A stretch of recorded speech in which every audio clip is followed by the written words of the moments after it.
Adam Fox. Catch every Rangers game right here on 880 ESPN. WHSQ and WCBS-FM HD2, New York. Don. I was fighting with obesity. I wore... You were losing. Hahn. John, Peter, thank you. Alan, I hope you make the team. And Rosenberg. Richard, have you ever heard of Brazzers? No. This isn't North Dakota. This is New York. This is Don, Hahn, and Rosenberg. The best threesome I've ever heard. On ESPN New York and streaming live on YouTube. How you start a day? It is Friday. Feeling warm. Not as warm as where Peter is right now. Luxuriating in the state of Florida. I'll tell you what, you're not wrong. I'm only here for a day, and it's work all day. And as you can see, if you're watching us on the YouTube vehicle, you know, I'm inside a dark studio. But it's still pretty amazing to be just walking around and living and breathing the air of 80-degree Orlando. And I'll be the exact opposite sometime around this time tomorrow when we land in Winnipeg. Oh, boy. For the Devils and the Jets. The only thing colder than Winnipeg is the Devils' offense. And the only thing that's, like, more disgusting than winter in Winnipeg is this microphone. Oh, no. It went limp? No. I don't know. Like, it just stinks. No. But now because Tom thought it'd be a great idea to come in with Febreze. Oh, no. And then so I don't know what flavor Febreze that is, but now I got you got chronic halitosis with some type of Febreze. Halitosis. It's just I don't know who sits in this seat, Don. I know you do. I don't know how on a daily basis you don't notice this, but this is every time I've had to sit in this chair. The minute the microphone comes close to your face, it's odorific. Well, one of your problems, Alan, is that we don't describe the different odors of Febreze as flavors. No. So when you're trying to, I'm just saying that if you're picking up the taste of Febreze, it's probably not doing its job. Is what I'm saying. This is. I have not been on. It's not me. I have not been on that microphone since Monday. You sure? Yeah, no, you haven't been here. No. So. Oh yeah, you've been there days. Yeah. You were here yesterday, though, Peter. Any issues? Oh, that's disturbing. I was there. Did you notice anything? Only Peter and Carlin have been on that mic. Only Peter and Carlin, right? Because the morning show, they're never in. Well, it does. Does that fall? So no one's ever sitting here. Does this fall into the whoever smelt it dealt it category? See, that's an interesting question. Well, how? Wait a second. How? Well, I just walked in. But kind of in reverse in the sense that the fact that Peter doesn't notice it, he might be the reason. The problem. It's happening. He who dealt it can't smelt it. Right, yeah, I guess. Listen, the same theory, but in reverse. I have to tell you guys, I'm pretty open about my shortcomings. I'm not saying I've never had a moment where my wife ever in life is like, hey, buddy, why don't you grab a mint? I'm a human. Right. I do not believe I have the kind of chronic halitosis that is stinking a microphone over. No, I do not. I strongly, strongly reject the idea that it could be me. Now, was Carlin in today? I don't know. He was on a Friday. By the way, they're always in on Friday. Friday here, I went into the kitchen area, right, and just tumbleweed just went right by. It was kind of like that on Monday. Like honestly, I can tell you what. I'd never seen that in an office before. Don, I got to tell you, I'm getting the sense it's very early, and when I say Don, I mean Old Man Christmas. When I'm looking on my screen, I get the sense right now, Alan's coming out shot out of cannon today. That's the energy I'm feeling. It's a playoff Friday. He feels ready for hellfire and brimstone. I'm feeling it. I wish football was the reason and not, a late game for the Knicks in Phoenix. And he's got to work it in real time. See, it's one thing Don when knows. you're in Phoenix. Don knows. Yes. When you're in Phoenix, it's okay because you're on normal time. But when you're working these Western games in Eastern time, it's a long day. It's tough. I work with Dave Maloney. God love Dave Maloney, but he's a morning person. So if we did Rangers cracking off the monitor at 10:30, it was 10:30. So it was like Sleepy Dime Bobos by the time we got to the second intermission. So I don't think Allen's got to worry about that, and he's not doing anything off the monitor, but he's working back at the studio while the rest of the crew is in Phoenix. Was it a 9 o'clock tip? 9 o'clock tip, 8:30 pre, right? And then of course a full post game. Full post game. So and I parked my car at the Garden, and I said I won't see you till after midnight. 12 hours, like that kind of feeling. So, but Yacht Rock was fun last night at the Paramount in Huntington. It was an absolute blast, great time. And there was only one faux pas, one that was like questionable. Everybody looked at each other like, "What are we doing?" What happened? So they did this thing where they bring out a wheel. It's a way to like get a bunch of songs in, even though there's not enough time to play all of these. So they give you like a little medley. Oh, okay. So they have people come up from the crowd and spin the wheel. And so the one spin landed on, and he's like, "Oh, I don't even know if we can do this song." And then he pulls out his phone. He's like, "I got to check the lyrics." And you can't see the wheel because it's so, we were in the back. And it's "We Will Rock You" by Queen. First of all, everybody knows the lyrics to that. Second of all, Peter, you were the one that said why, correct? Yes. Yeah, why? We all were like, why? It's not Yacht Rock. So that was the only disappointing one. Otherwise, it's a fantastic show. And I want to suggest something to the show. Go ahead. Since we all kind of are on board with this genre. My birthday, as you guys know, is June 19th. Sure. They will be back in New York at Jones Beach on June 19th. Okay. Wow. I mean, don't you think it should be a show excursion? Who says no? I like Jones Beach a lot. It's a great venue. That time of year, that type of music. I got news for you. I got bad news for you. I am booked solid. June? And you already know, or is that you just doing the whole, I got anything other nope. to See, do? normally I would just be doing a bit. But yesterday... It's the last week of paternity leave. It's a Friday. But yesterday, it was brought to my attention that June 19th at night is the second U.S. men's soccer game in the World Cup. So I'm legitimately booked. He's such a... Yep. Say it. Don, go ahead. Such a what? I'll hit the dump button. Just say it. Such a what? Fan of the U.S. soccer? Yeah, I don't want to say it because I don't believe it. It is fraud. He's a fraud. I have not missed a U.S. Here's the phrase. I think there's a separation. You're such an event guy. You wouldn't be caught dead at a Red Bulls game, but all of a sudden now U.S. is playing. Gotta be there. I've 6 months in advance. I can't do things because they're can't do fun things with my coworkers on one of my coworkers' birthday. Can't do that though. I can't be involved. It is a national holiday. Just throwing it out there. Pele came back from the dead. Sorry, Raw's on, but now the U.S. soccer's playing. Well, I love Brazil. That's not true. Now, real quick, who doesn't? There's love no one Brazil? else. Hold on. There's no one else out there who's listening who doesn't care about any club, whether it be European or MLS, but loves U.S. soccer. I'm not the only person like that. No way. Yeah, but we're trying to do something for the show 6 months in advance. Don, listen, I'm doing you a favor. You know okay? what, Donnie? He's out. Okay, you and Don, me. all right, you got to go to Jones and Beach we'll find now on some June other 19th. people that want to have fun too. And and Bobo Soccer Guy can go ahead and pretend that he's all USA now. Okay, Bobo Soccer. That's what we're gonna do. All right, Don, call me from I want you to call me from Jones Beach on that Friday. Thursday? Friday. It's a Friday in the summer, man. Yeah, we're going to do the show from out there. I think we would. So is that what you're saying? Are you saying do a live program? Yes. Yeah. From Jones Beach. We'll do it from like your mother's house, something like that, right by it, not far. Maybe do some, I better Borelli's, something like that. Yeah. You were that, for the record, you were that into the Yacht Rock band last night? It was fun. Wow. Like it was fun. It was great. But a venue like when he said Jones Beach, I'm like, yeah, that's a difference maker right there. I mean, that's going to hit different. So you know how I feel about going out to Long Island. It's tough, but Jones Beach is worth it, man. See? It really is. I'm gonna go peruse in a moment here. Okay. How much of the summer schedule exists? Oh, there it is. Yacht Rock Review. Oh, think I was making this up? I'm going to see if there's anything else that would get. But how about this? It's on my birthday. But how about this? If we waited a month, we could celebrate your birthday and my birthday.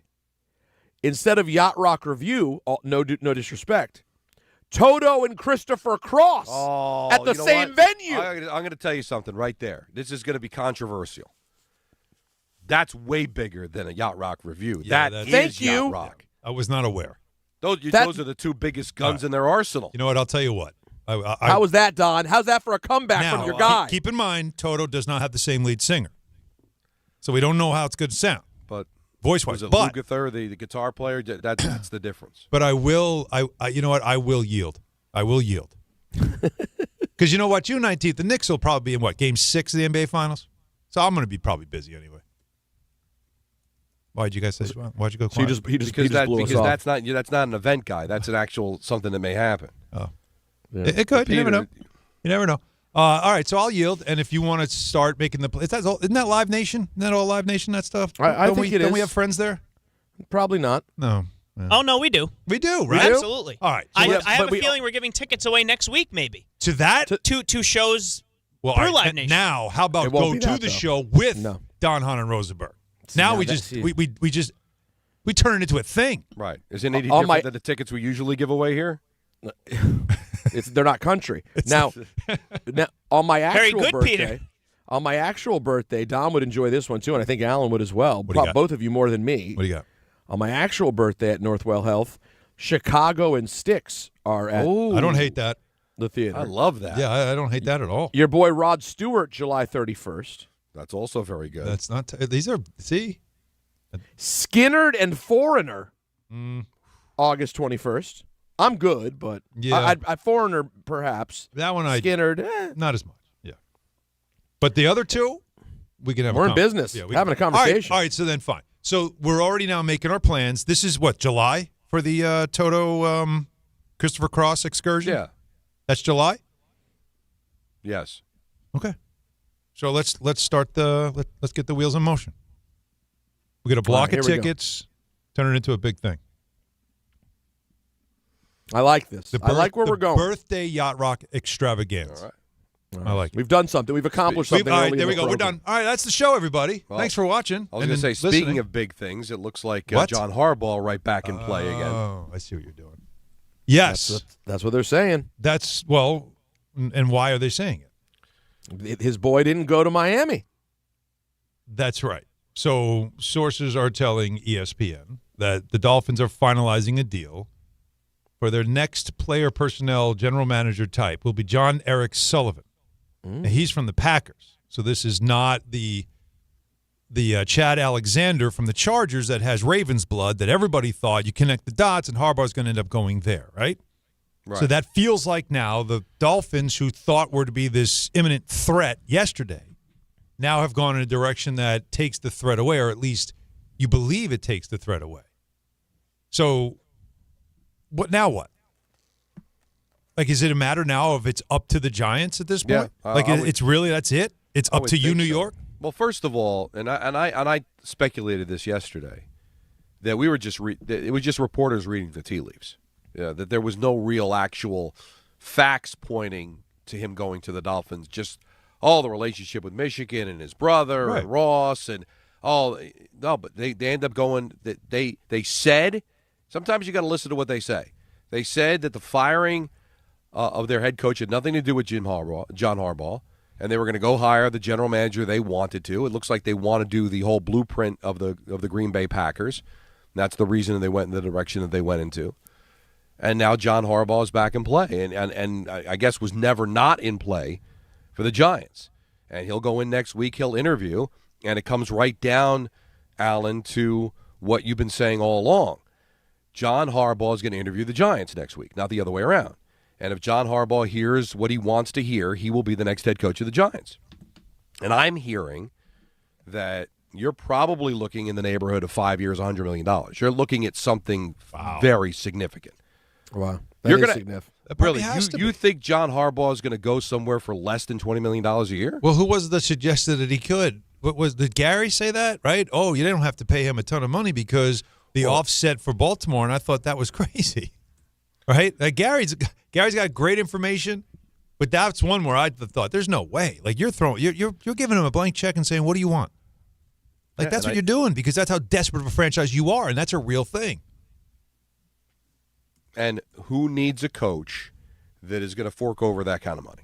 You think Tennessee's paying that? I think any NFL franchise can. Well, I know they can. Yeah. But the question is, listen, we know Cincinnati can, but would they? No, absolutely not. Right. There you go. Right. I don't think Tennessee's going to pay a head coach $20 million a year. I could be wrong. Like you said, they all make it, but whether they're willing to part with that kind of money. And listen, the Giants are an organization that doesn't like throw money around necessarily, but I just think the importance of making sure that he becomes their next head coach is so significant at this point. It would be such a PR hit if you lost out on him. Yeah. You can't have, well, he wanted 20 and we were only willing to go 15 million, and that's why he's not back here. That's gonna make them look awful. Well, Jim gets 16 a year, and he signed the 5-year, $80 million deal. And who's the better coach? Well, it's just giving you the example that. of everybody always gets more, right? The high end coaches. It's the same as quarterbacks. It's the same as anything else. It keeps going up. It always goes up. It's never going to go down. If you are a high level, tier 1 head coach with a ring, that's what you're going to get. So I'm just looking at what he already knows what his own brother's getting, right, or what he got, and that's 5 years, 80. And what is that? 3 years ago, 2 years ago? So yeah, it's going to go up for a guy of his stature. And what's available? That's right. Right. Now, what can throw a wrench in this whole thing is what happens on Monday night in Pittsburgh. Because if Tomlin all of a sudden shakes loose, I don't know if you can. We got to stop saying shakes loose, because let's be honest. If what really happens is you're getting tossed on your head, it's not so much that you're slipping away from these teams. They're throwing you out like Jazzy Jeff on the Fresh Prince. You know what I mean? I get it, but it's all a nice way of saying something. It's very clean. It's very clean. I still don't see that. I really think the only scenario at this point in which Tomlin goes is if it's a debacle, particularly if they don't have another quarterback situation besides Rodgers. If Rodgers plays well and comes back, and he's sort of been hinting that he could, if Rodgers comes back, guys, they're not moving on from Tomlin right now. They're not. Unless they have another plan, a trade, a draft, something there to get a new QB, if they decide to run this back, why would you move? It wouldn't make any sense. Well, they're keeping it together, and they figure we'll just get rid of them both at the same time. Then, if it doesn't work out, you're going to be starting over, right? If you're going to go find another quarterback, you're starting over. Yeah, and then that would be the way. All right, we're going to move on from Tomlin. We're going to go with a different coach and just kind of reset. But if you're competitive, even in a loss, but you're competitive, maybe you don't get a break, a bad call, and Rodgers is red hot after throwing for 300 yards and 2 touchdowns, but they come up short, and he wants to come back, why wouldn't you run it back one more time? With Baltimore not having a coach, Cincinnati's a mess, Cleveland's going to have a different coach, still a very winnable division, and then you just tell Tomlin, hey, you get one more kick at the can with Rodgers, and then we can blow it all up after. I'm with you. I'll ride Rodgers as long as he's willing to go. Now, if he looks awful or gets hurt and they're non-competitive, that could speed the process up. But if they win or they're in this game and Rodgers wants to come back, why wouldn't you, Peter? Why wouldn't you? What's the appetite to start over? I know there's a lot of quarterbacks that might be available now just based on how the way things have gone in these playoffs in college football. But kind of give me the known. And based on how Rodgers played in the second half, got Pittsburgh into the playoffs this year, I would ride it out one more time, depending on how it looks on Monday. But it's nice that the Giants are back in the favored position to get this guy. I think all of these things are so funny. Like the line between, feel me on this one, Don. The line between quote-unquote super expert and complete yo-yo who knows absolutely nothing, it feels very close when it comes to things like where's a coach going. There are some exceptions where there's someone who's truly in the know. Well, you're hearing from those. You're seeing them with a command of the internal knowledge, right? Because teams like the Giants will want some things out there about their interest, right? So that's going to get out there. But Don, I've argued this before on the show. but they also work people. Oh, yeah. People get worked. And, so we'll still take it at face value of, oh, my God, they know. Well, they know that that's what they wanted to tell you, and you don't know. So it's just interesting. I thought it really felt like you could see the Vegas odds shifting towards not Tomlin, towards Miami for Harbaugh, or Harbaugh if you're Richard. And now we sit here and nope, it doesn't. Now, and by the way, does this mean it inherently rules him out of Miami? No, it doesn't do that either. It just makes you think the Giants are on an even playing field again. Well, they need – I just think the pressure's on them more than anybody else because of how desperate their situation is, right? So that's what's going to make the next week so big. So we have a big football weekend, of course, because we have Wildcard Weekend. We have the 6 games. We're going to pick all 6. We're doing our Pick 6 as this will become an annual thing on this show, as long as it is a show. And then after those games are over and the excitement of the first, the opening weekend of football will be for the Giants, who are not involved in it, just like the Jets are not involved in it. But it could be the biggest news of the week because of the stature of John Harbaugh. Of course. And that's what you're waiting on. And Donna, that's exactly what it is Joe Schoen and the Maras, who are also involved in the front office, will be involved in this meeting, and you're selling your franchise to him. And it's got to be an awkward place for Joe. Because you don't know if he's going to say, well, Chad didn't get the job in Miami, but I like him, and we need to bring him in here. And for Joe, he's got to know, whether it's for my job or to work with me, one way or another, it's going to be a short plank. Right? Well, yeah, for sure. It could be awkward, but you got to do it. It's we don't even know what his marching orders are. Remember, every statement has been he is going to lead – We're sticking with Joe Schoen, although not giving him a contract extension. Yet. And he is going to lead our search for a new head coach. All right, well, he'll be in on the interviews, but we don't know if he's been told, listen, we're going to go and we're going to hire a coach here, and your future is going to depend on who we hire. And your job is to find the guy that's going to lead us to the promised land, not save your job. And that's pretty transparent, right? I think John Mara and the Mara family and the Giants, even Tisch, could say, is this the right guy or is this Joe Schoen just trying to save his ass? And if John Harbaugh comes in here, are you really going to be like, guys, I don't know if John Harbaugh can do it. Yeah. He's not really our guy. I feel uncomfortable with him. No, it's not working. Hyman Schwartz over there, a guy I knew from college, I think he could be our head coach, and he will only come here if they give me a 10-year contract extension. I think he should be the guy. No, they're going to read through that. And as a professional, I know this sounds ridiculous. That'd be for bold fans to say hear. something like that. Do you know? I know this is ridiculous. I just remember Brian Cashman years ago was in the last year of his contract, and they did not give him a contract extension until after the fact.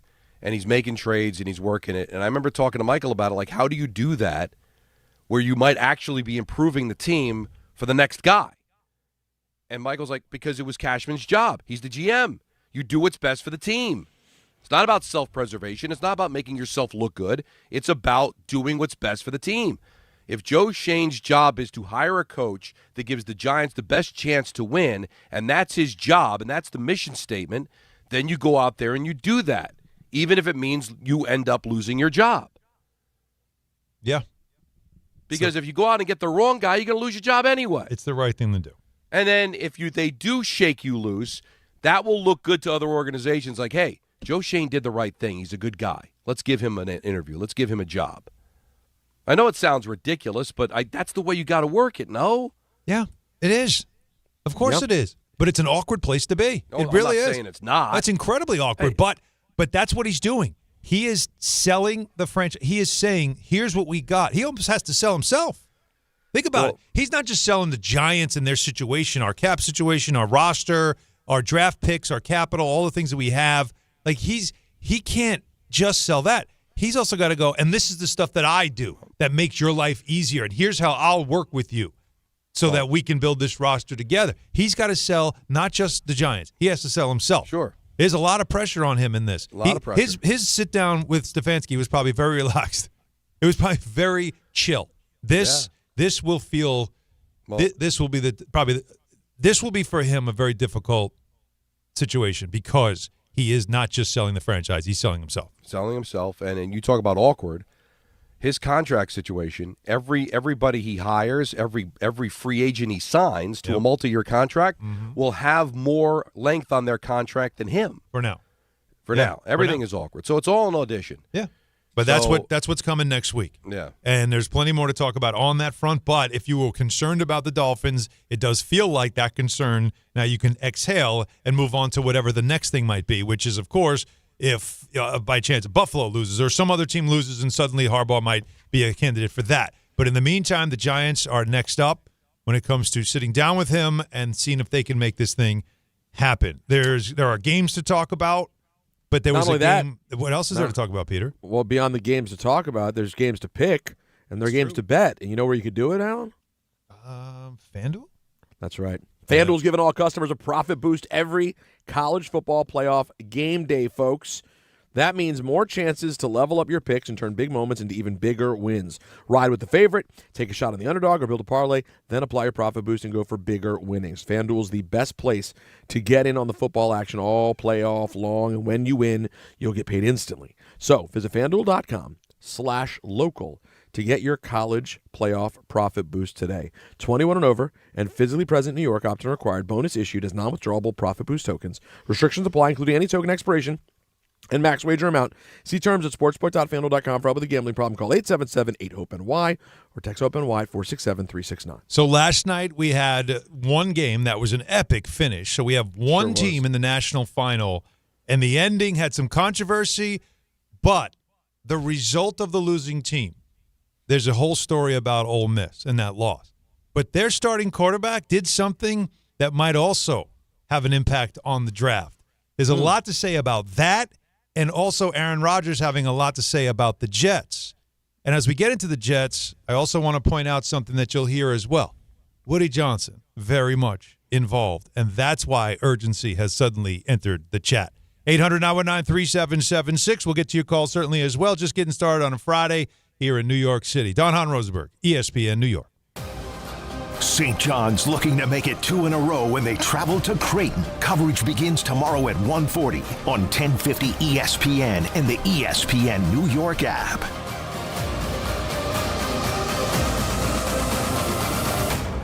Individuals and businesses with tax problems, listen carefully. Do you feel like you're losing control of your finances? If you owe over $10,000 in back taxes or have unfiled tax returns, we can help you take back control. The IRS is the largest and most aggressive collection agency in the world, and they can seize your bank accounts, garnish your paycheck, close your business, and file criminal charges. Take control of your tax problem now by calling the experts at U.S. Tax Shield and take advantage of the Fresh Start program and new laws that may allow us to negotiate a settlement for the lowest amount possible. Our team of tax attorneys and enrolled agents can stop collections and get you protected so you can take control of your financial future. U.S. Tax Shield offers a price protection guaranteed quote to get you protected today. U.S. Tax Shield is A+ rated with the Better Business Bureau, so call now. 800-687-5192. That's 800-687-5192. U.S. Tax Shield. 800-687-5192. What if your instincts could pay off? With Robinhood Prediction Markets, you can put your sports IQ to work on the games you know best. It's not you against the house. It's you participating in a live market. Buy or sell your predictions all game long. Trade every play with Robinhood. Visit Robinhood.com/predict. That's Robinhood.com/predict. Futures and cleared swaps trading involves significant risk and is not appropriate for everyone. Event contracts are offered by Robinhood Derivatives LLC, a registered futures commission merchant and swap firm. Finding great candidates to hire can be like, well, trying to find a needle in a haystack. Sure, you can post your job to some job board, but then all you can do is hope the right person comes along, which is why you should try ZipRecruiter for free at ZipRecruiter.com/ESPN. ZipRecruiter doesn't depend on candidates finding you. It finds them for you. Its powerful technology identifies people with the right experience and actively invites them to apply to your job. You get qualified candidates fast. So while other companies might deliver a lot of hay, ZipRecruiter finds you what you're looking for. The needle in the haystack. See why 4 out of 5 employers who post a job on ZipRecruiter get a quality candidate within the first day. ZipRecruiter, the smartest way to hire. And right now, you can try ZipRecruiter for free. That's right, free at ZipRecruiter.com/ESPN. That's ZipRecruiter.com/ESPN. ZipRecruiter.com/ESPN. ZipRecruiter.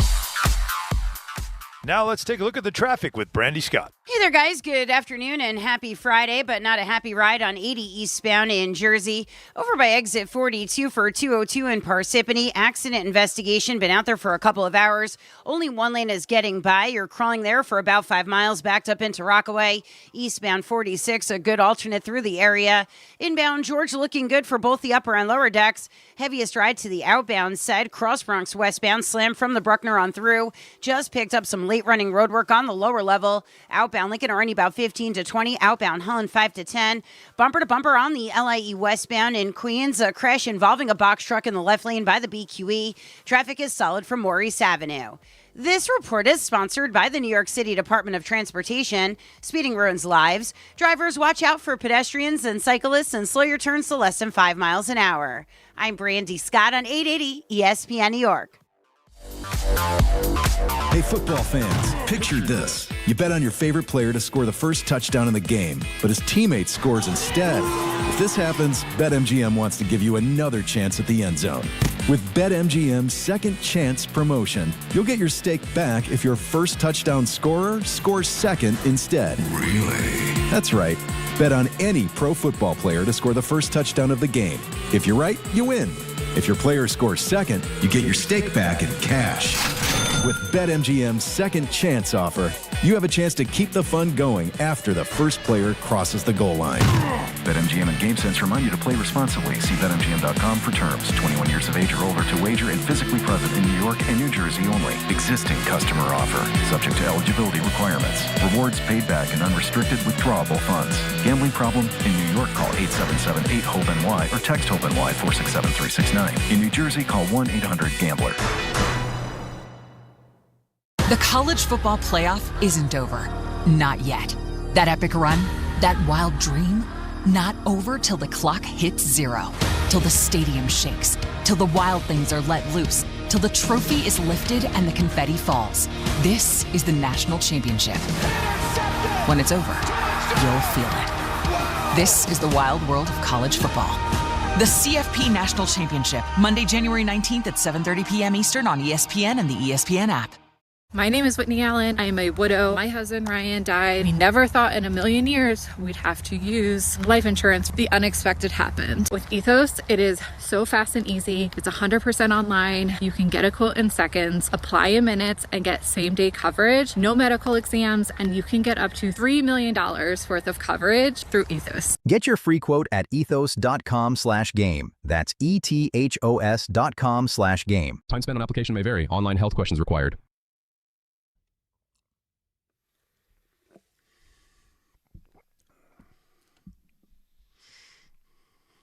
All right, 800-919-3776. We'll get to some calls here. We'll get back into we'll get into a Jets conversation that we have to have.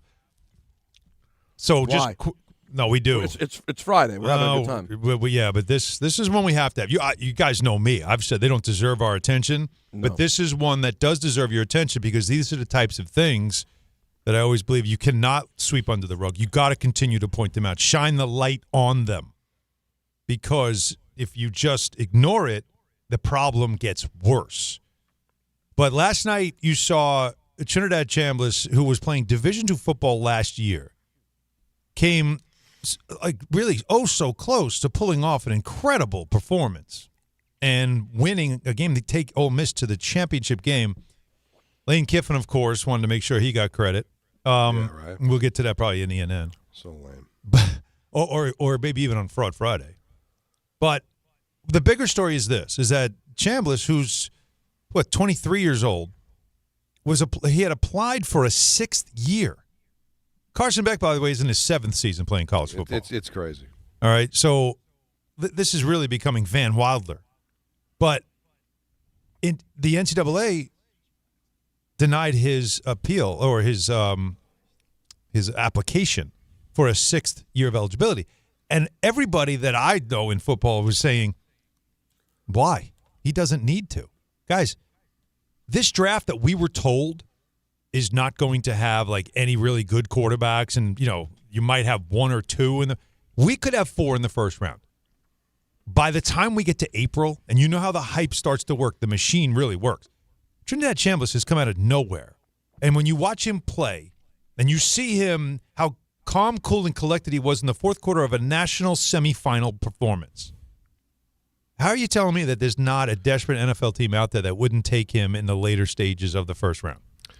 Later stages, maybe. Well, I'm not saying top 5 and not top 2. Well, but why wouldn't you? He's got a ton of talent. I'm with you, and I think a lot of the old school scouts do look at the games, the performances, and the high pressure situations. I don't know what the ratings were last night, but I'm sure they were through the roof. Oh yeah.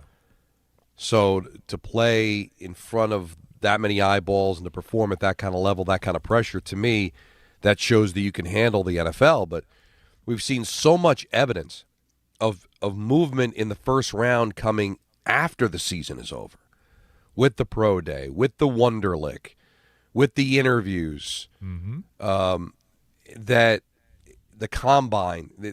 I just wonder how many of these general managers even pay attention to that. The fans do, because what else do we have to watch? We're not privy to all what his 100-yard dash is, or his vertical leap, or his Wonderlic test. All we know is we watch the games on Saturday. Right, you listen with your eyes. Right, but a lot of these guys don't. They get caught up in everything else. So, yeah, there should be movement, but it seems like all the movement comes after the fact. So it'll be interesting to see where these guys end up getting drafted, and it may not necessarily be based on how they play this weekend or on the 19th.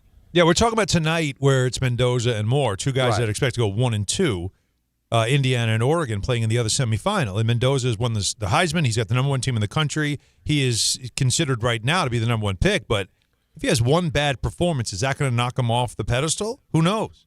But all along, it's always felt like him, and if Dante Moore was going to come out, that he would be the other one. But with Chambliss, again, Beck, you could say 7 years of college football. He's 25 years. This guy's got 3 kids and a mortgage. Like what is? But it doesn't matter. Joe Burrow came into the league older. How'd that work out? He still went number 1. So. Now, Beck is nowhere near Burrow, but the point is that he is experienced, and he showed you something last night. And I'm telling you, Beck is another guy that you could see a team saying, that's not a bad quarterback to draft. Now, maybe is it in the first round, or is it in the second or third round? Whatever it is, you're going to see more. You have Ty Simpson from Alabama, Nussmeier from LSU. There's going to be like 6 quarterbacks in this draft, and 4 of them could go in the first round. With all this talk of it being a weak quarterback draft, you still probably could see 4 because of what we're seeing. And tonight's game is going to be a lot of fun to watch and very interesting to watch as well. But last night, that kid and his story, that jumps off the page, man. I mean, he's pointing at defenders. He's moving people. His legs, his arm. That could have been a pass interference on that final play to get them one more play. It wasn't, but where were people speculating that he would go prior to the game? Nowhere. There was zero talk about him. So then, I would say then he is much more likely to go somewhere. But you wouldn't imagine he's going that high. You don't think that he could work his way after this performance, and then obviously you start watching tape on him, and then you meet him and all the stuff that goes on. Like Don just broke down. You don't think that he could find his way into a 15 to 20 to like one of those picks, 22, 25. Don, tell me if you think I'm wrong here. If considering it's not like this team has not been on the radar and people don't know him. If that were to be true, I wonder what are these people doing all year? How could you possibly, Don? It would be one thing to jump from not being talked about to the 3rd round. If you're telling me people could be 5.5 rounds off on someone who is playing in meaningful games all year, Alan, you may not be wrong. No. Do you trust Mel what are we Kiper? doing? Do you trust Mel Kiper? How could I not? Okay. Mel Kiper has him 4th right now among quarterbacks in the draft. Okay. 4th among quarterbacks. Mendoza, Moore, Simpson, then him. Flip it, more Mendoza. It doesn't mean that they'll all be taken in the first round. Right. That could still mean midway through the second. Right. But it's not. If you had a team with an older quarterback, and we need, I just, like I said, like. I think a veteran quarterback, not an older quarterback, but someone you feel really good Isn't about. the first round, for the most part, about, like, the quarterbacks that is the only thing people are talking about. Everybody talks about the quarterbacks in the first round. That's like the goal for so many teams. And that's why all I'm saying is that we went into this saying the draft is a weak year, right? And now it almost feels like, wait a second, it's still going to get 4. And all I mean is, and this is how you transition into the Jets. I love it. The Jets have 2 first-round picks. They don't need to take a quarterback at 2. They could take one at 15. Or they could trade back at 2, turn it into multiple picks. Let somebody else be desperate, go after somebody like Moore. And you get somebody that might not be immediately ready, because you're not going to get anybody immediately ready at 2 either. Right. But have somebody that might, in a shorter time, become more ready. And then you go with a bridge quarterback next year. And that gives you more picks. Like, you can turn those picks into more picks. You know what I mean? Like, and have more draft capital. Well, the Jets, these are the types of tough decisions you have to make instead of the desperate, like, well, we have to take a quarterback at 2. But if you do, you still might get a guy that's not ready anyway. But if you believe whatever the general managers or organizations are telling you, and sometimes I think there's smoke screens all over the place. Of course. As we found out with Shedeur Sanders last year, is that if you didn't have a quarterback on your board, how he performed yesterday is not going to matter. If he's on your board and you want to see more, that's going to help.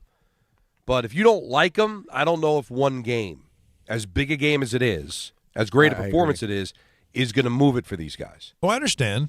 But they're doing homework. They're not watching one game. Right. Well, that's what I'm saying. So then why was he not being talked about previously? Or was he by some? I'm not saying that he was, like, it was, silence. Like, where did Kuiper have him a week ago? Is my question, I guess. Well, we should ask Mel, or we should just look that up. I don't know, but I know that, like, look, Ole Miss has had a great season. He's been the quarterback for the majority of it, right? And he's played really well. So, it's not that this guy's come out of what I'm saying is, a year ago he was at Division II Ferris State, Division II, and now he has a chance to be a first-round pick, and I don't think that's crazy to say. That's all. That's simply what that's about. All right. We have a lot of calls to get to at 800-919-3776. We do have Fraud Friday coming up certainly as well. We have our picks to do today as well. We're doing all 6 games, but we want you to be part of the conversation going forward. So we're going to do that next. I do have that Jets stuff to get to because you do need to hear it, because if you're a Jets fan, this is part of the problem. So stay with us. Hahn Rosenberg, ESPN New York. New York Presbyterian treats more heart patients than any other hospital in New York. From common to complex conditions, our cardiologists and heart surgeons are pioneers in advanced heart care, leading the way in minimally invasive treatments for faster recovery times. Find a doctor at nyp.org/heart. Stay amazing. New York Presbyterian. New York Presbyterian Hospital based on U.S. News and World Report 2025 to 2026 Cardiology, Heart, and Vascular Surgery rankings. Listen up, football fans.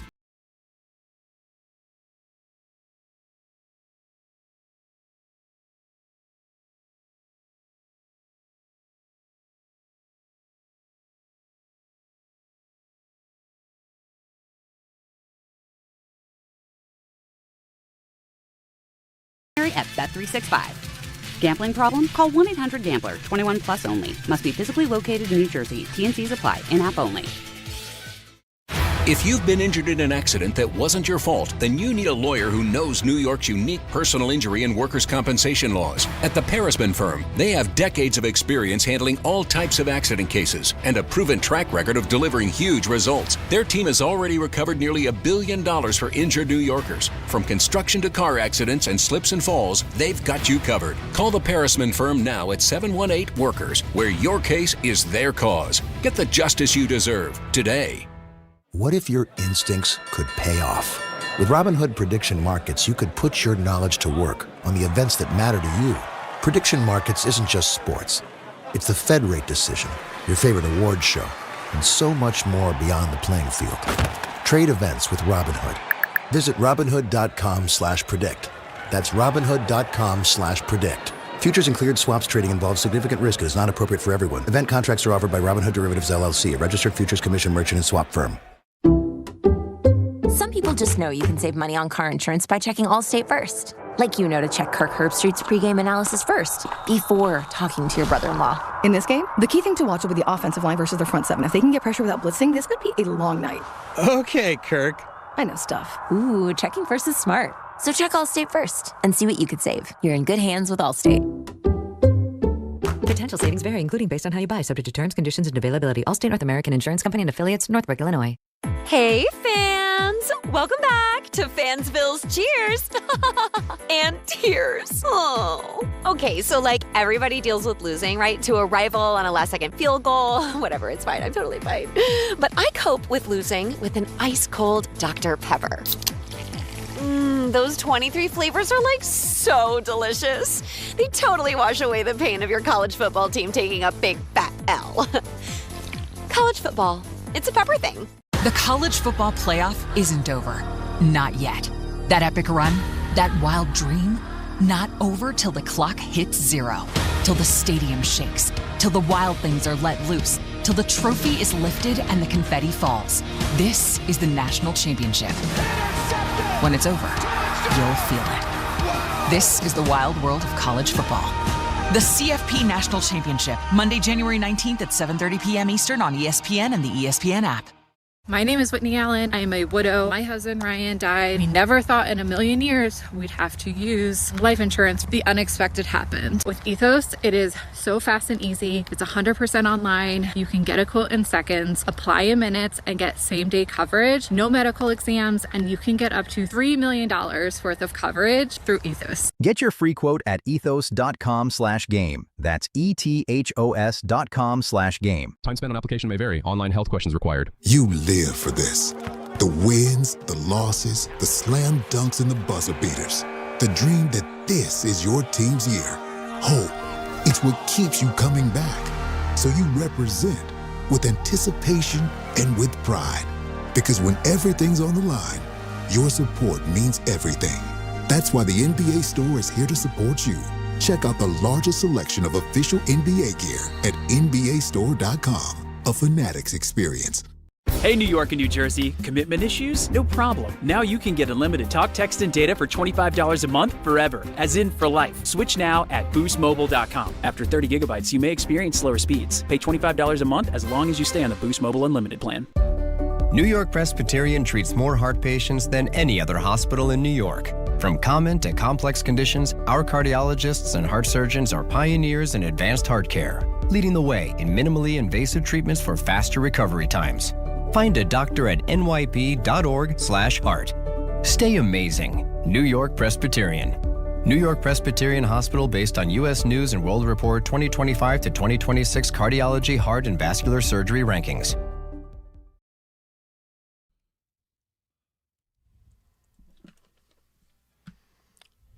What are you feeling today? You don't know?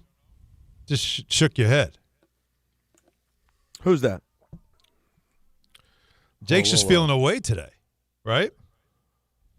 Little Seeger. Yep. What song is this? I like it.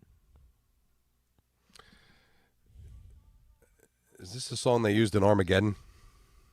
Roll Me Away, Bob Seger. Yes, when they were given the free night pass. Yeah. That's a great. You know what? That's a great moment in the movie, isn't it? It's low key. Because you see, the debauchery and the hilarious of it, but you also feel the emotion of that, the finality. That was a really good scene.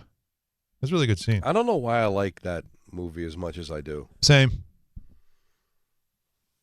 But you love that movie, Don. But I don't want to. Because Deep Impact is better. No, it's not. Armageddon's better. Way better. No, it's because Deep Impact is better. That's why you're struggling. Well, again, I wanted to do a podcast. When my brother and I had that show, I wanted to do a show on Armageddon and Deep Impact and which one's better. Wow.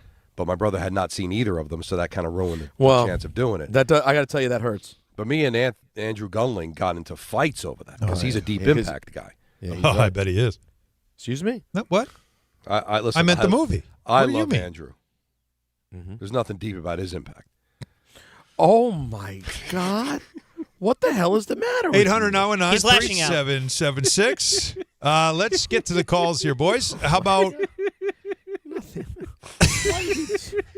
He didn't need to do that. Javier in Queens. Javi, start us off, Not man. inviting me, buddy. What's going on, guys? What's up, fellas? I've been trying to get on all week. I want to wish you guys a very happy anniversary. We made it. I knew this show was going to be good. I didn't know that it would just get better every single day. Oh. You guys are just Wow. tremendous. Well, I'm telling you. Working on it. You're hitting it out of the park. Love it. And this is a Knicks call, but I just wanted to point out, I'm not Puerto Rican, but I do know how to pronounce his name correctly, and it's Harbog.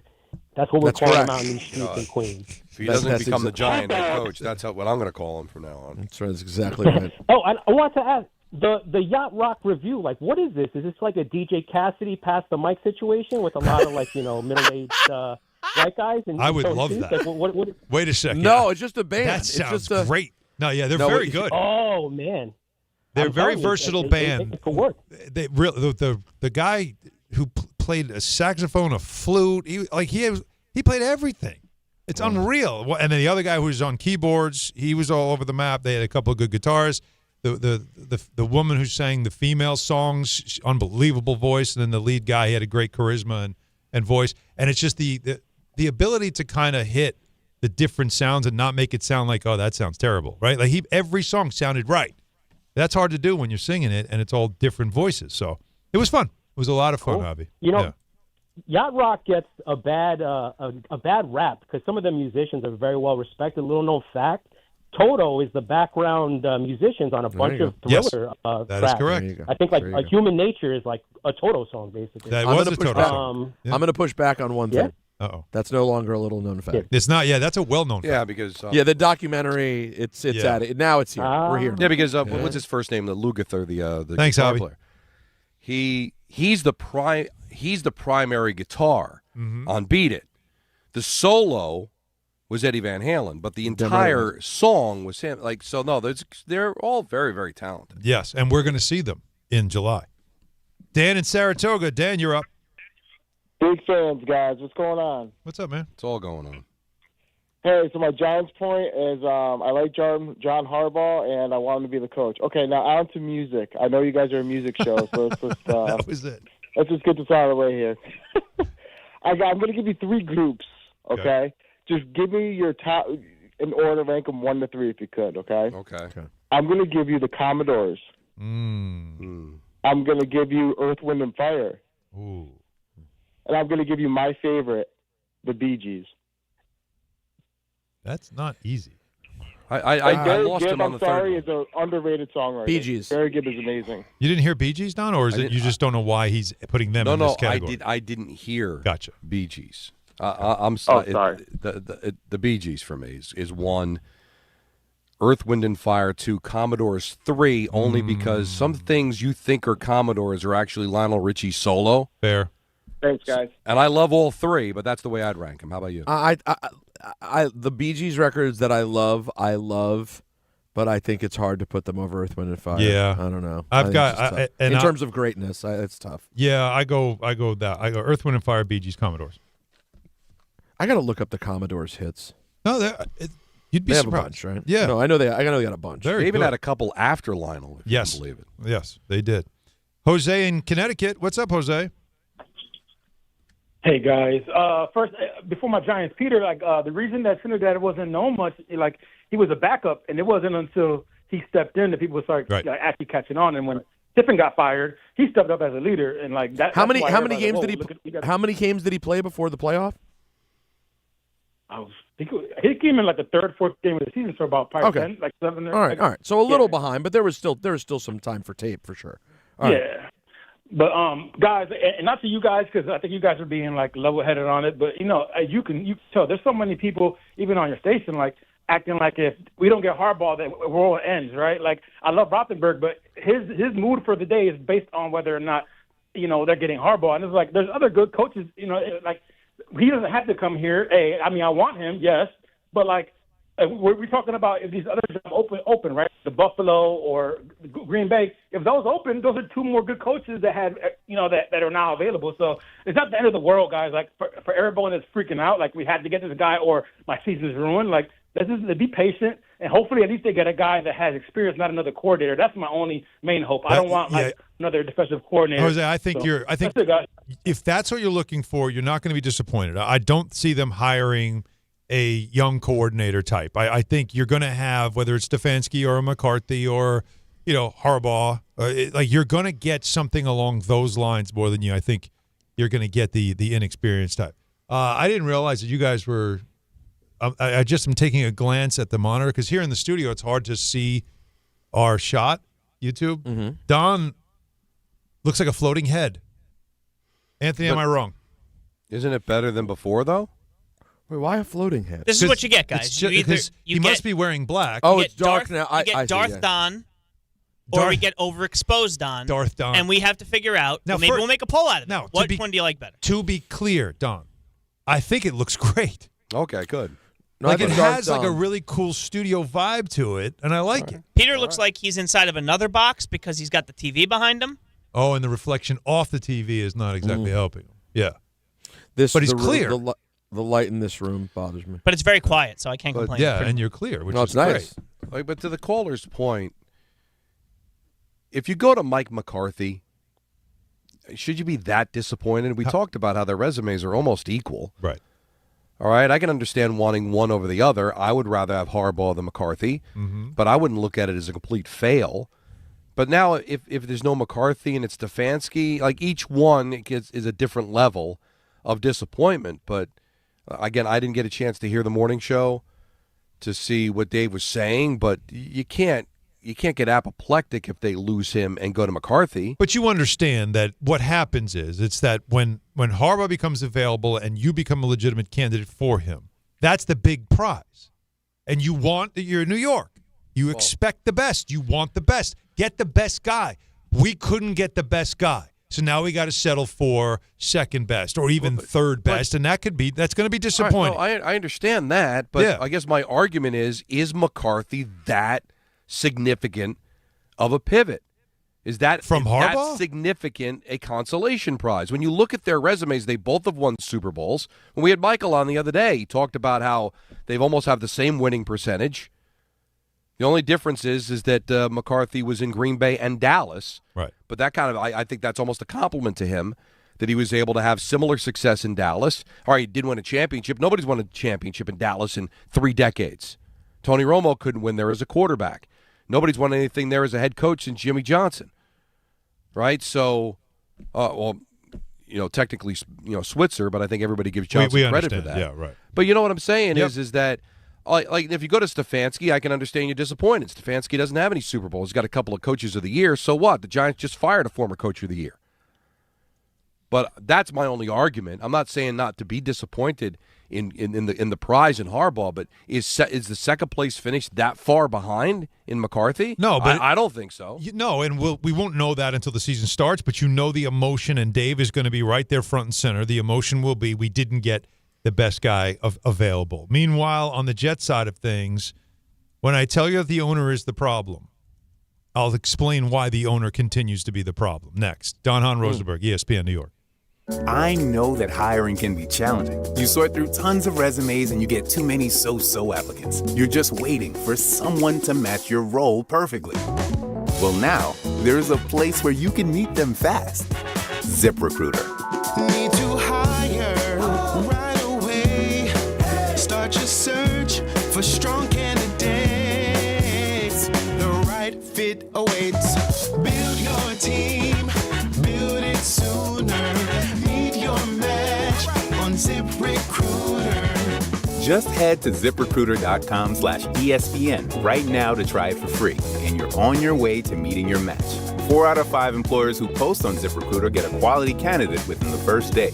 So try it now. Go to ZipRecruiter.com/ESPN. Once again, that's ZipRecruiter.com/ESPN. Meet your match on ZipRecruiter. Try it free.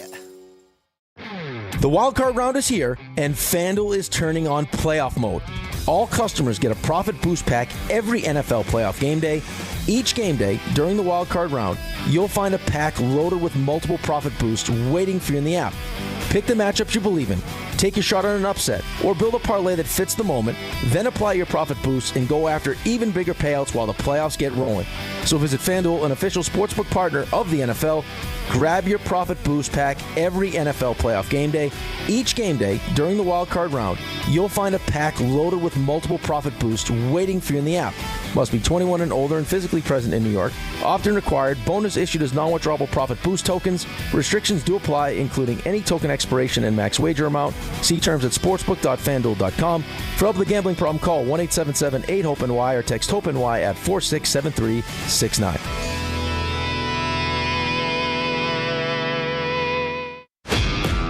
This is the story of the one. As the purchasing manager at a manufacturing plant, she knows the only thing more important than having the right safety gear is having it there when you need it. That's why she partners with Grainger for auto reordering, so her team members can count on her to have cut-resistant gloves on hand, and each shift can run safely and efficiently. Call 1-800-GRAINGER, click Grainger.com, or just stop by. Grainger, for the ones who get it done. Empower. After wanting one for years, Kevin is finally enjoying his new hot tub. This is the life. He worked with Empower to help him get good at money, so now he could be a little bad. Oh, no, not my phone. Oh, Kevin. Kevin's phone may be in hot water, but his finances aren't. Invest well, live a little. Start today at empower.com. 880 ESPN, WHSQ, and WCBS-FM HD2, New York. A Good Karma Brands radio station. 401 in the big city, as a great man once said. With Don LaGreca and Peter Rosenberg, I'm Alan Hahn. 800-919-3776 is the number.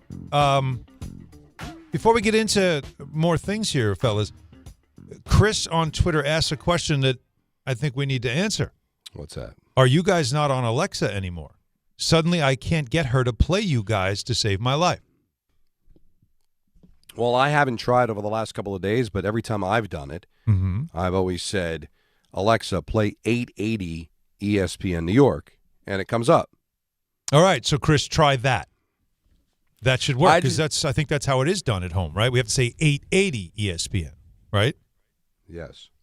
ESPN New York. I was going to scream. I just screamed, this isn't North Dakota, this is New York at my thing. I like that. Yeah, it works. And what happened? No, nothing. It doesn't. Yeah, it doesn't play, but I have fun. Oh, well, that's fun. You know what I mean? We like that. And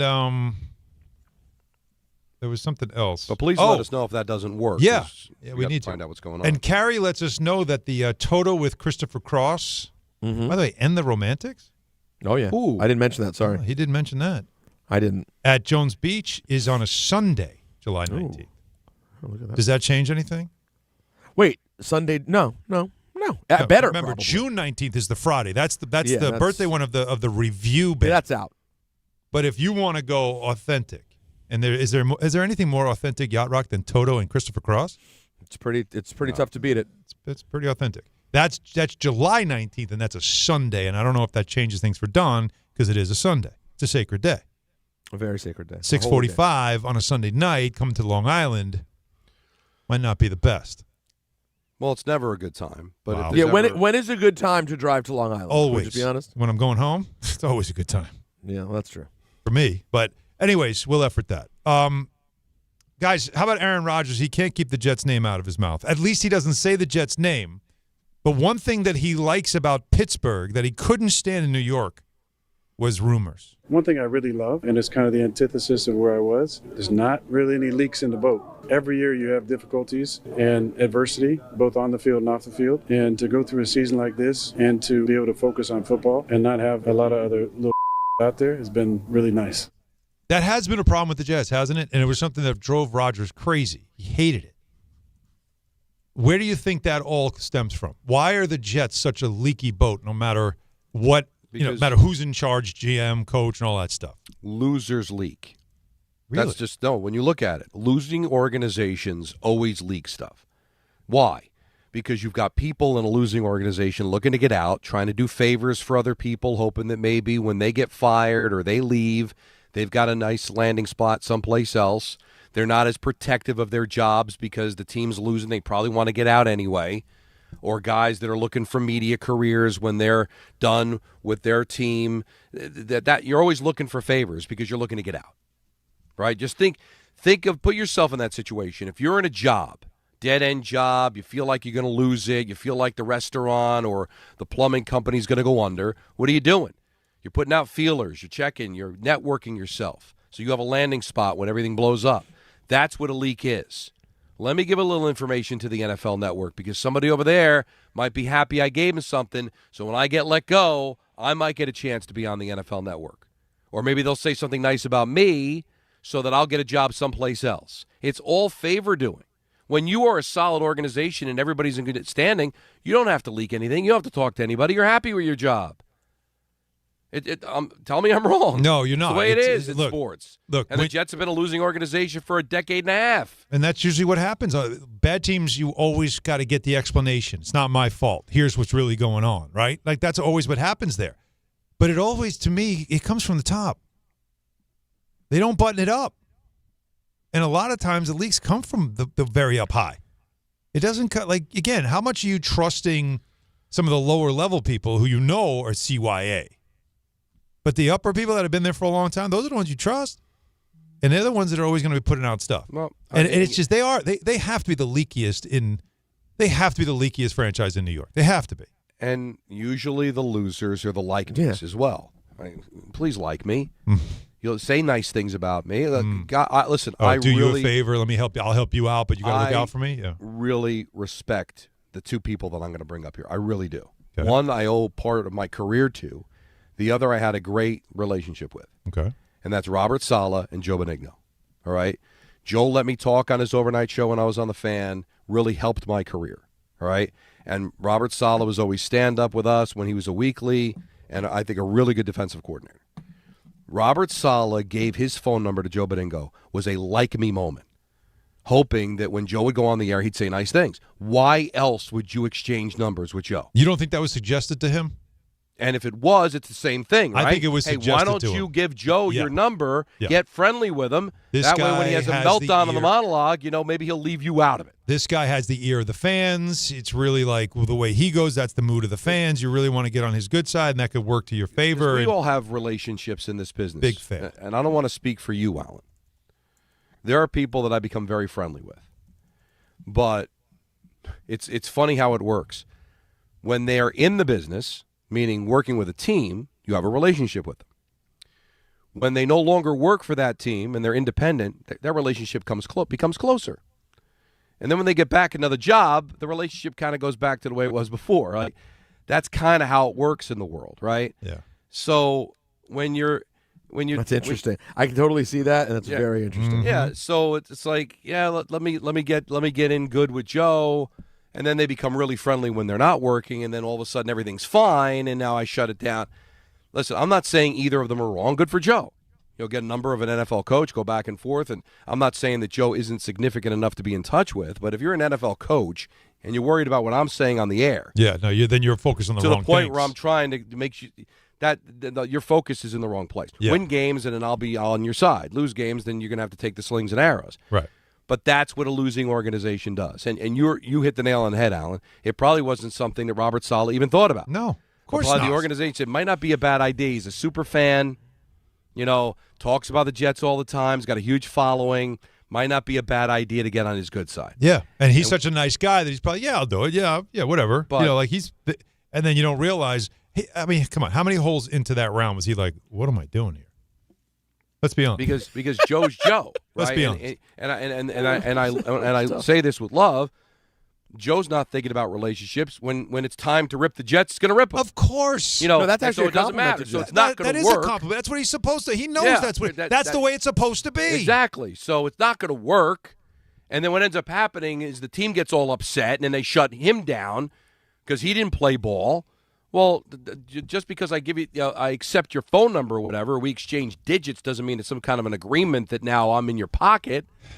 But that's the way it gets perceived. That's the way it looked like. But again, it's all what losers do, because losers spend time worrying about damage control than how they're going to win the next game. Mm-hmm. So take a look at it. Steelers, all right, they haven't been to the promised land in a long time, and Steeler fans will tell you, be the first to tell you. But they're a buttoned-up organization that's all about trying to win, so they don't play those games. And that's been all. Is that why the Jets lose? No, but it's all part of the fun with this franchise. So with that in mind, Don, again, I'll give you all the credit in the world. Last summer, when everybody was excited about the turnover and the new coach, the new GM, and now they bring in Justin Fields, this young coach. Rodgers is finally out of here. Ding dong, the witch is dead. A new regime, a new world, and everybody's going with this defense. They can win 7-8 games. They can do this. They can do that. And you're like, do you notice that they are tamping down expectations and everybody else is fired up? And you were right. And then all of a sudden, towards the end of the season, and especially after in that post-season media address, right? Their exit interview with Muji and with Glenn, they both talked about a sense of urgency going into next season, which felt weird because right now it feels like rock bottom. How can you have an urgency when you're at rock bottom? You're still climbing. You can't start having expectations because you've got a lot of work to do. But they were setting that tone already. Why? Well, what did I say? What did I say why? Why were they all of a sudden changing their tune? Because of their owner. Yeah, because we know Woody Johnson can't sit for 5 minutes and see some criticism of him or his franchise, and now he starts to get frustrated, and he gets mad, and he starts letting everybody know, we can't wait, we have to go for it. That's speculation by me, but it's informed speculation because I've watched this team for a long time. Every year of his ownership, I have been alive. Well, Rich Cimini said this on Flight Deck. Tell me if it sounds familiar. Woody Johnson is committed to Aaron Glenn. Now, call him crazy, but that's the situation. I can tell you this. Johnson was not happy by the finish to the season, despite the circumstances. Yeah, rookie quarterback, some injuries, evaluations, some quote-unquote tanking. He was not happy to see his team get blown out 5 times in a row in historic fashion. As you know, first team in NFL history to lose 5 straight by 23 or more points. That's incredible. Not even Kotite did that, not even Gase. And so Woody, from what I understand, didn't even go to the last 3 games, which is unlike him. So just because, he didn't fire Glenn does not mean he's happy. He was pissed. So, first of all, Rich has been covering the team since they were named the Titans. He knows everybody, everything. He's seen it all. When he says not Kotite, not Gase, he's literally covered both coaches. So he knows what he's saying, and he knows people, and he gets great information.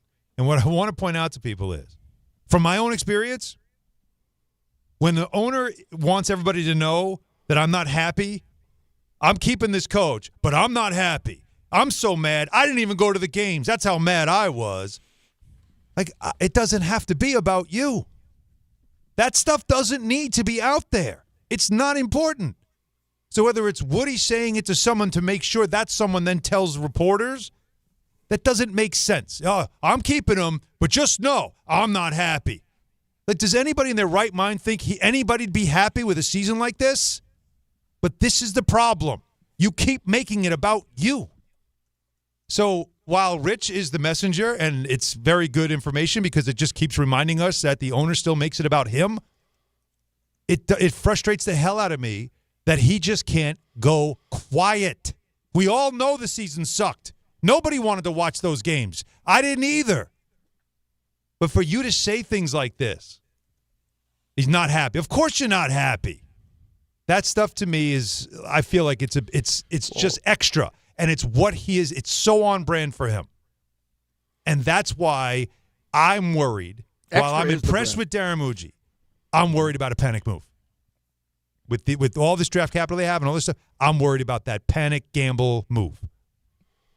I always felt, too, when I was telling you over the summer of how they tamped it down, I always felt that they did that almost for Woody. So Woody wouldn't, say something or get crazy. Just, hey, listen, we're not going to be good this year. So let it alone, all right? We got the right coach. We're doing the right things. Don't get caught up on how bad we are because I'm telling you, we're going to be bad. And they were able to keep him at bay for a year. But he gets asked something, and he should be disappointed. But you're right. He cares about how he's perceived, and he's probably listening to the fans. And, Jake Aspen's done a great job. He's been against Glenn kind of from the beginning, ripping him. He's got a huge podcast with the Jets. I'm sure a lot of that gets back to Woody, our show, the fans, what's being written about. That's all a reflection on him, right?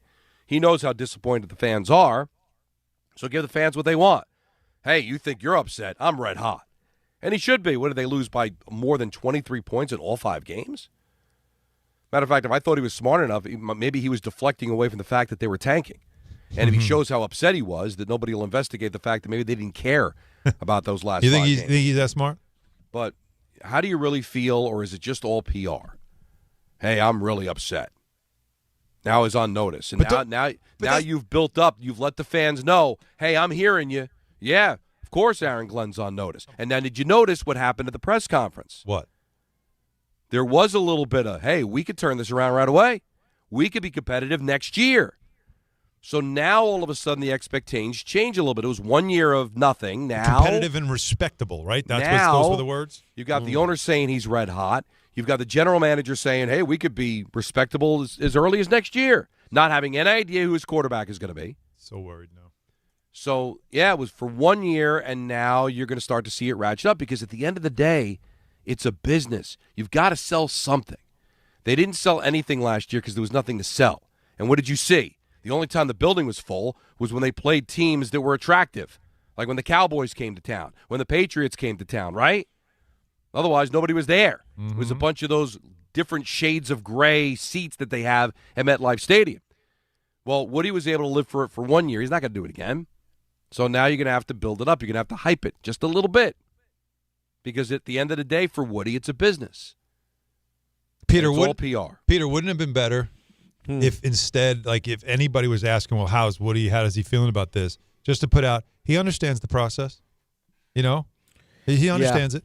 Like and that's it. Nothing else. Is he unhappy? Is it? No. He knew the process and he trusts these guys. And that's all you say. Instead of he's mad, he didn't even go to the last couple of games. Like, no, come on, man. What you want to have when you have an owner who doesn't know what they're doing is you want to get as much confidence as possible that they're not involved. So expressing any type of strong emotion about it makes you think they are involved, right? Or could get involved, or they're about to, or they're getting involved. Yeah. You certainly prefer they understand he understands what we're trying to do. And we have his trust. Well, I'm worried now about some type of a gamble, roll the dice type of thing, and that's what you're worried about. You don't want to see it happen, but I needed to play that because that just the Jets don't deserve a lot of our attention right now, but that did. If I worked for Woody Johnson, my advice to him would be don't try to win the court of public opinion. Cannot be done. Right. Jet fans hate you. They think you're the reason why they don't win. And the only thing that will change that is winning. Thank you. So don't think that some stomping your feet and saying something or firing a coach in week 5 or 6 of the season saying I'm in charge. Nothing. It doesn't do anything. Doesn't resonate. No. About what two things will resonate. Lay out. 2 things. 1, winning. 2, freeze ticket prices. That's it. Those are the things that resonate. Everything after that, nobody wants to hear it. Nobody cares. That's the thing, reality. Too. But what did they do with ticket prices, Alan? They raised them again. Right. Yeah. So now you feel like an obligation of, well, now we got to give them a little something. We got to stir it up just a little bit. We can't soft sell it a second consecutive year. You see how that worked out. Yeah. Nobody's in the building. 800-919-3776. Let's get a few more calls in here before we get to Fraud Alert Friday. Judy in Westchester wants to help us out on the Alexa thing. Judy? I like it. Hi, guys. How are you? Good. I just wanted to let you know we couldn't get you guys for like 2 weeks on Alexa, and it was very frustrating. I Googled it, and they said you have to say iHeartRadio, so that's what I was doing for a while. But then for some reason it started working again. So I don't know what happened, but we really couldn't get you guys. Wow, sabotage. Well, that's inexcusable, and we're going to try sorry to figure that out because there's got to be a way to do it because that's how I consume.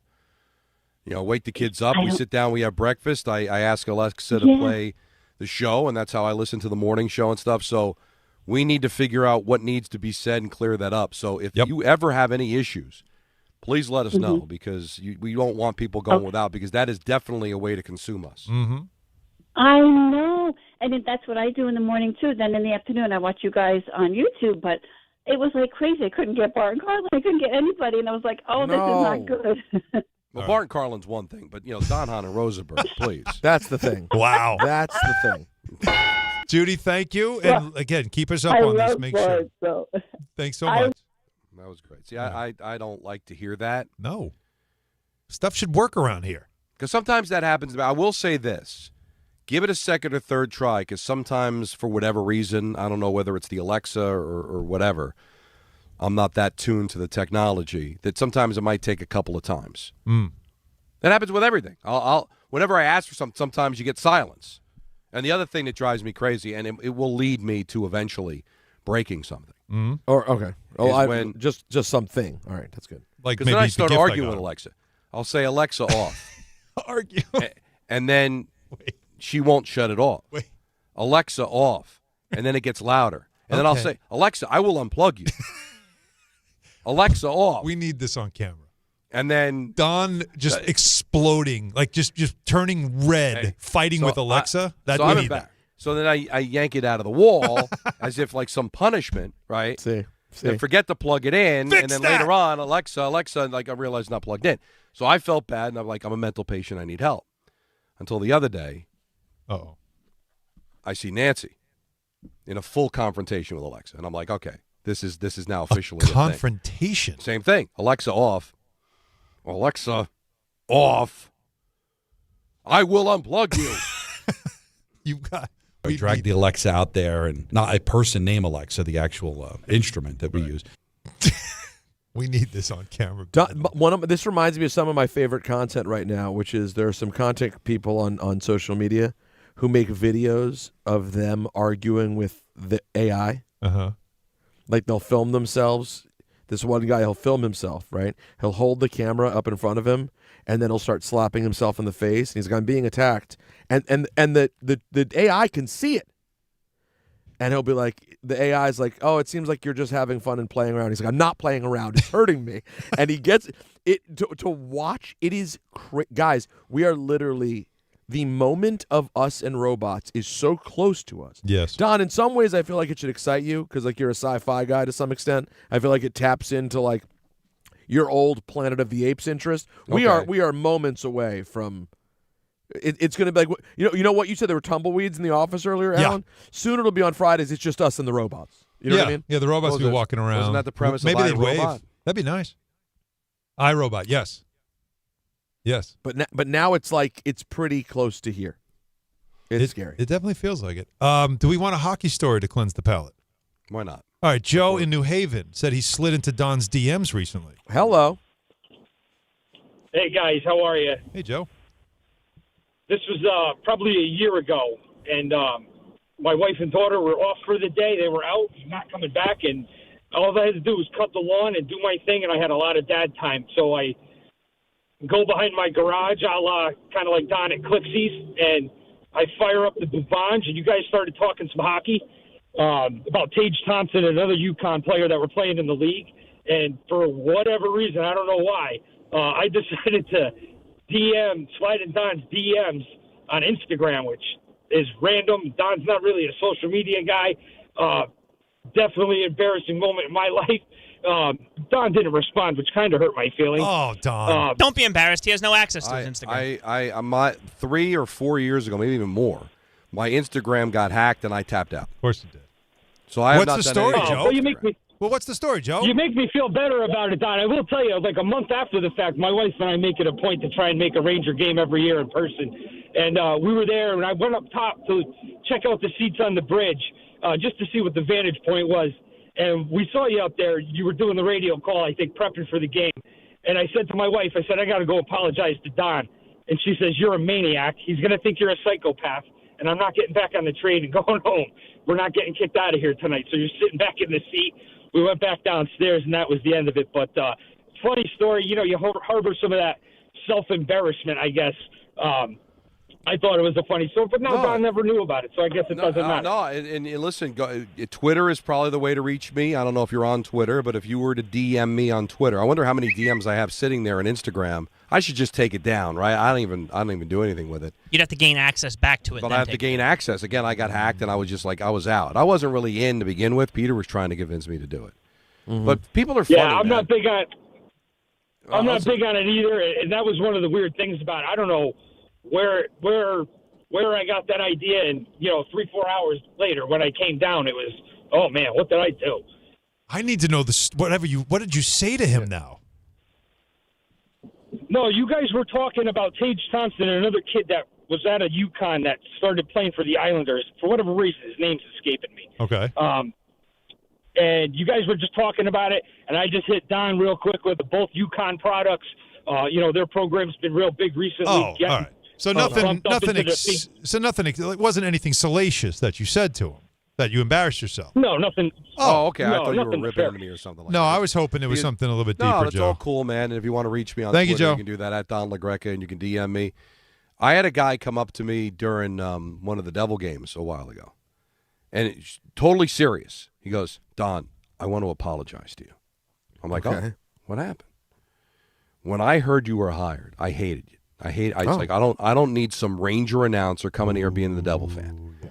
But then I listened to the interviews and I read the stories and I found out you were a Devil fan, and I'm totally cool. You sound great. Really appreciate it. I just want to apologize. I'm like, dude, I never knew you felt that way, so you don't have to apologize. I thought maybe he tweeted me, go die, kill yourself. But he felt a way. He's like, you know what? I didn't like you, but now I do.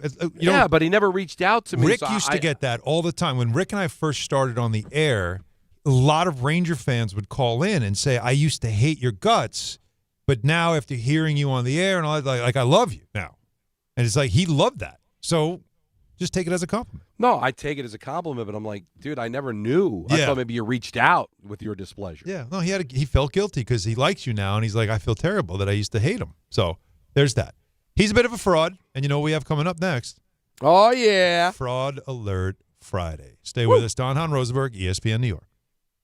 It's Chuck Devine with SnowCountry.com. Are you looking to hire? ZipRecruiter finds the best candidate for your job fast. Try ZipRecruiter for free at ZipRecruiter.com/free. Ski areas nearby in very good shape, and mountains up north receive more fresh snowfalls this week. We have some changeable weather moving in, but dry windows for skiing and riding both Friday and Saturday. We'll start in Vermont, where I had 2 good ski days this week, one of them at Killington. There's Skyship protection from the elements, and they have new comfy cabins, too. Killington was 72 miles of trail, Stratton with 92 slopes. Both spots got 5 inches fresh just before Wednesday. Gore Mountain and Whiteface got fresh snow in the Adirondacks this week, and they both have at least 85 trails. Ski Butternut on 21 trails plus snow tubing in the Berkshires. Mount Peter and Thunder Ridge both around 75% with softening snow and wet granular day and night in southern New York. You don't just ski or ride, you dominate. At Killington, we fuel your adventure. Be the beast. Ski and ride Killington. If you've been injured on a construction site, then you need a lawyer who knows New York's unique labor laws. At the Parisman Firm, they have decades of experience handling construction accident cases and a proven track record of delivering huge results. Their team has already recovered nearly $1 billion for hardworking New Yorkers. From scaffold accidents to slip and falls and equipment failures, they've got your back. Call the Parisman Firm now at 718-WORKERS. That's right, 718-WORKERS, because your case is their cause. Get the justice you deserve today. Presented by Robinhood. He crosses, spins, pulls up. With Robinhood Prediction Markets, buy or sell your predictions all game long. No house odds, just you versus the market. Put your sports IQ to work. Trade every shot, block, steal, run, and moment that shifts the game. With Robinhood Prediction Markets, trade every play. Visit Robinhood.com/predict to start trading. Futures and cleared swaps trading involves significant risk and is not appropriate for everyone. Event contracts are offered by Robinhood Derivatives LLC, a registered futures commission merchant and swap firm. Bet365 is...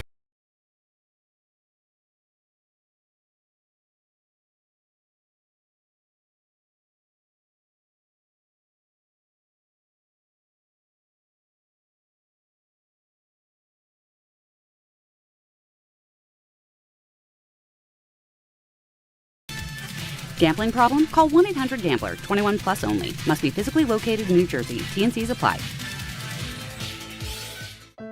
Health surprises can change your life in an instant. You've seen it happen to others, but it doesn't have to be your story. At Princeton Longevity Center, we customize actionable and proactive health plans to maximize your lifespan and take control of your health. Our Cancer Check program combines cutting-edge technology with top medical expertise to keep you ahead of potential risks. With advanced full-body imaging, genetic testing, and multi-cancer detection blood tests, we look for even the earliest signs of problems. Results are analyzed by expert physicians who craft a personalized plan to safeguard your future. You're not just a patient, you're a partner in your health journey, backed by a team committed to helping you live longer, healthier, and more vibrantly. Our programs have saved hundreds of lives and empowered countless others to take control of their health. Be proactive with your health for the ultimate peace of mind. Call 888-8000-PLC or visit PrincetonLongevityCenter.com.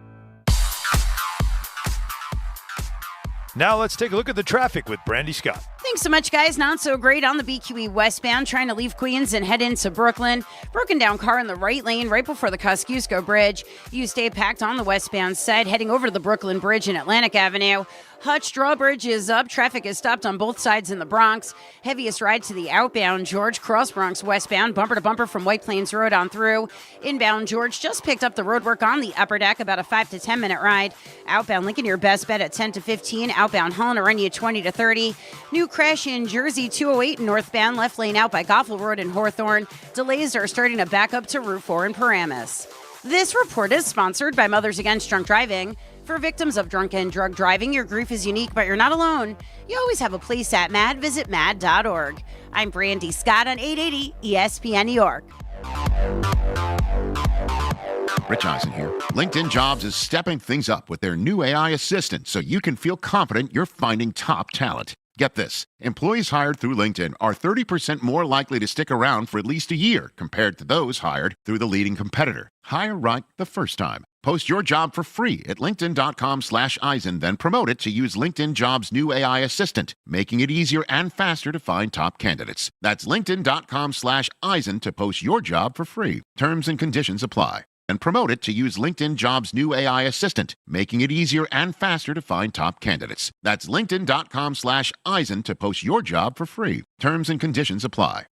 Score more with a college-branded Venmo debit card. Rep your team with every tap and earn up to 5% cash back through Venmo Stash, a new rewards program where the more you do, the more you get. Get your Venmo debit card today and start earning rewards with Venmo Stash. Learn more at venmo.com/collegecard. The Venmo MasterCard is issued by the Bancorp Bank N.A. Select schools available. Venmo Stash terms and exclusions apply. Max $100 cash back per month. See terms at venmo.me/stash terms.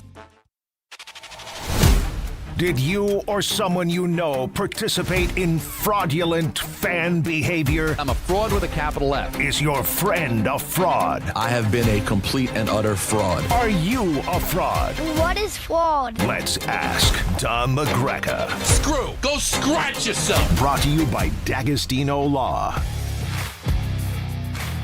Sponsor from D'Agostino on Fraud Friday. Welcome aboard. See, Don's testing out the gavel as he's supposed to. Very good. I like the sponsor, by the way. Oh, yeah, that's why I just said it. Because I feel the same way. Mm-hmm. I'm very excited about it. Trying to get my camera angle right and make Anthony nauseous at the same time. Really, really unhappy with the look of this room. But I can only do what God's done with my face. Ladies and gentlemen, it is time. Great. What are you talking about? I just don't like the angle. I don't know. I'm not happy. At least you're using something that shoots you straight rather than... I don't. When the gift that Don got that he just refuses to use. But I still should be higher up. I should still stack this on something. You know what I'm saying? I don't know. I think it looks good. I'm looking forward to packing that gift tonight. Yeah, we'll see. And throwing it in the garbage. Yeah, right. That's what you're saying. Just pack it right in the garbage. Packing it up and throw it in the trash. Yeah, might as well. All right, here we go. Hey guys, I'm afraid you have a fraud in your midst. Hasn't our friend Don been absolutely adamant that it's fraudulent to root for a college you did not attend? Which is it, Donnie? Yes. Did you attend school in Oregon? Or are you a massive hypocritical fraud. The floor is yours. Your friend, Dove in Boston. When did I say I'm a fan of? I mean, I'll earlier this week, I said I asked you if. Yeah, I'll root for them to win, just like I root for Rutgers because they're local. I'm not a Oregon fan. Do you see me with a Duck jersey? Even though they're gorgeous, by the way. You love a Duck. Who doesn't love I like a it Duck? when like the fluorescent green. Sometimes they get a little kooky with their uniforms, Oregon. But you can have a rooting interest. But am I an Oregon fan? Am I wearing paraphernalia? Do you see anything? No. I just said that, you could root for teams. Doesn't make you a fan. No. So, sorry. You're a fraud for being so off base. Peter, is this allowable? Can a judge rule on his own case? Do whatever I want. Or do we need some outside help? We should jump in here, but I'm actually going to side with Don also. I am too. If he had said, but sorry to ruin it. You made it too easy though. Don't we have a no fraud drop this time? D'Agostino. There you go. I like that. Thank you. That's how you do I love it. it. Yeah. All right, here we go, guys. Let's keep moving. Tough start. What's going on, DHR crew? Hope you had a wonderful holiday season. I'm writing you to finally settle a dispute between me and my boys. We all used to do a sports podcast a couple of years ago, but stopped due to a million reasons. One of our co-hosts is a Pelicans fan. What? But claims the Knicks as his second favorite team. My other co-hosts, who are Knicks fans, parentheses, I'm unfortunately a long-suffering Nets fan, would always clown him for that and call him a fraud whenever he claimed to be a Knicks fan. Mm-hmm. Here's where it gets interesting. About 3 years ago, my co-host went to a Knicks versus Bucks game. The two actual Knicks fans both claimed my other friend was actually rooting for the Bucks over the Knicks during the game. To this day, my friend denies it and says he only likes the Bucks because he's a big fan of Giannis. Oh boy, but there's a lot here. And that now we know why this podcast didn't make it. Yeah, and that aside from that, he was rooting for the Knicks the whole game. I wasn't there, so it's kind of a he said, she said situation for me. I reached out to all of them about it, and they all gave me permission to reach out for a ruling. Is our friend a fraud Knicks fan? All right, so he claims to be a Knicks fan, but he rooted against the Knicks, against the Bucks, because he loves Giannis. Well, I got the stats correct. But he's a Pelicans fan first. Oh, he just wait. You're a Knicks fan, and you were rooting I have to ask against more than the three Knicks? questions. Yeah, that's it. Fraud. Yeah. Throw him in jail, lock, and throw away the key. I don't like these people. Who are these people? Because I want to really give a lecture here. Oh, TED Talk. Just sit back, everyone. TED Talk. No, you don't have to sit back. Matter of fact, I want you to lean in. Oh, okay. Is that it's okay to root for other teams, hey, well, the Knicks are out of it. I hope this team does okay. We all do that, right? Mm-hmm. You got to do it in New York during the NFL playoffs. Got to have some sort of rooting interest, right? Sure, we all want to watch. But these people that I'm a Knicks fan, and I also my second favorite team. Come on, isn't your second favorite team another way of saying I've got somebody auditioning for the number one spot? That the second that this team ticks me off, the second they don't win for a long period of time, I'm going to slide 2 into 1. Isn't that what it really is? Yes. Isn't that basically your sports gumar? That's what I was going to say. Yeah. It's like I love my wife, but I do have the second girl lined up. This is my sports gumar. That's what this is. Yeah, this is why, Alan. We'll never be as great as Don. No, that's an amazing. Well, first of all, now it's got me thinking. Do I have a sports gumar? I don't know, do I? No, who would you? I'm trying to think, because that sounds really nice. It's almost like you fall back. No, you need one. You need one. Well, I always, as a Jets fan, I always need one this time of year. No, but there's a difference between I'll hop on this bandwagon this year because the Jets are out, like you've said. That there's a that's not a gumar. That's not but when you have a full time I'm a Knicks fan and a Pelican fan. The Pelicans are my second favorite team. Yeah. What that basically is saying is if for whatever reason the Knicks went south and the Pelicans became great again, oh, my God, all of a sudden the Pelicans are number one. Yeah. I don't like it. The sports guma is exactly why I don't like the regular guma. It makes no sense. For what I'm trying to say here is this. Alan, you don't need a second team to make you miserable. You wait for the moment when something sexy pops up, right? Right now, for example, Allen's Jets almost killed him. Yes. And he was walking down the street one day, and he just bumps into this beautiful blue, navy blue jersey with a little bit of red and white, and all of a sudden it's the very sexy Drake May. And he's going, I like watching this team. Now, he hates them, hates the Pats. They find him disgusting. Isn't that but weird? I know him. But he gets satisfaction out of watching them play. But you know what? Isn't that the definition of the guma, though? It's the one like you'd never be with. No, but that's what I'm saying. You just can't No, help but that's yourself. what I'm saying. You don't want a guma. You know what the guma is? The guma is the woman who Tony almost killed on The Sopranos. Yeah. You just want an affair. Who needs a whole second relationship? That's the whole idea. That's a though. nightmare. It's like two worlds that would never have collided, but once it did, it was like, and that's the Patriots for me. It's like Saturday I don't nights want to for the love wives. them, but I just want to taste. That's why. Summer Saturday flings. nights for the wives, Fridays for the girlfriends. It's the dumb. I want to say this to anyone listening. I hope you hear me. There is no bigger sucker on this planet than someone who not only has an affair, but then it turns into a whole side relationship. So now you have two. Yep. Hold on. We all know we're just answering to our wives. Now you have two. What are you doing? What are you doing is right. That's nutty. And So, the anyways, other I thing- see sports the same way. Okay. So fraud. Fraud. Love it. All right, Sports guys, guma is now a thing, by the way. That's a thing Yeah. forever. Fraud. Love it. Judge Don and the council. Picture it. Estelle Getty voice. 1994-95, Staten Island. An 8-year-old boy started playing organized football when the Cowboys were on their tear. I loved Jay Novacek and Moose Johnson and styled my aggressive play around Moose's play. As a dumb kid, I declared to be a Cowboys fan because of the players I liked and to piss off the Giants fans. But, disclaimer, the Jets are my AFC team. Oh, boy. My immediate family and friends were Jets fans, and my broader friends group and at school were mostly Giants fans. But it was too hard to be a Jets fan. For some reason, I've always disliked the Giants and gravitated to the Jets. I'm an NY fan in all other sports. I stuck with that until my early 20s, but I had an unspoken resentment for my poor childhood decision and deep down realized I wasn't a real fan of that team. One of the breaking points was having to defend two crazy owners, Steinbrenner and Jones, in many sports arguments. It became too much to stomach. The point of no return was when my now estranged father told me that him and his current wife have something in common. We have something in common. We're both Yankees and Cowboys fans. At that moment, I dropped the Cowboys completely and stuck with the Jets solely. Though I can sleep easy now with a clear conscience, my heart has never hurt so much over a sports franchise, but will stay loyal to see the day they turn it around. I'm honestly a little nervous about how Judge Don will rule, but I will abide by his decision. Chris. Sounds complicated. Took a lot to get there. And he sounds like he's a pretty good guy, but he's a fraud.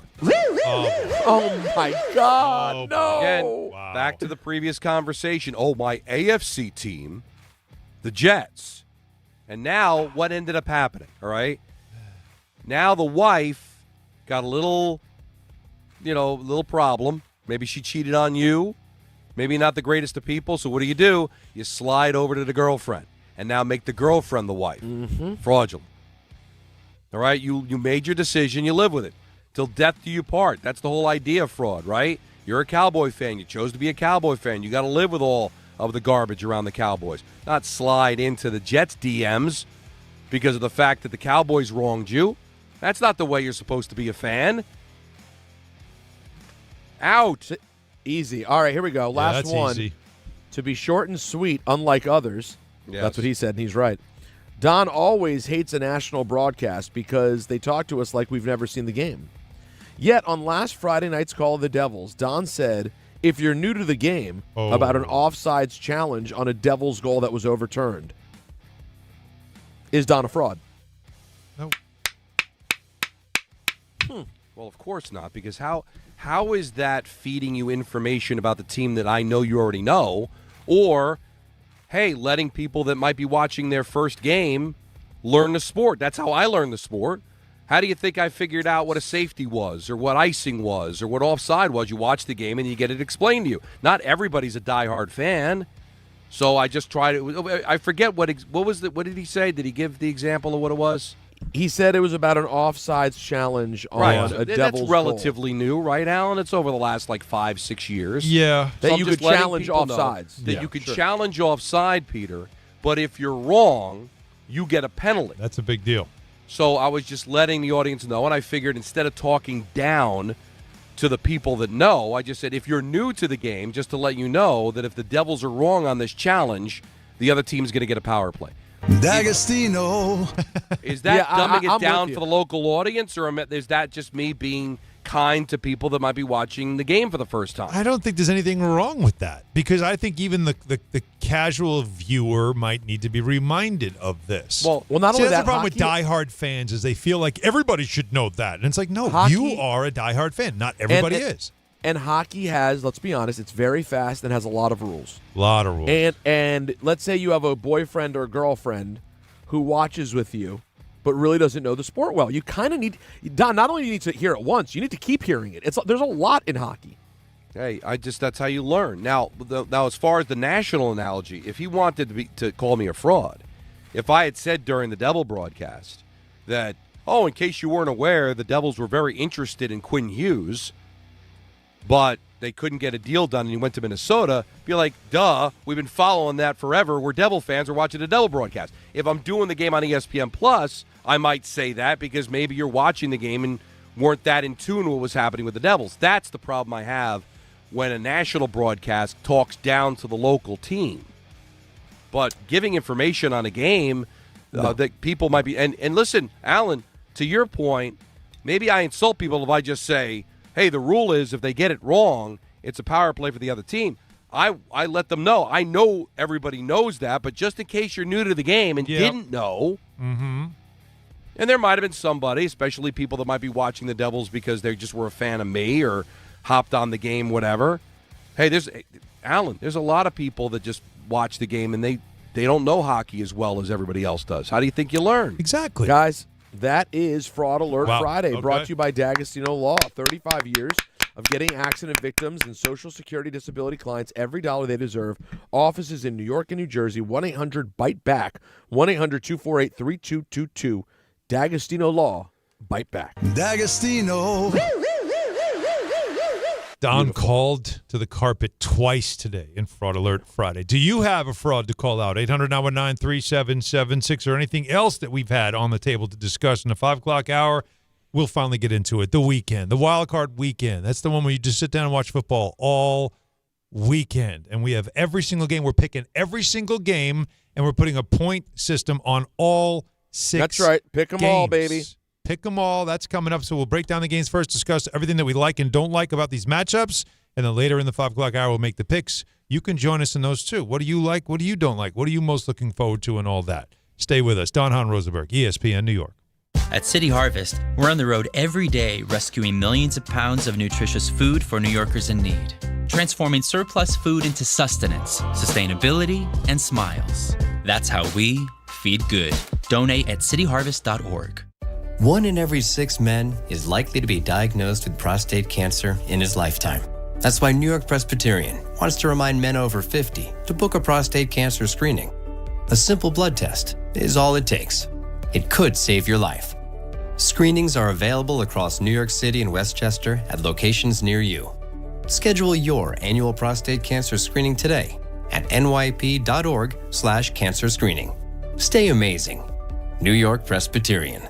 Hey, New York and New Jersey, Boost Mobile has an unlimited talk, text, and data plan that's only $25 a month forever, meaning you'll only ever pay $25 a month for the rest of your life. Who wouldn't want unlimited wireless when it only costs $25 a month forever? If you don't, you must be one of those people who enjoy overpaying for their phone plan. $25 a month forever is truly as good as it gets, so go online and switch now at boostmobile.com. After 30 gigabytes, customers may experience slower speeds. Customers will pay $25 a month as long as they remain active on the Boost Mobile Unlimited plan. Talk about stepping up. Bang! Bang! It's time to level up your game. Introducing the all-new ESPN app. All of ESPN, all in one place. Your home for the most live sports and the best championship moments. The electricity is palpable. Step up your game with no annual contract required. It's the ultimate fan experience. Level up for more on the ESPN app or at stream.espn.com. Sign up now. Hey, it's Rich Eisen for Pella Windows and Doors. Sometimes teams take a time out to regroup and call the right play. When it comes to your home, Pella Windows and Doors always has the winning game plan. They do it every day, and that's why your neighbors trust them. Visit Pella.com/Eisen today. Right now, Pella Windows and Doors of New Jersey is offering buy one, get one 50% off and every day 0% financing. Some restrictions may apply. See store for details. Offer ends January 31st, 2026. Do you owe $10,000 or more in credit card debt or personal loans? With credit card debt at all-time highs, Debt Relief Advocates is urgently notifying consumers of debt relief now being made available, designed to aid consumers with out-of-control credit card debt. Those who qualify and enroll for this relief program will only have to pay back a fraction of what they owe. This is not bankruptcy or a debt consolidation loan. This is a relief program that credit card companies would rather you not know about, as it ends your debt nightmare and saves you lots of money. Consumers owing at least $10,000 in credit card debt or personal loans can now take advantage of this debt relief as the cost of living skyrockets. Debt Relief Advocates has established a relief hotline for you to call to learn what debt reduction you may qualify for, so don't wait. For this free information, call the Relief Hotline at 800-606-8737. 800-606-8737. 800-606-8737. The college football playoff semifinals continue. Let's go! Tonight in the Chick-fil-A Peach Bowl. I get questions, how are you going to sustain it? We're not looking to sustain it. We're looking to improve it. Hoosiers! The Indiana Hoosiers face the Oregon Ducks. Touchdown, Oregon! The magic continues! The college football playoff semifinals. Tonight on 1050 ESPN and the ESPN New York app.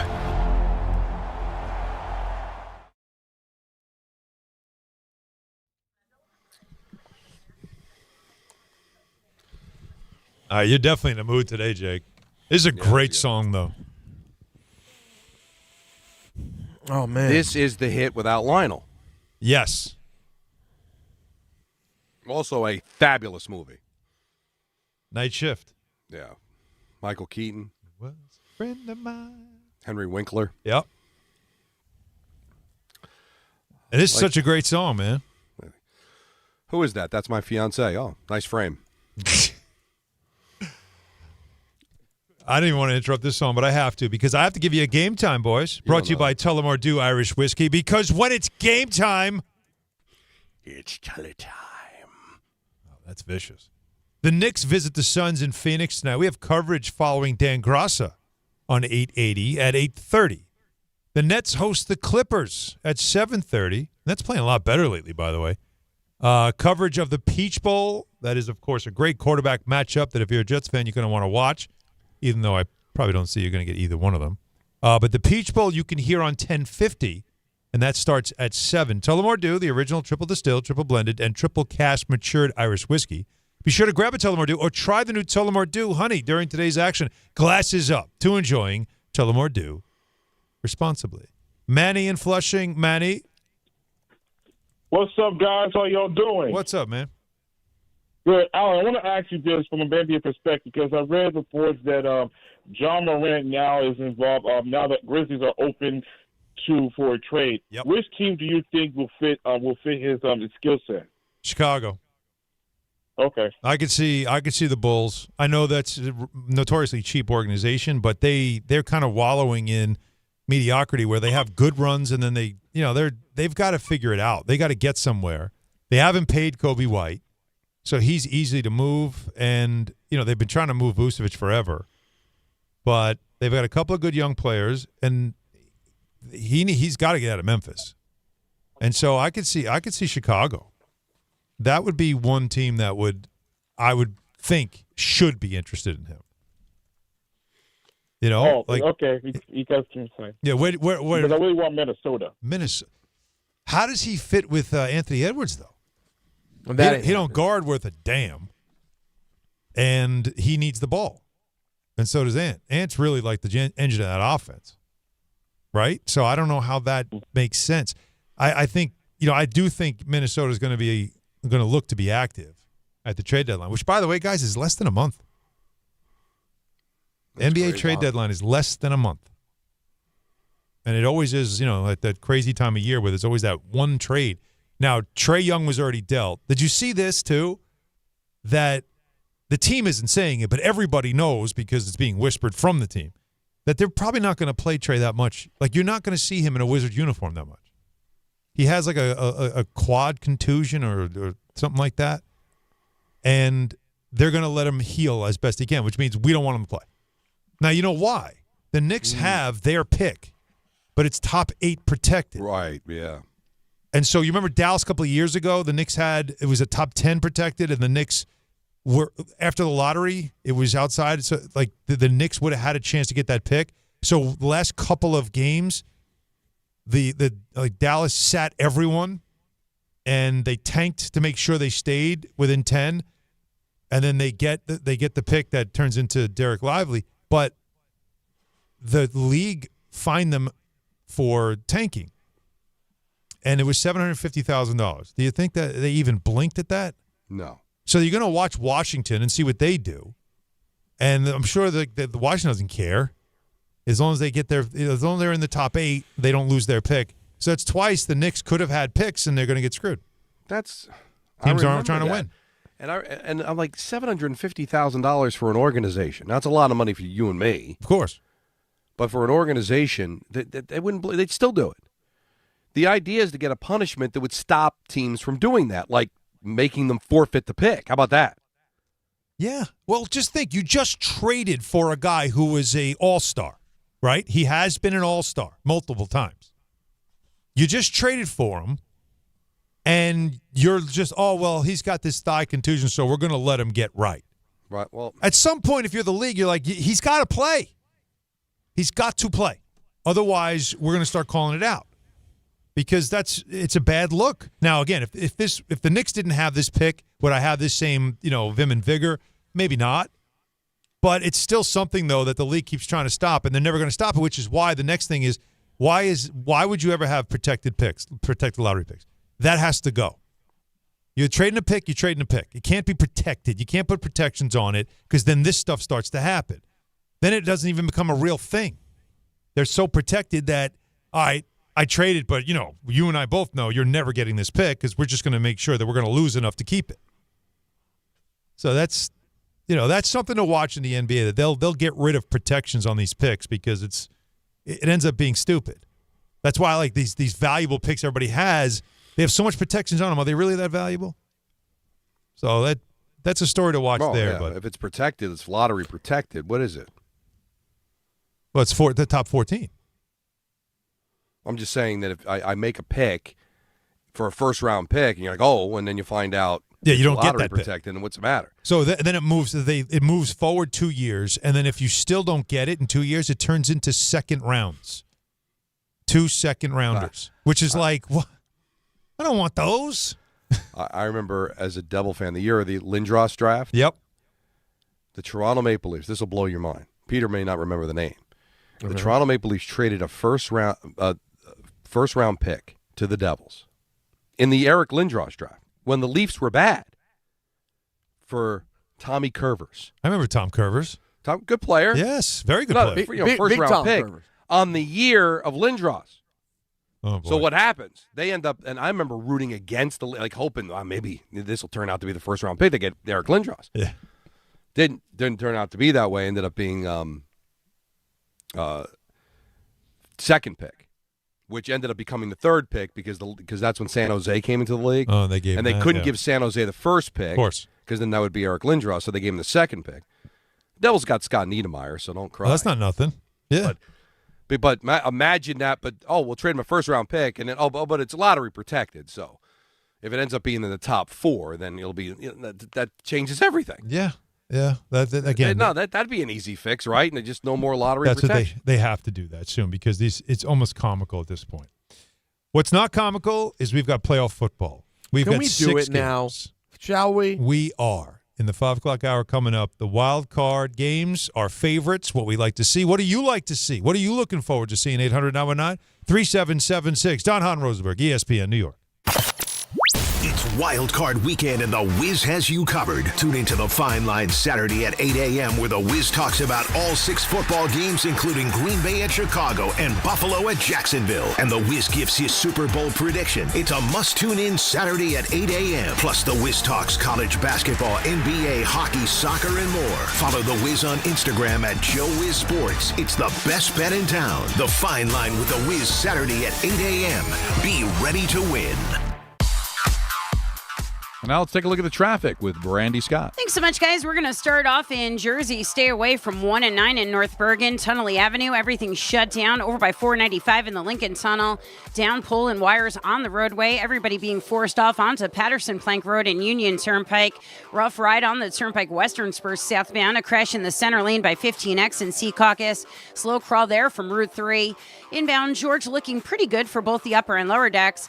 Best of it's the outbound side, Henry Hudson. West Side Highway northbound, some solid slowdowns from the 79th Street Boat Basin. Outbound Lincoln, your best ride at 15 to 20. Outbound Holland, 20 to 30. This report is sponsored by the Positive Coaching Alliance. Questions about youth or high school sports? Well, the PCA can help. It's a national nonprofit developing better athletes and better people through youth and high school sports. More info at positivecoach.org. I'm Brandy Scott on 880 ESPN New York. If you've been injured in an accident that wasn't your fault, then you need a lawyer who knows New York's unique personal injury and workers' compensation laws. At the Parisman Firm, they have decades of experience handling all types of accident cases and a proven track record of delivering huge results. Their team has already recovered nearly $1 billion for injured New Yorkers. From construction to car accidents and slips and falls, they've got you covered. Call the Parisman Firm now at 718-WORKERS, where your case is their cause. Get the justice you deserve today. What if your instincts could pay off? With Robinhood Prediction Markets, you can put your sports IQ to work on the games you know best. It's not you against the house. It's you participating in a live market. Buy or sell your predictions all game long. Trade every play with Robinhood. Visit Robinhood.com/predict. That's Robinhood.com/predict. Futures and cleared swaps trading involves significant risk and is not appropriate for everyone. Event contracts are offered by Robinhood Derivatives LLC, a registered futures commission merchant and swap firm. Hey, New York and New Jersey, Boost Mobile has an unlimited talk, text, and data plan that's only $25 a month forever. Meaning you'll only ever pay $25 a month for the rest of your life. Who wouldn't want unlimited wireless when it only costs $25 a month forever? If you don't, you must be one of those people who enjoy overpaying for their phone plan. $25 a month forever is truly as good as it gets. So go online and switch now at boostmobile.com. After 30 gigabytes, customers may experience slower speeds. Customers will pay $25 a month as long as they remain active on the Boost Mobile Unlimited plan. Most people in radio commercials talk really fast. But we made this one for RV owners. Progressive knows they like the slower pace of RV life, like this commercial. And they know Progressive will protect their RV at a fair price with discounts. Now here comes the fast part. Progressive Casualty Insurance Company and affiliates. Discounts not available in all states or situations. This college football moment is brought to you by ServPro. College football teams have moments they recovered from and made it like it never even happened. Like on September 24, 2016, when Tulsa found themselves down 31-0 to Fresno State with 10 minutes left in the second quarter. Tulsa fought back to tie the game at 41. And then won 48-41 in double overtime. ServPro, like it never even happened. Hey, this is Jalen Brunson. Jalen Brunson for three. And this is your home for New York Knicks basketball. This is 880 ESPN. WHSQ and WCBS FM HD2, New York.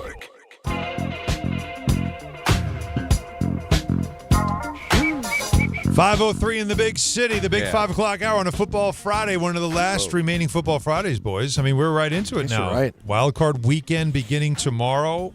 We got a slate of games. Where do we start tomorrow? Is it 4? Is that the first game? Is a 4, right?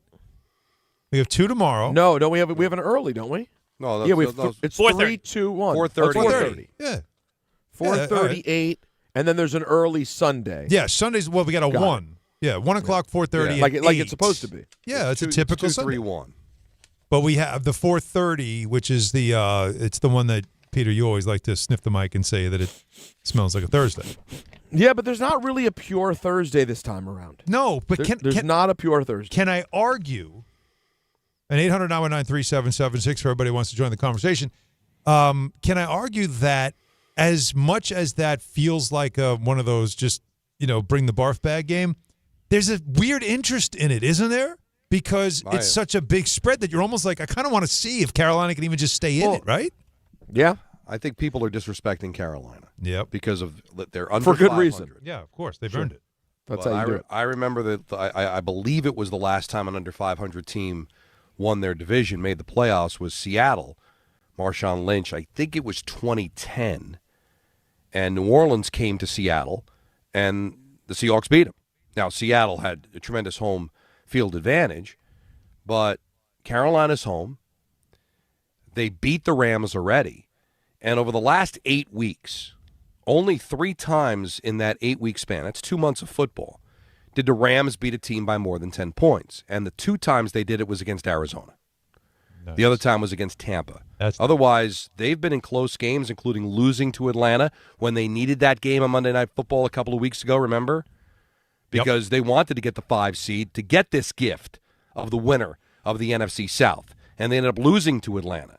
Came back, but because they got a turnover, but they ended up losing the game on a last-second field goal. And then the Rams took care of business against Arizona at the end of the season. But I love the Panthers. Not to win the game, but I love to keep it competitive. Everybody thinks it's a walkover. We had Damian Woody yesterday. Like, who are the Panthers playing? Like, they're completely done, disrespected. They beat Dallas when the Cowboys were still very competitive. I don't think they can. They're the one team I don't think is capable of a run. Mm-hmm. But hanging in this game, I totally see it. Yeah. The Panthers would be the second double-digit home underdog in a playoff game in the Super Bowl era. The 2010 Seahawks were -10 versus the Saints. Yeah, and they beat them. In the Wildcard. They won 41-36. That was the Beastquake game with Marshawn Lynch. Right. So, now, so you have that. I got to ask you a question, Anthony. Hello, Peter. You've been very wisely going against this team whenever you can. I mean, when I say team, I mean us, the 3 of us. Oh, yes. Yeah, people should know this, that he's just using our picks and then saying whatever they agree on, I'm betting the opposite. If all 3 of you do it on a 3-point play, come on. Fading the boys, though, that's not right. It's a very good reason. Now, you, I know, have been interested in the fun of betting on Carolina on the money line to get like a plus 340 payout, whatever it is. It's like plus 460. Mm-hmm. When you hear the way Don and Alan just love Carolina to cover, doesn't this push you towards the Rams winning by 35 points? Well, it's an excellent question, Peter. Thank you. It's an excellent question. And Damian Woody scared me off of it yesterday, too, because he said, and yes, the Rams are getting healthier, and they're not going to come over to Carolina in a middle of the year game going, it's 1 o'clock. We have to. That's not what's happening here. They're going to be prepared. They know they had to do this. They're not going to get the West Coast malaise. Yep. So am I concerned? Yes, but I can't overlook the fact that this team, regardless of who they had or didn't, actually beat the Rams in their home just a month ago.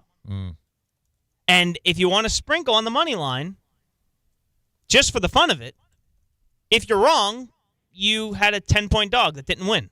If you're right, you look like a genius. That's right. And that's why you asked. That's right. And that's why you asked the question. This year, by the way, you guys love, that there's no favorite, that there's no Chiefs. Do. You guys I think it's dead sexy. Love this wide open race. So the playoffs this year, we have 4 teams that had a winning percentage last year of 300 or worse. The Bears were 5-12. The Patriots was 4-13. The Jaguars were 4-13. And your aforementioned Panthers were 5-12. If you're a Giants fan, it'd make you feel good, right? It shows you it can turn around in one season. You think so? With the right coach, like you see in Jacksonville and New England and Chicago. That to me stands out if I'm looking at like the ability to turn around in the NFL. There's nothing more emblematic than what we see this year in the playoffs. The ability to take a team that just had an awful season, you hate your team, that a year later, like right now, next year, as a Giants fan, you could love your team all of a sudden. Or if you're me, it could be the exact reverse. That does happen too. I have news. Breaking news? It's not necessarily breaking news. There's only 6 games here, and I know we lock in our lines, but I'd like the people to be as informed as possible when we make these picks. Do we have movement? We have movement, which I might have to turn into a drop in some We need capacity. a drop, yeah. So the Eagles-Niners line, and we were talking about this off the air, so I imagine that this is only going to further what you guys are talking about, has shifted from Eagles minus 6.5 to 5.5 to Eagles minus 6. Whoa. Whoa. I get the sense also. Adjust accordingly. Anthony, this should probably impact you also. I have a feeling this whole group's going to like San Francisco also. Well, another question that I have just for my own personal edification. What's Ballard on this weekend? Great. You know what? It's a great question. You can be sure he's on the pack. All right. Well, then Bears. +1. You gotta like the Bears, don't you? Bears. I mean, I am liking a few dogs. Oh, there's no question. There's no question. We're going to do our picks, though, at 5:30, so we don't want to reveal too much here. But, yeah, I'm looking at the playoffs right now as we start this conversation as a whole. I'm going aerial view. The first one was the revelation to all New York fans, because we're not part of this. The connection is, hey, you can turn it around from a miserable 4-13 debacle. You can, because we have two teams that did it. And one of them is, think about it, the Patriots are a top seed. So they're the Patriots. No, come on. You get it. No, you get the right coach, and everything gets right. That's it. You got to young quarterback. I don't like that you're lying. Wait, do you see the math? Young quarterback who you felt like was it, but you needed to see more, and then a coach who has won before comes in. I mean, don't you think the Giants could have that next year? Oh, the Giants? That same the equation. Giants could. Yeah. Sure, the Giants could. Well, I thought you meant the other team, too. Oh, God. No, the Giants could. Now, why would I ever do that? Well, Yeah, okay, that's good. why I was curious when the Jets said, "Oh, yeah, we can, we could turn around and be competitive right away." You- Well, you- no, you're you not can't. You don't know who the quarterback is going Thank to be, you. and right now your head coach is serious question. I think the Panthers are the bigger surprise here because it's Bryce Young, who I thought they gave up on last year, right? Remember? Like, he had lost his job twice. Yeah, he was done. And yet this year he has been the guy throughout the whole year, and they have figured it out there. But, it's still 5-12 is a lot different than, what we saw out of the Jets. So I don't want to bring them into this, but I do think from a Giant fan perspective, you can look at this year's playoffs and have that feeling of, you know what? There are teams that have done this. They have turned it around. Yeah. And the that quickly. And the teams that turned it around either changed the quarterback or the coach. Correct. All right? The Patriots changed the coach. The Jaguars changed the coach. The Bears changed the coach. Right. And the Commanders, let's not forget about them the year before, both. Yeah. Yeah. You get the head coach and the quarterback right, you're going to win. You may not win the championship, but you're going to get better. But look, first of all, here, things can only get better, right? That's what you're looking for. So anyway, that's the one factor that stood out. The other one is this, a little trivia, boys. We have 4 former number 1 overall starting quarterbacks in the playoffs. Can you name them? Okay.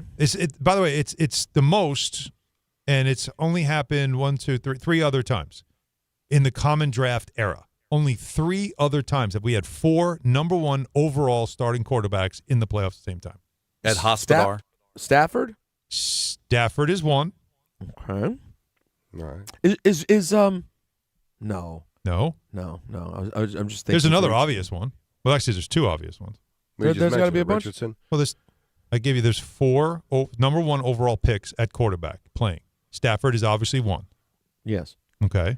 I'm just thinking of the order of the games. Yeah, so I'm going Josh with my Allen's games. not a 1. Nope. Trevor Lawrence. Trevor Lawrence. Okay, there we go. That's 2. What's the night game tomorrow? That'd be Green Bay and Chicago. Green Bay and Chicago. It's not. Oh, Caleb Williams. Caleb Williams. Yep. All right, and we are one on our way. more and one more. This is the hard one. Sunday we have. What's the order on Sunday? Buffalo, Jacksonville. You already said that one. San Francisco, Philly. No. It's not Brock Purdy. I'm confident. Right. Or Jalen Hurts. Okay. We know it's the opposite. Purdy was the Chargers, Patriots, and then you, of course, on Monday night have Houston and Pittsburgh. Is CJ Stroud? No. No. This would probably be the hard one for most. All right, Dom. What are we messing up here? It wasn't Herbert. Nope. No, Herbert wasn't. Mm-hmm. Well, Richardson was 4. Mm-hmm. Josh Allen was not. I will Aaron give you this Rodgers one was hint. not. I will give you this one hint. I just got 2 of these quarterbacks are facing each other. Oh, 2 of these quarterbacks. Jordan Love's not. You mentioned one of them. Yeah, so I already mentioned one. He's of them. facing the other of the four. Oh, It's why C.J. Stroud wasn't. Yeah. Bryce Young? Yeah. Oh, yeah, Bryce Young, right there. Remember the owner wanted him? Yep.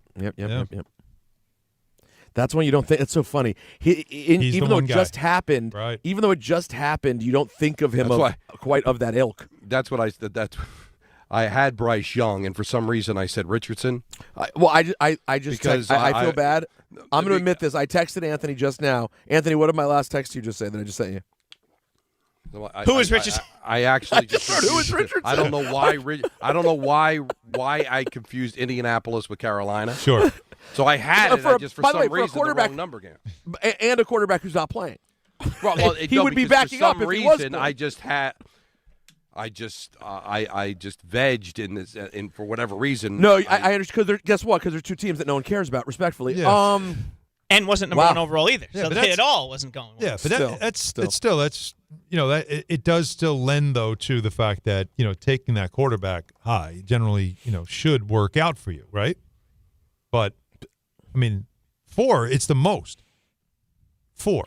Think about that though, and it ties for the most. And the other years were recent: 2013, 2014, 2015, and that's it. Now, we all know that quarterbacks weren't always taken number 1 overall like early in the draft era, right? But once we got to the 2000s, it just seems to be everybody was doing it. But does it tell you, yeah, you really got to get your quarterback at number 1? Or does it tell you that, you know what, taking the guy at number 1 doesn't always pay off? No, most are first rounders, though. Yeah, but number 1, though? To where you're climbing over people to get to that number 1 pick? And Baker Mayfield could have been in this conversation instead of, Bryce Young. So one or the other, right. It could have happened. But it's still, I still fight that idea that you have to, when you have the number 1 pick and you need a quarterback, that's what you got to take the first pick. You have to. Even if it's not a year where the quarterback is the obvious pick. Now, see that, you got to believe, man. You can't force something. You can't force a square peg into a round hole. I need a quarterback. There's a quarterback at 1. I don't like him, but I've got to take him because I'm going to get a PR hit that I didn't take a quarterback when I needed one. You got to still like him. Right. What if Ryan Leaf was the only quarterback? Peyton Manning ended up leaving the year before and got drafted by the Jets. All right? And Leaf is the best quarterback. Mm-hmm. Yeah. Are you? And you're like, this guy's a clown. Like, one of the things, I don't know if you ever heard this story, that there was a gathering of first-round picks before the draft and talked to the media. And listen, it's not a steadfast rule, but a lot of people were not surprised by the order because there was talk going into the draft, like who was going to go number 1. Yep. It's laughable now because of what happened with Ryan Leaf. Yes. So they had like a buffet, and Peyton shows up, suit and tie, very respectful, and Ryan Leaf comes in with like flip-flops, shorts, T-shirt. And it's like, this kid doesn't take it seriously. Now, listen, it could have been the exact opposite, and it wouldn't have mattered, but it mattered here.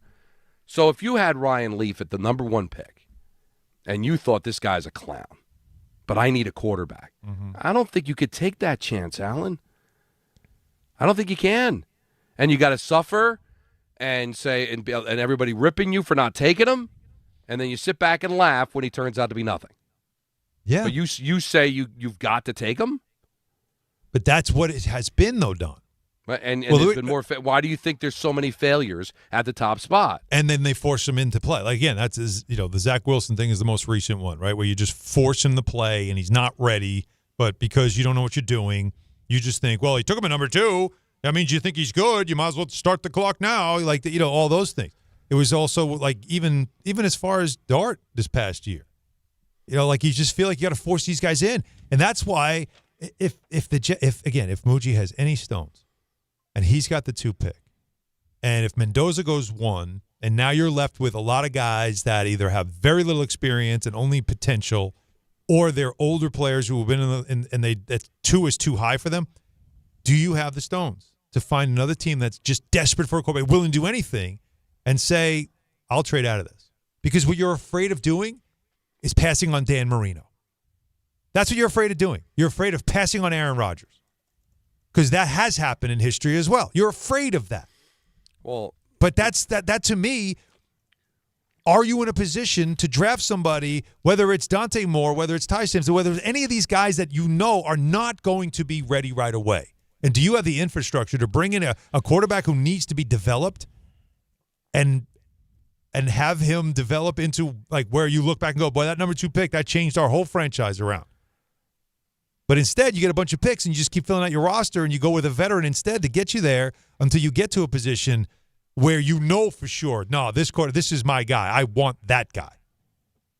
I just don't think I think you get put in a situation where you're afraid to be the one that makes that bold move. Well, I just think that if you're drafting, making decisions based on what other people think, what people have done in the past, well, your owner is, then you're going to make the wrong pick. You've got to be able to stick to your guns. As much as I hated the job that Gettleman did here, I respected the Daniel Jones pick. It was his neck on the line.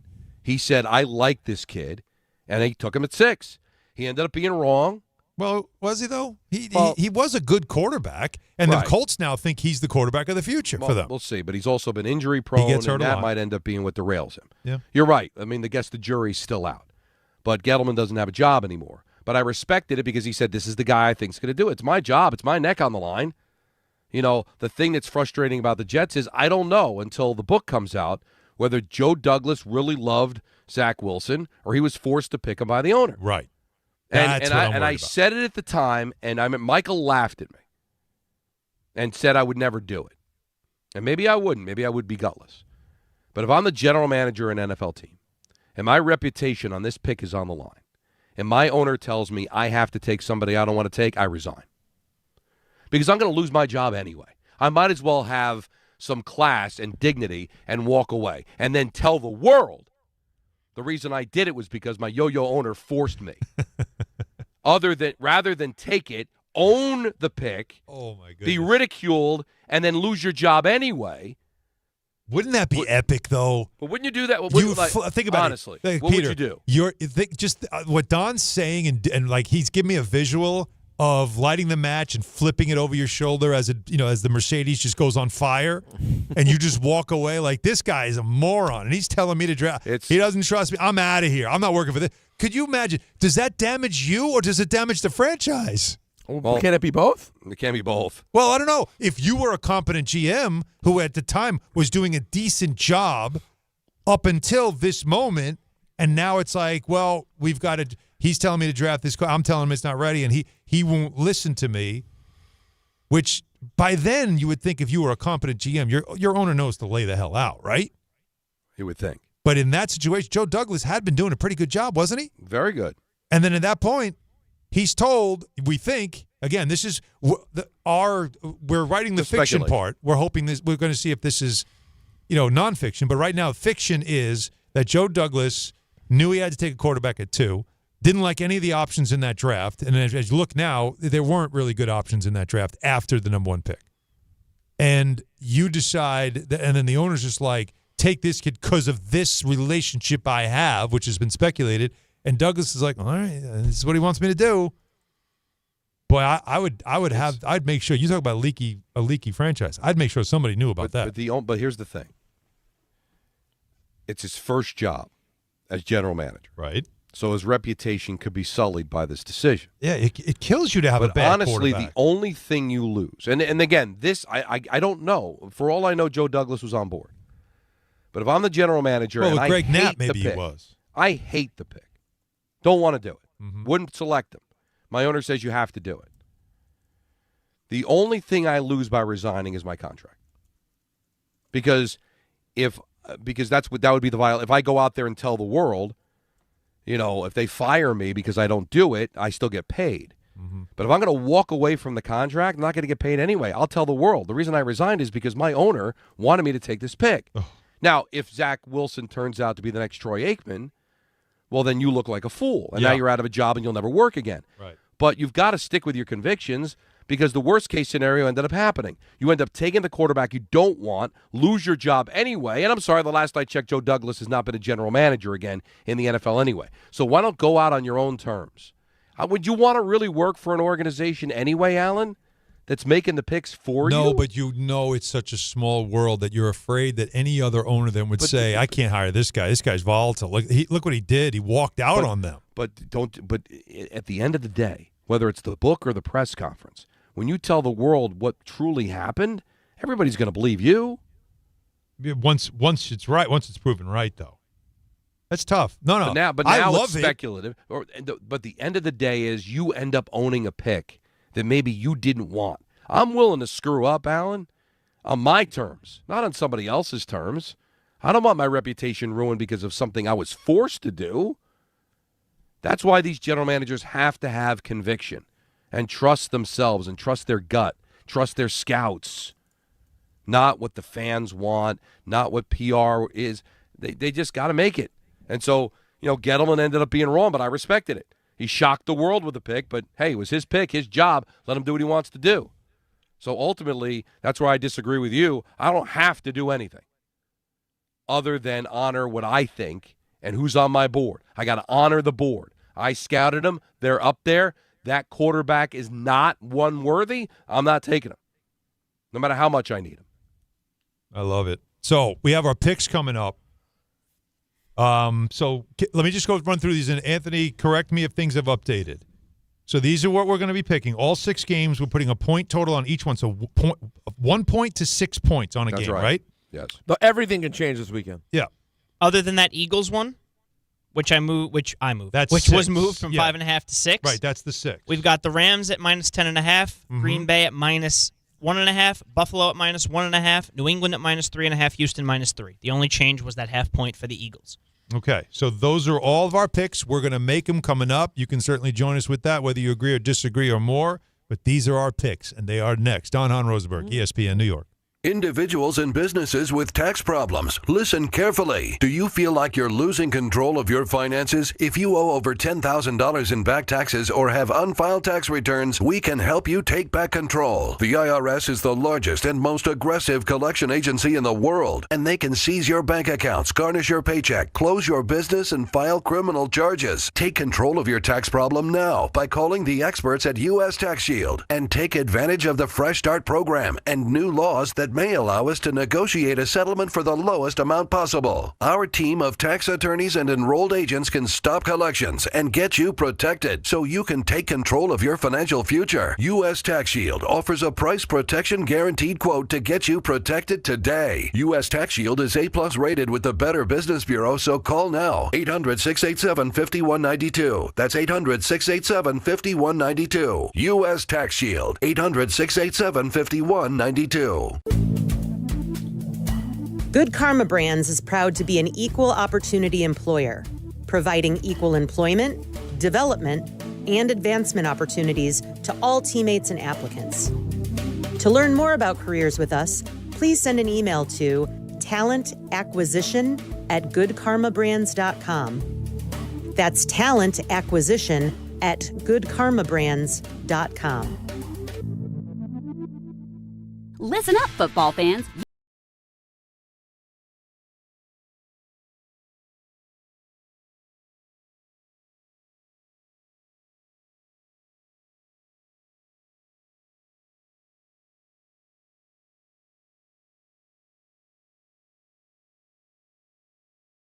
Ordinary at Bet365. Gambling problem? Call 1-800-GAMBLER. 21 plus only. Must be physically located in New Jersey. T&Cs apply. In-app only.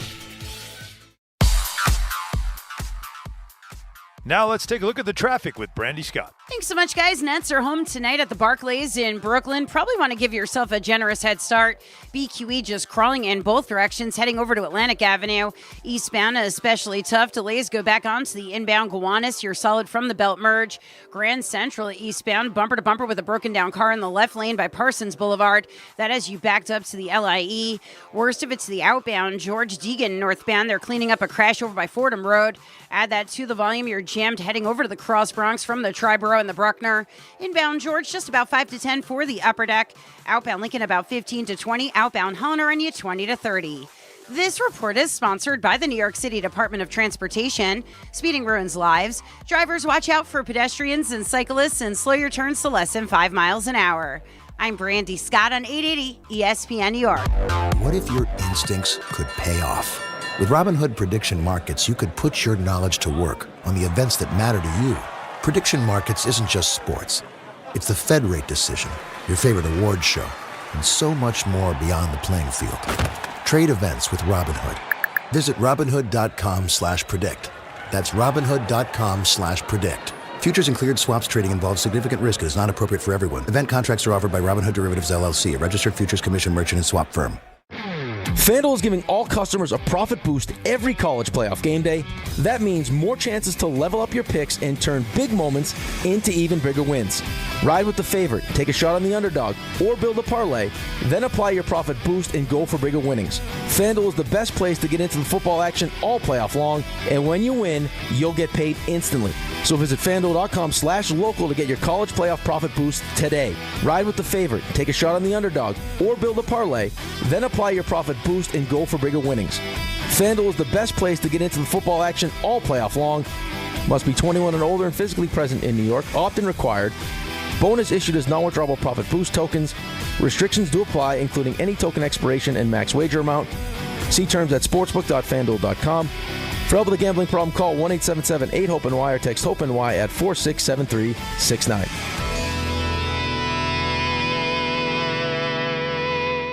This new year, get started on your next success with University of Maryland Global Campus. Apply by February 11th and get your application fee waived. An accredited state university, UMGC offers online and hybrid classes, along with more than 135 degrees and certificates in fields like business, cybersecurity, healthcare, and more. Gain the skills you need to achieve your career goals. Get your application fee waived through February 11th. Learn more at umgc.edu. Certified to operate in Virginia by Chef. Empower. Ellie here is getting the sleeve she's always dreamed of. She worked with Empower and planned for her next move, so she got good at money. Now she can be a little bad. Oh, by the way, you spelled journey wrong. No worries. She can afford the cover-up, too. Ooh, check out my tat. It says, invest well, live a little. Start today at empower.com. Show me something, Alan. Show me something. Don, Hahn, and Rosenberg's Pick 'Em All. Oh, man, give me the 3.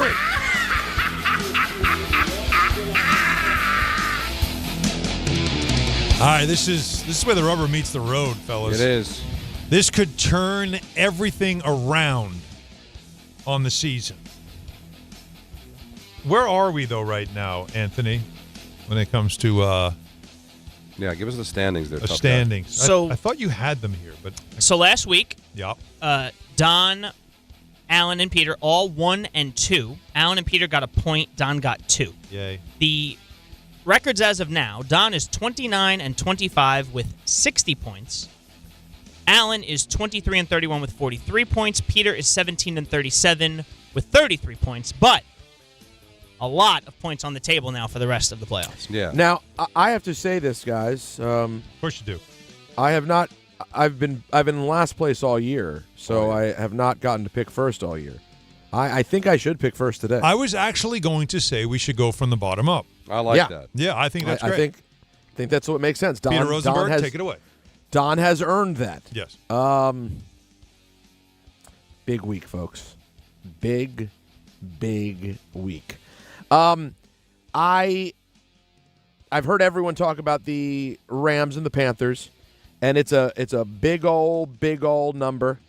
I do not feel as passionately about everybody else about it as everybody else does. Emotional though. Very emotional though. Stafford gets Devontae back. The Panthers are not a great team. They're just not. But the playoffs are weird. It's a road game. Give me the Panthers for 1 point. I'm not in love with it, but I'm not in love with the Rams minus 10.5 either. So that's what you do when you have this much point allocation, is you take the one that you like the least for 1. My 2-point play in that same vein would be the Niners getting the 6 points. I don't love it. I think there is a world where the Eagles show everybody in the playoffs why they are the defending champions. I'm hearing a little bit of sleeping on the Philadelphia Eagles, but listen, the teams to me that you desperately want to avoid are the ones that have a winning pedigree. Who defines that more than the San Francisco 49ers? And Ice Veins, Brock Purdy. I'll take the Niners to cover the 6 as my 2-point play. I've talked about this team all week. It won't make Ballard happy. I just sort of believe in the mojo of the Bears this year. And they're at home. It's going to be a frozen tundra. It's going to be crazy. They're getting points. Give me the Bears, as my 3-point play. I'm sorry, Ballard. I love you. My heart will be rooting for the Packers, but my pick will be rooting for the Bears. My 4-point play is just going against my heart completely and using my brain. I feel like all of us collectively, you just see the Buffalo on paper and you go, I want to see the Bills win. They're the team I'd most like to see win the Super Bowl. And yet when I've watched them in big spots this year, I'm always like, it just seems harder than it should. And Trevor Lawrence has been balling. In Jacksonville, Jacksonville, short number. Or no, it's Bills favored by a short number. Give me the Jags as my 4-point play. I don't like it, but it's what my brain is telling me is the right pick. If you've been listening to me all week, this won't surprise you. I don't. Maybe I'm just Jock and Allen style. I think the Pats are the real deal. I think the Chargers have been going the wrong direction, beat up on the offensive line. Herbert's hand is hurt. They managed to get past Kansas City and finish them off a few weeks ago, but boy, it was by the hairs on their chinny chin. I do not love the Chargers at this moment. I'll take the Patriots as my 5-point play. So 6-pointer. Listen, I said to you guys last week that I was very into that Steelers-Ravens game, and it was the bowl to see who would get their ass kicked in the playoffs. And that team is the Pittsburgh Steelers. They will get their ass kicked on Monday night. I don't know if we're not, guys, is it going to be a 35-point fire Tomlin game? No. But I think the Texans win by 10 points. I do. When a good defense deals with Pittsburgh, I watched the end of that Pittsburgh-Cleveland game, and yes, that's Cleveland. And you saw it for 3 quarters last week against Baltimore, who's not a great defense. Their offense just stagnates. Granted, they didn't have DK last week, but I just don't love what they have. Give me the Texans as my 6-point play. Wow. All right, good stuff from you on each breakdown and all the reasons for it. Thank you. Going 6 points on that game. So now I will take from here since I'm in second place, and I'm actually going to start where you finished because I'm going to go on Monday night. It's going to be my 1-point play because I don't have this is what's full interesting. confidence in it. That's what makes this a very big swing game because I'm going to take the 3 points and I'm going to take the Steelers at home. No, 1 point. The 3 points. Sorry, the 3-point line. Yeah, the line. Okay. Sorry about that. And this is because it's Monday Night Football. Pittsburgh never loses on Monday night. The Texans are on the road. The Texans never literally win a road game. So history's on my side. And that's really all I can do is think, Mike Tomlin, if this is his swan song, it can't be at home. It can't be on that field. The guy like him can't walk off that field a loser with his fans chanting "Fire Tomlin." It just can't be that way, can it? It can't. That's why I cannot see them losing this game. But if they John Harbaugh says, I would like a word. Yeah, exactly. Exactly. That's why it's a 1 point. I got to have something. I get it. And so listen, you're right. The points you make on Houston are good points, too. I just think at some point they got to break through some big wins in a moment. The defense scares the hell out of me, but the playoffs are different, and so is Aaron Rodgers. Anyways, we'll go to my 2-point game, and that's going to be the start of the weekend. Rams and Carolina, and this is so tempting, isn't it? It's so tempting because the number is so big at 10.5, and you want to feel like it's the playoffs. There's no way a team's going to get blown out this badly. And you know what I say to that? Of course it can happen. Wildcard Weekend has bad games, guys. That's the one thing about Wildcard Weekend is you get bad games. This will be one of them. Give me McVay, give me the Rams, give me the whole kit and caboodle, but I'm so confident I'm going to put 2 points on it. 3-point game. What you said about Jacksonville, Peter, I completely agree. Because think about this. They have won 8 straight games. How could they be an underdog? 8 straight games they have won. Because the public loves them Bills. Hot going into the playoffs. They are home. And Josh Allen, don't give me this Josh Allen magic because I got a stat for you. While he's really good when it's snowing up in Buffalo, Do you know what his road record is in the playoffs? Give it to me. 0-4. Wow. So I'll take Jackson. Didn't even know that. I will take the 1.5 for my 3-point play. My 4-point play, it's also, Peter, we're pretty much in lockstep in our thinking, and I wonder if Don will be doing the same here. But when you look at, it's not the matchup, it's the number. It's the 6 that Anthony just told us about, that this thing just got bumped up a little more. It's almost like they're teasing us. We dare you. We dare you to take the Eagles at home. Because Sirianni doesn't lose at home in the playoffs. While Josh Allen sucks at home in the playoffs, and the Texans can't win on the road in the playoffs, Nick Sirianni doesn't lose at home in the playoffs. He's 5-0. So that's where I think they're tempting you. And I'm not going to take the temptation. I'm not saying the Eagles can't win. I'm just saying by 6, this feels like it's going to be one of those down to the wire. It might even end on a field goal type deal. Make or a miss field goal. So that's my 4-point play. I'll take the Niners. I'll take the 6. Where am I? 5 points? Yeah, you're up to 5. All right. This is my Guma. My New England Patriots. And I just threw up my mouth. But it's like, it's the one that I'd never want to be with, but I'm curious enough to just want to for a goof, what'd that be like? Now, here's the problem. It's a 3.5. I hate the hook in this game. I hate it. But I'm still going to lay the 3.5. I'm going to take New England. Because we got the same number. We got the same pick. I know. The only problem here is that I worry about the pass defense putting pressure on Air Bear. Because even though he's got the hand issues and all that stuff, he can still sling it. And if he does not under pressure, that could be a difference maker. But I agree. It scares me. Had the same thought. And last but not least, my 6-point play. This is my big one. And this is, of course, Green Bay and Chicago. I think this might be the best game of the weekend. Oh, hell yeah. This will be, this is sit-down, weighted blanket. I took my pants off. Popcorn. You might even have your pants off watching this game. It's that good. My 6-point play. Now, think about this, too. They lost the Packers have lost their last 4 games of the season. And they still made the playoffs. They are banged up. They had injuries everywhere. Jordan Love is back, but Michael Parsons is not. And I don't know if you guys have watched the Bears much this season. Oh, I've watched a lot. But while Caleb Williams is still fairly young and does have flaws, my man's clutch. He's really good late game. And so is Ben Johnson when it comes to play calling. And Ben Johnson loves to own the Packers. He's a little crazy. He's a little psycho. He loves to call out LaFleur. I think this is going to be a game in Chicago to remember. I'm taking the Bears, and I'll take the 1.5 for my 6-point play. Now, Don, do you realize what that means? What does it mean? It means I'm back on to rooting for the Packers. There you go. It's Allen's 6-point play and my 3-point play. Yeah, right. Yeah, that means I'm out on the Bears now. Yeah, you got to do the math. I get it. All right, Donnie. I'm going to start with my 1-1-1-point play, and I am going to go with the Panthers. I can't. We're all locked in here. But as I gave the stat before, the last 8 weeks of the season, the only time the Rams blew out a team by more than 10 points was 3 of those 8, and 2 of them were against Arizona. So they play close. They lost to Atlanta already. The Panthers, they're a good football team. They'll hang. They're not going to win because the Rams are better. But 10.5 just too many points at home. But not a ton of confidence. That's my 1-point play. My 2-point play, especially with the number changing from 4.5 to 6, I agree with Alan. I'm going to go with the 49ers here. There's a lot of dysfunction in Philadelphia. They've got too much talent to miss the playoffs. And it could go either way. But the Niners are just kind of one of those professional playoff teams that's just too many points. I'm sorry, just too many. All right, Eagles in a rout. Yeah, Anthony's already going to put the money line down. That's my 2-point play. But again, not a ton of confidence there.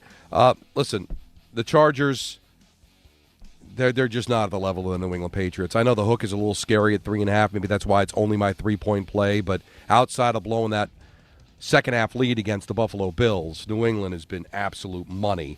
So that's going to be my 3-point play. My 4-point play, let's not forget where the Jacksonville Jaguars play, okay? And I get Houston's a good team. Indianapolis was good before Daniel Jones got hurt. Here we go. But the stat that I want to dispute with Allen, Josh Allen is 0-4. Yes. In the playoffs on the road. On the road. One of those games in Houston, he was a kid, his rookie year. The other 3 were all in Kansas City. Okay. Last I checked, Kansas City is not Jacksonville. Don't let facts get in the way. All right. Of a good story. And you know what? There's going to be a ton of Bills fans there. They're going to be diving into tables in the parking lot. It's going to feel like a home game for them. Do it. I like the Buffalo Bills as I my get it. 4-point play. Not bad. Let's not forget. You and I Peter understand head to everybody's head. high on Jacksonville, but let's stick to our roots here, guys, and what these South teams end up being at the end of the day.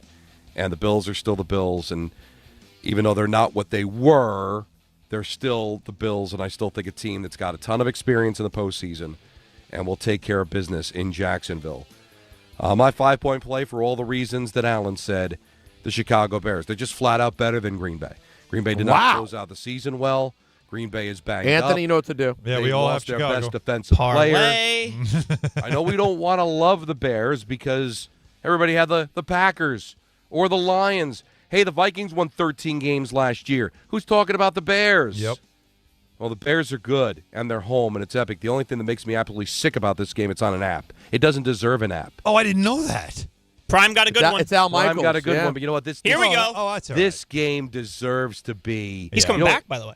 It should be, it should be on prime time. This is a gorgeous on over-the-air TV where anybody could see it with a Watchman. It should be on Spice.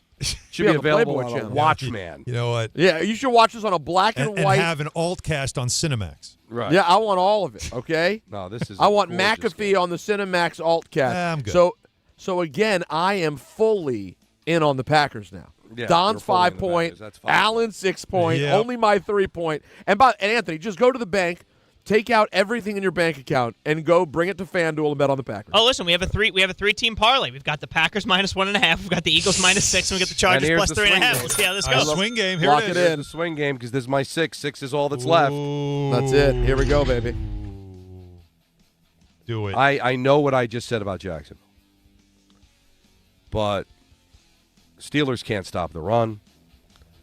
How are the Steelers going to score any points against this Texans team? Oh, this no. defense is swing point. I stout. get no swing. Oh, wow.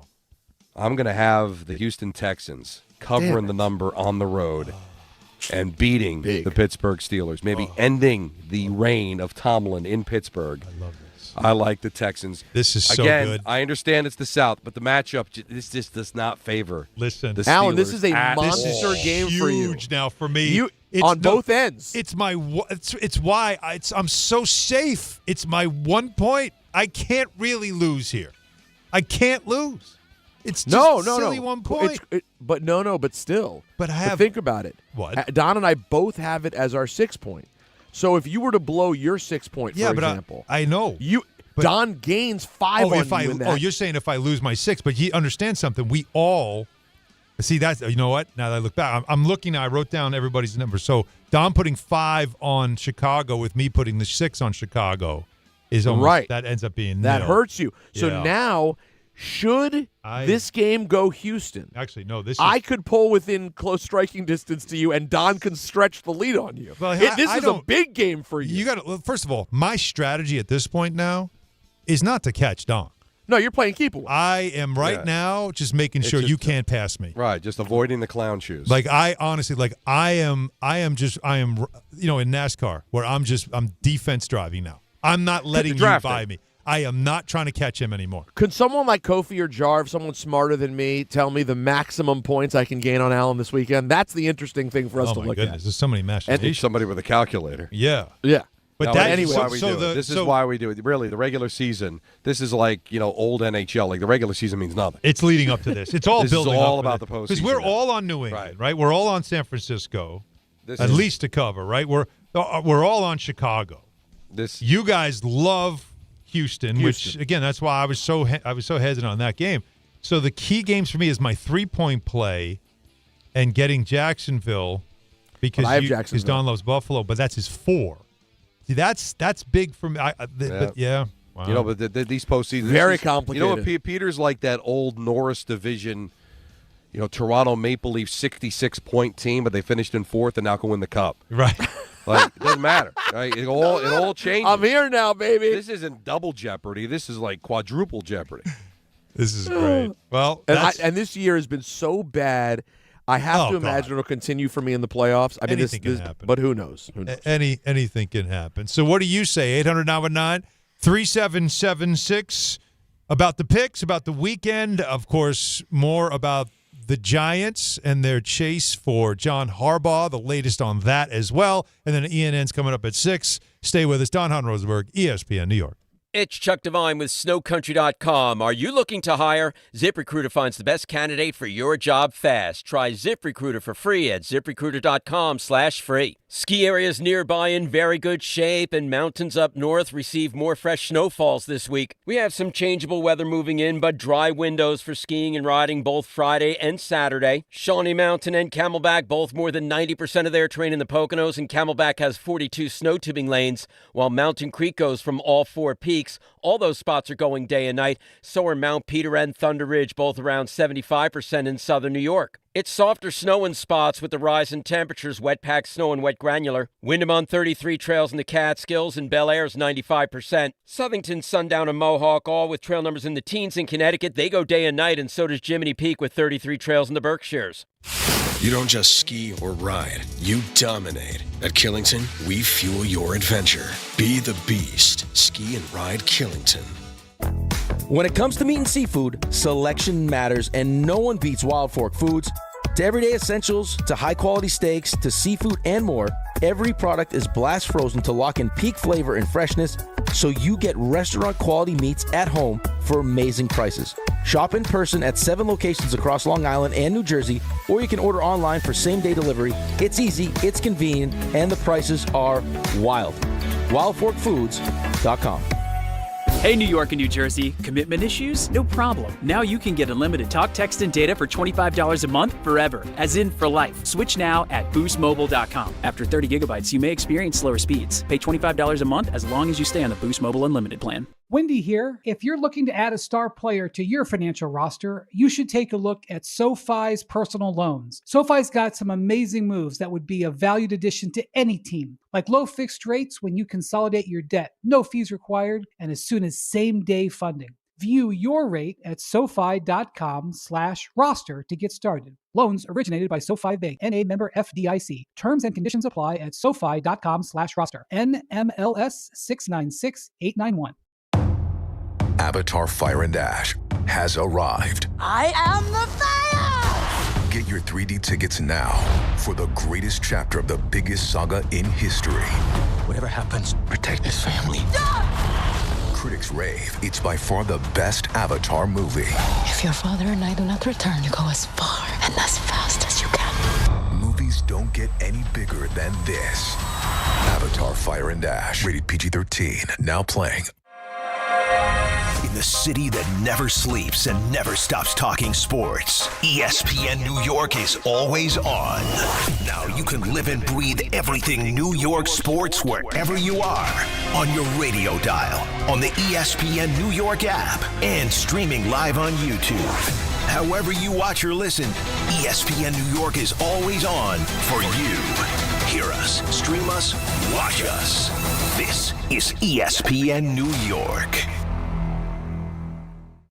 If you've been injured on a construction site, then you need a lawyer who knows New York's unique labor laws. At the Parisman Firm, they have decades of experience handling construction accident cases and a proven track record of delivering huge results. Their team has already recovered nearly $1 billion for hardworking New Yorkers. From scaffold accidents to slip and falls and equipment failures, they've got your back. Call the Parisman Firm now at 718-WORKERS. That's right, 718-WORKERS, because your case is their cause. Get the justice you deserve today.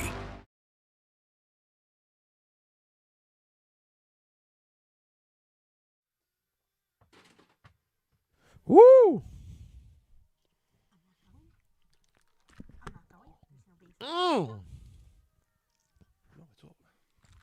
Okay, this is Friday music. What song is this? I'm sorry. Reasons, Earth, Wind, and Fire. This is a Earth, Wind, and Fire Reasons. I don't even know this. I need this. Hold on. Well, you can hear the voice though. Man. Come on, this is some Quiet Storm now. I'm getting this for the jukebox Hell right yeah. now. Putting this in the old mix. Although the jukebox did sort of catch on fire last week, so we have a little bit of a problem. What happened? That's a problem. Well, I wasn't home, and Natalie called me. My manager is an idiot and calls me when I'm on the air all the time. My wife never calls me when I'm on the air.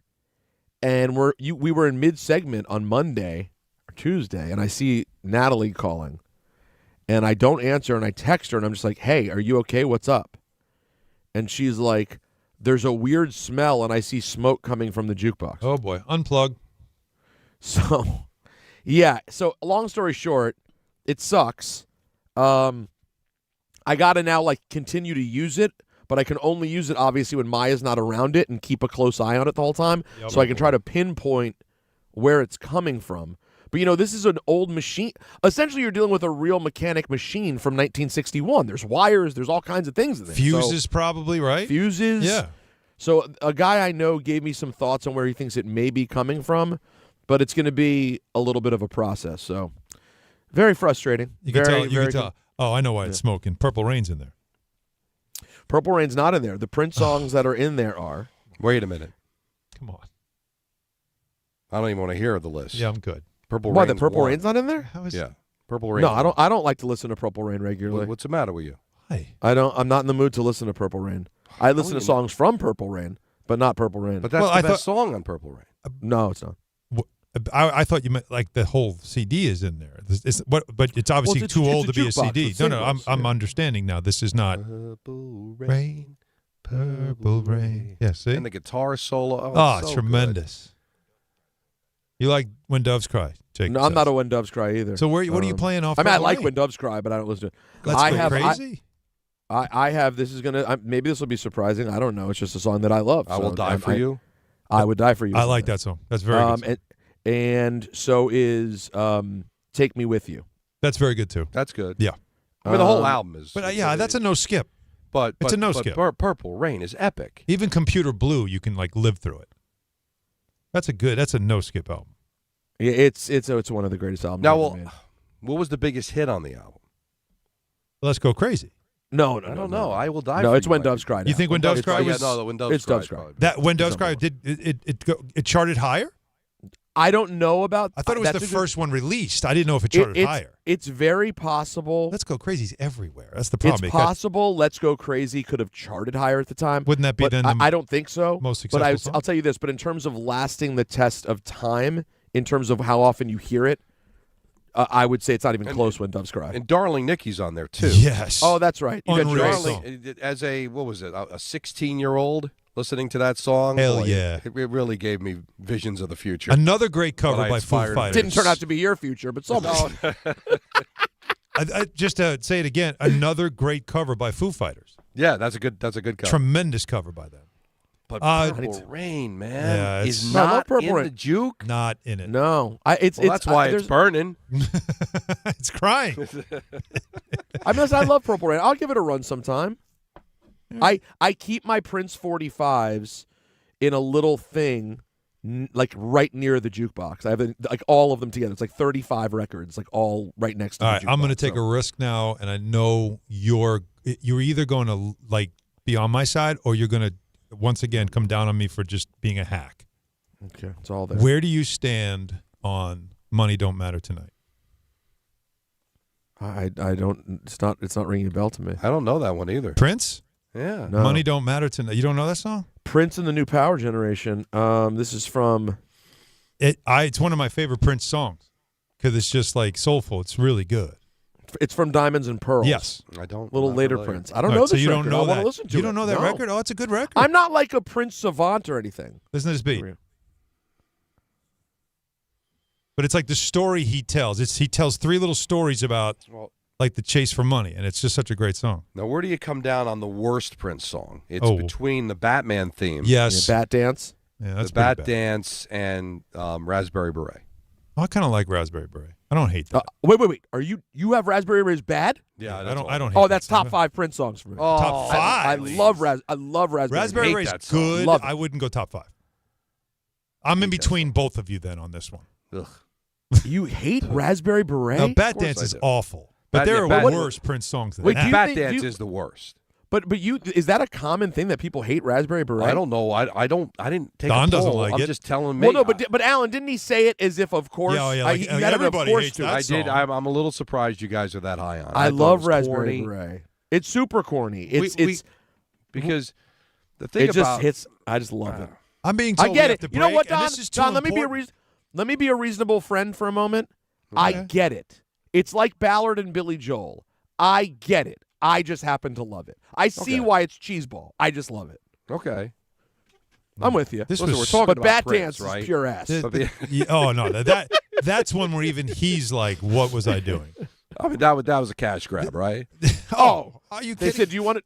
They said you want to do the theme song to the new Batman. He was like, yeah, that sounds good. Yeah. Can I put in as little effort as possible? Because that's the why am I from the Rat Pack? See, it's late in the day. I got all right, sinus tell you what, infection. You hang on that. We'll save. Marinate it. We have ENN coming up Bet next. your ace. At City Harvest, we believe no New Yorker has to go hungry. With your help, we're on the road 365 days a year, rescuing over 77 million pounds of nutritious food and delivering it free to millions of New Yorkers, transforming surplus food into sustenance, sustainability, and smiles, rallying thousands of New Yorkers to power a network of nourishment across our city. One day, one meal, and one New Yorker at a time. That's how we feed good. Donate at cityharvest.org. Make cancer screening a part of your annual healthcare routine. New York Presbyterian offers a full range of cancer screenings, including lung, cervical, prostate, colorectal, breast, and more. Regular cancer screenings could save your life by detecting cancer at its earliest, most treatable stages. Screenings are available across New York City and Westchester. Learn more at nyp.org/cancer screening. Stay amazing. New York Presbyterian.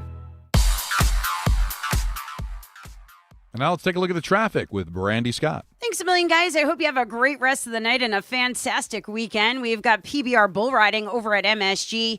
If you're going to drive into Midtown, better off on the west side than the east side of town. FDR southbound, some pockets of delays heading over to the 59th Street Bridge in Midtown Tunnel. Nets are home at the Barclays in Brooklyn. You're crawling on the eastbound side of the BQE. Broken down car in the left lane by Atlantic Avenue. Solid delays on the inbound Gowanus from the Belt Merge. No relief on the Grand Central eastbound in Queens. A stall right before Parsons Boulevard. Slow crawl there from the LIE. Also backing you up on the Jackie Robinson eastbound heading into Kew Gardens. Best of it's the outbound George, southbound Deegan and Henry Hudson. Inbound George just about 10 to 15 for the upper deck. Outbound Lincoln, your best ride about 10 to 15. Outbound Honer and you 15 to 20. I'm Brandy Scott on 880 ESPN New York. Progressive knows sports brings people together, but you gotta feel bad for people who don't even get it. Some people will never know what it's like to see their favorite team's hopes decided by a ping pong ball to draft the next superstar. Or not. I mean, sure, it's silly for your happiness to hinge on the success of a 20-year-old entry-level employee, but you just can't help yourself. The stress is exhilarating. Progressive can't bring people together like the draft, but we can bring your home and auto insurance together with a bundle. So switch and see if you could save hundreds. Progressive Casualty Insurance Company affiliates and other insurers not available in all states or situations. We expect our information in real time. US Med carries continuous glucose monitors, which provide real-time readings of blood glucose levels. US Med is an approved provider for Medicare and over 500 private insurers. So call 888-665-0696 today for a free insurance and Medicare benefits check as easy as... That's 888-665-0696.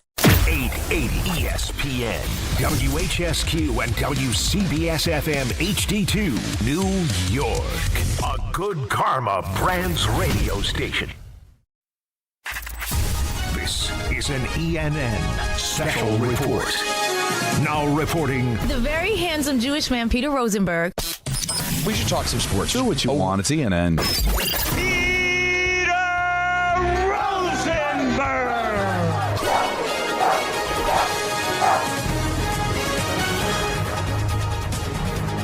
Hi, everyone. Hello. Hey. Hi. Hi, how's everyone doing? Good. So glad to hear that from all of you. Welcome to ENN. Ray Rowe. You ever watch YouTube? Feels good, doesn't it? ENN. Always does.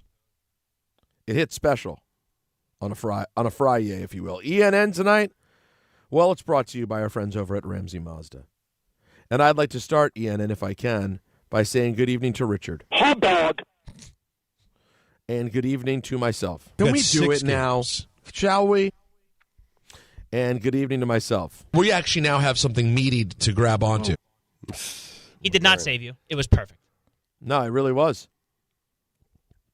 Mm-mm-mm. Real quick, guys, I did want to mention something. Yes.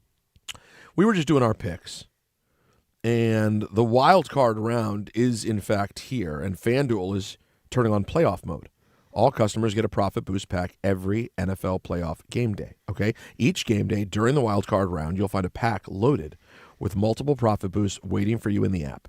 Pick the matchups you believe in. Now, I personally, as I said, I'm feeling the Bears, but I'm really feeling the Texans. Listen, take your shot on an upset if you want, or build a parlay that fits the moment. Then apply your profit boost and go after even bigger payouts while the playoffs get rolling. So visit FanDuel, an official sportsbook partner of the NFL, and grab your profit boost pack every NFL playoff game day. 21 and over. Physically present, New York, opt-in required. Bonus issued as non-withdrawable profit boost tokens. Restrictions apply, including any token expiration and max wager amount. See terms at sportsbook.fanduel.com. For help with a gambling problem, call 877-8-HOPE-NY or text HOPE-NY 467-369. Just to finish I couldn't think of his name, Sammy Davis Jr. story. Oh, okay. What? Sorry. When did that begin? Because I remember I was saying Rat Pack when I went to break. And yeah. No, Sammy was offered Candyman. Don't want to do it. Not going to do it. I'm above it. Please, do it for us. He goes, I'll tell you what, I'll show up to the studio, I'll give you one take. One take, Candyman becomes a classic, becomes a hit. Maybe that's what was happening with Prince. With Batman? Batman. Pay it's me Phil Jackson. And I'll make no effort. Phil Jackson and the Knicks is what the Batman soundtrack was for Prince. He was a saboteur. He tried to kill the movie, and it only made it better. Strangely.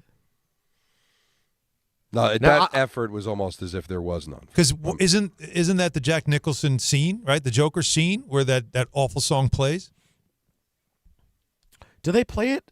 Oh, yeah. I think it's just the credits. No. I think there's a Prince-made song in that Jack Nicholson when he's prancing around as I don't know. I'll lose you. Haven't seen it but in a while. The only Batman-related movie I've ever seen was The Joker. Oh, you mean related to a modern-day Batman? Oh, or wow. any? Yeah. What? Wait, hold on. But you've seen the Michael Keaton Batman. You had to have. No. But why not? No, hold on. This can't be. That's impossible. Wait, Don, there's no way in 1989 Didn't do. when the shirts were everywhere, the hats were everywhere. It took over life. Yeah. It's Jack. Right. You didn't see it? Didn't see it. Not allowed to come to work on Monday unless you see it.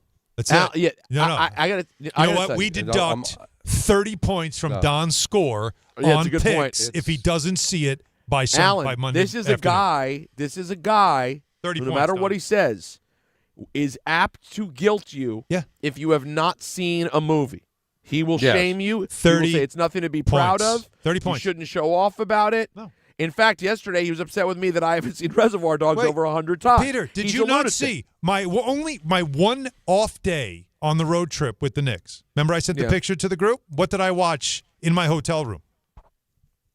Porn. No. I don't remember what Spinal you said. Tap. Spinal because Tap. Yes, Don I was do mad remember. at me. Right. Because I But said, that's you know spinal. what? I never got into it. I never was That's it. spinal. And I'm like, That is I nothing. need to watch it. And I got to tell you, 4 out of 10. No, 4 out of really? 10. You didn't enjoy it? 4 out of 10. Oh, that's. I chuckled in the first half hour, and then after it, I'm like, okay, I get it. But I'm not a superhero guy. Okay, but I'm honoring Adam West because that's Batman. No, of course, because that was great acting, and you can't do better than great that. television. You can't make Batman into anything more than that. The level of superhero for Batman is Adam West. He's the only superhero without a power. Right. I can't believe he's changing the subject. I don't I'm want not to changing the Young subject. Don LaGreca had a huge thing for Batgirl. I can't believe you never wanted to see Jack. You Not- never no, rub I another really- man's rhubarb. Honestly, never even Such was a good remotely movie. curious. He Not was even remotely. He curious. was the whole movie though. How old were And you? I'm a in big Michael 89? Keaton fan too. No, you're not. Can't be. No, you're not. 1989. I was 21 years old. Can't be. 21, and you didn't want to see Batman. Zero. Vicky Vale. How?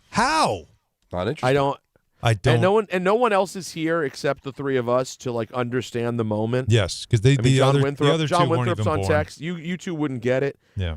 Like when you went to Spencer Gifts, all right? Mm-hmm. Good call. Or Hot Top, whatever the equivalent of Hot Topic was in '89.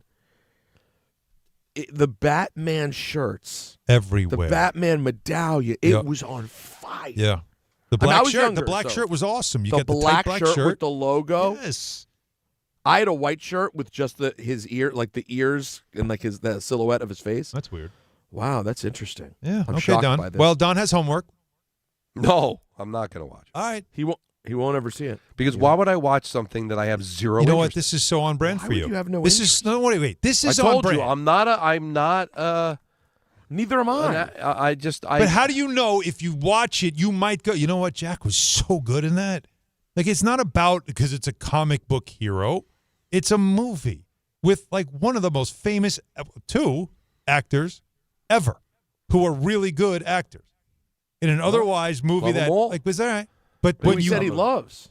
and I Val just Kilmer. I was a you big just Val don't want Kilmer so fan. you don't want to make the effort, even That's though different. you're the first to shame other people for not Well, trying. because I'm shaming you into something that I know that you would be interested in. No, 4 out of 10. You got it wrong though. Well, I got it wrong, but I'm just like it's comedy. I'm not. Wait. I'm I not bet interested you'll in like, the genre. wasn't You'll there a like time- Batman was more there- than I liked Spinal Tap. How about that? I think that's possible. But let me ask you a question. Wasn't there a time when you like ranked the Batmans? No. The characters, the people who played Batman. Yeah, I might that's have. that's the ranking we did. Did you do that, Don? I might. Or have. now? You did. No, you did. Don. Don you do did. Yes, he did. Don did. We did it How last did we even allow Never that? saw a second of them. And yet you ranked them? Amazing. Yes. Yes. How did we do that? Fraud. This I is didn't the know. most fraudulent thing I've ever I know. heard. Well, he we had- didn't know. at the Adam time. West 1. Adam West was Yeah, one. there you Michael go. Keaton 2. Keaton, how do you Christian know? Bale What are you How do doing? 3. you know? Will Arnett 4. Lego Batman. Lego Batman. Val Kilmer That's 5. how you know. That's April- how much effort he put. April 2nd, 2025. No, I could do the work without having to do the work. No, you didn't do We the work. sat at the tiny table over there going over. I'll never forget that day. And I assumed all along that you knew everything that we were talking not about. a second. And you were just like happily Alan. going along with it. So the Alan. only I only feel movie betrayed. there's the Batman movie with Adam West, where he's like some days you can't get rid of a bomb. Where he's running around on the boat, and there's Okay. ducks, and then there's nuns walking across the street. Of course, there. And then the Lego Batman movie, I watched that. You watched that's the why Lego you put- Batman movie. Alan, remember, Ian he and his put ruined. the Lego Batman Ruined. in the top 5. Yeah. And at the time I went, what is going on here? Mhm. But, I just was like, oh, I guess that's his interest. He never saw it. Never saw it. Never saw a second. This is, you know what? We'll see you next Friday, Don. 4:30. We'll see you next Friday. We are going to court, sir. You are going to court. You never asked. Let me switch if this you real quick. asked, Okay, we're and done. I said I saw them, then I'd be a Yeah, fraud. we're back. And welcome to Fraud Alert Friday. Now, Anyways, something ENN. needs to be addressed that's come up in the comments. I've been seeing it and I didn't mention it. Oh, I have been told yes. that earlier today, a man who I consider a friend, two people I'm very fond of, Bart and Carlin, both accused me for an entire segment of being the reason the mic stinks. Oh, so this was a thing today. I'm told there was a full-on segment discussion pegging me. Pegging you. Children. Really? Alan, What? what a filth bag you are. You are no. That was What no, I said. That's, He said it. Yeah, but why On do you the have air. to go there? it's a phrase. Why would you use that? Oh, well, Don, is that a your phrase? choice. First of all, it's a phrase that has nothing to do with Alan's thinking of. And What am I thinking of? And also, when we were talking about, like, when I was growing up, like, if you're hitting somebody with a ball, Right. I would say I pegged you with a tennis ball. Sure. But then he filthed it up because, again, this is a guy that just can't get enough. The That's two true. of you, really. That part is accurate. Well, no, but in this, pegging me, it means the same as labeling me. We I see. But because he's a filth bag. All right, I'm told we have audio it's a of Friday. Carlin. We have audio. Let's hear what Carlin and Bart had to say. Is the microphone? Maybe it's the microphone. Smell the microphone.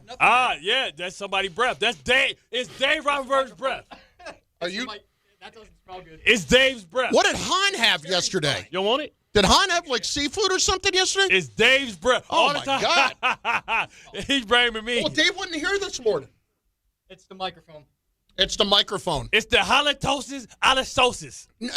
Listen, I've got bad coffee breath, but that's not what this smell is. The smell, like I said, smells like seafood. Tom, Like what did smelling your it own poop. smell like when you smelled it? Did it smell like coffee breath? It was not coffee breath. It was something foul. But Tom. Foul. Tom, you see how he always want to project over to me? No. I remember my mom used to say, like, somebody used to say, somebody breath stinks. Smell your upper lip. All right, first of all, I was not saying that your breath stinks. You was like, what is that you got? You have He never. kept saying it was me, though, right? He kept saying, what There was an accusation. He Why said, was there an accusation? He said, what are you eating? Because he brings food in here constantly. I'm sorry. So for me to suggest that one of the 5 different things that he's got open to eat would be the smell, I don't think was outlandish. I'm sorry, my cinnamon stick stinks. Who was the last one on the microphone? Oh, here we go. 2 days ago. You know how bad it got to be for your breath to stink for 2 days on the mic? Because ain't nobody in there yesterday. Was Hahn in studio yesterday? No, but Peter was sitting there. Oh. Peter was sitting here. Uh-oh. Is Peter breath? I don't know if it's Peter breath or what Peter it is. There's a stench of the Commander stinking this year.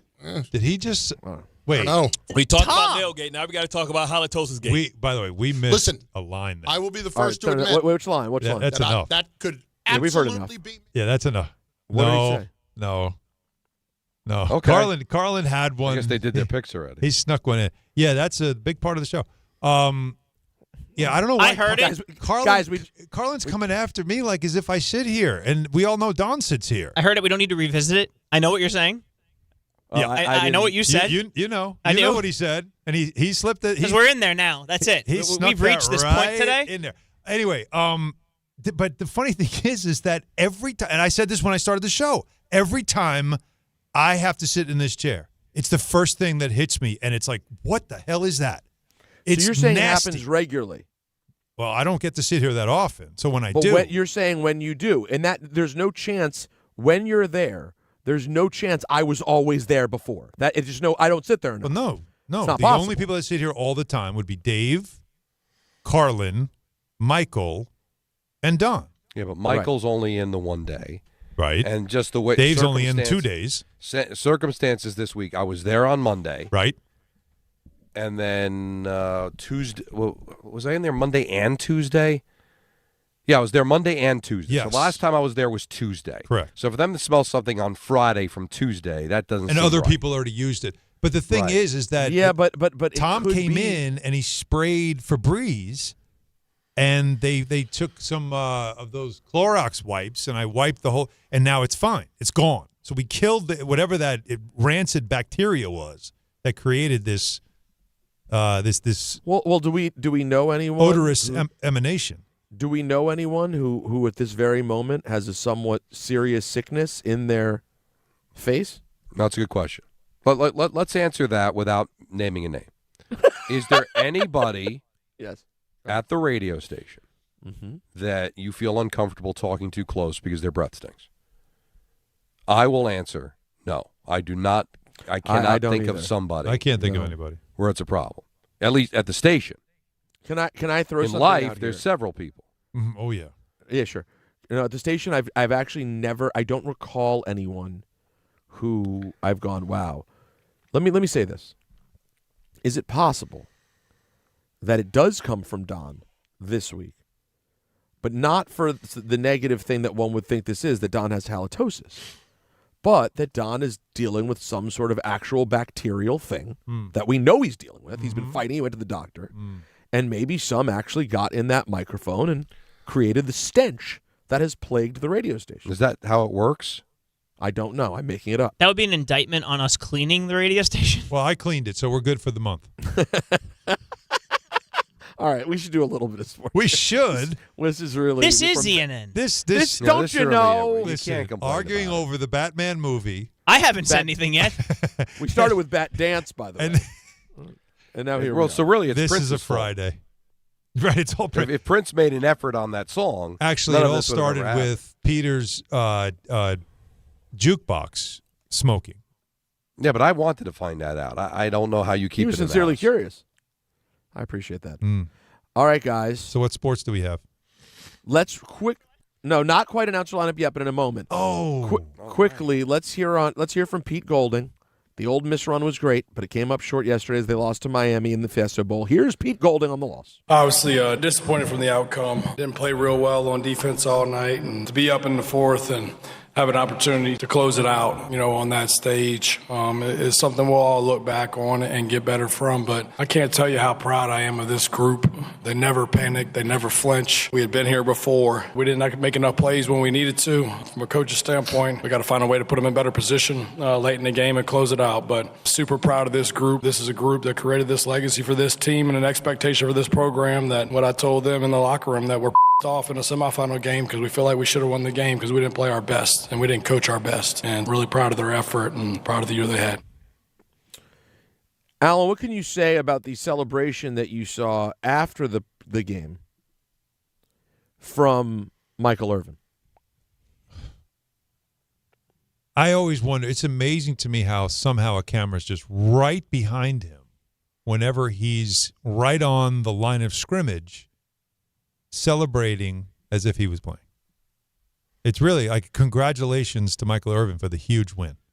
He is that guy has been on a bender for 6 weeks. Whatever they're giving him. Did I say it on the air yesterday? Like, I think it'd be more jarring to see him napping because like sitting still would freak you out. Like, whoa, what is he doing? Just not moving. Like, is he okay? Because he just seems like he's constantly like he's trembling all the time. It's unreal. He just gets so hyped, and then he takes did you see the belt, the B2A thing that he does? BTA, B2A, whatever it is. He takes the belt off. Yeah, BTA. And then he puts like the shirt of the opposing team, and then he beats it with the belt. Oh, my God. And he's yelling stuff while he's doing it, and all these kids are around him holding up cameras thinking it's the greatest thing. It really is akin to the media laughing at a bad coach joke. Because anybody watching is like, this unhinged man, what is he doing? Because the sad truth of the matter is, and this is no offense to the Miami roster, is that he's the most famous person on the sideline. Right? I mean, Ray Lewis was there. Everybody knows more than Ray Lewis would be second. He was there. Ray Lewis. Ray Lewis was. How about this? Wait, it gets better. Ray Lewis. Did you see the coin toss? Don, you didn't because you had a game. Yeah. The coin toss, Peter. Did you watch that?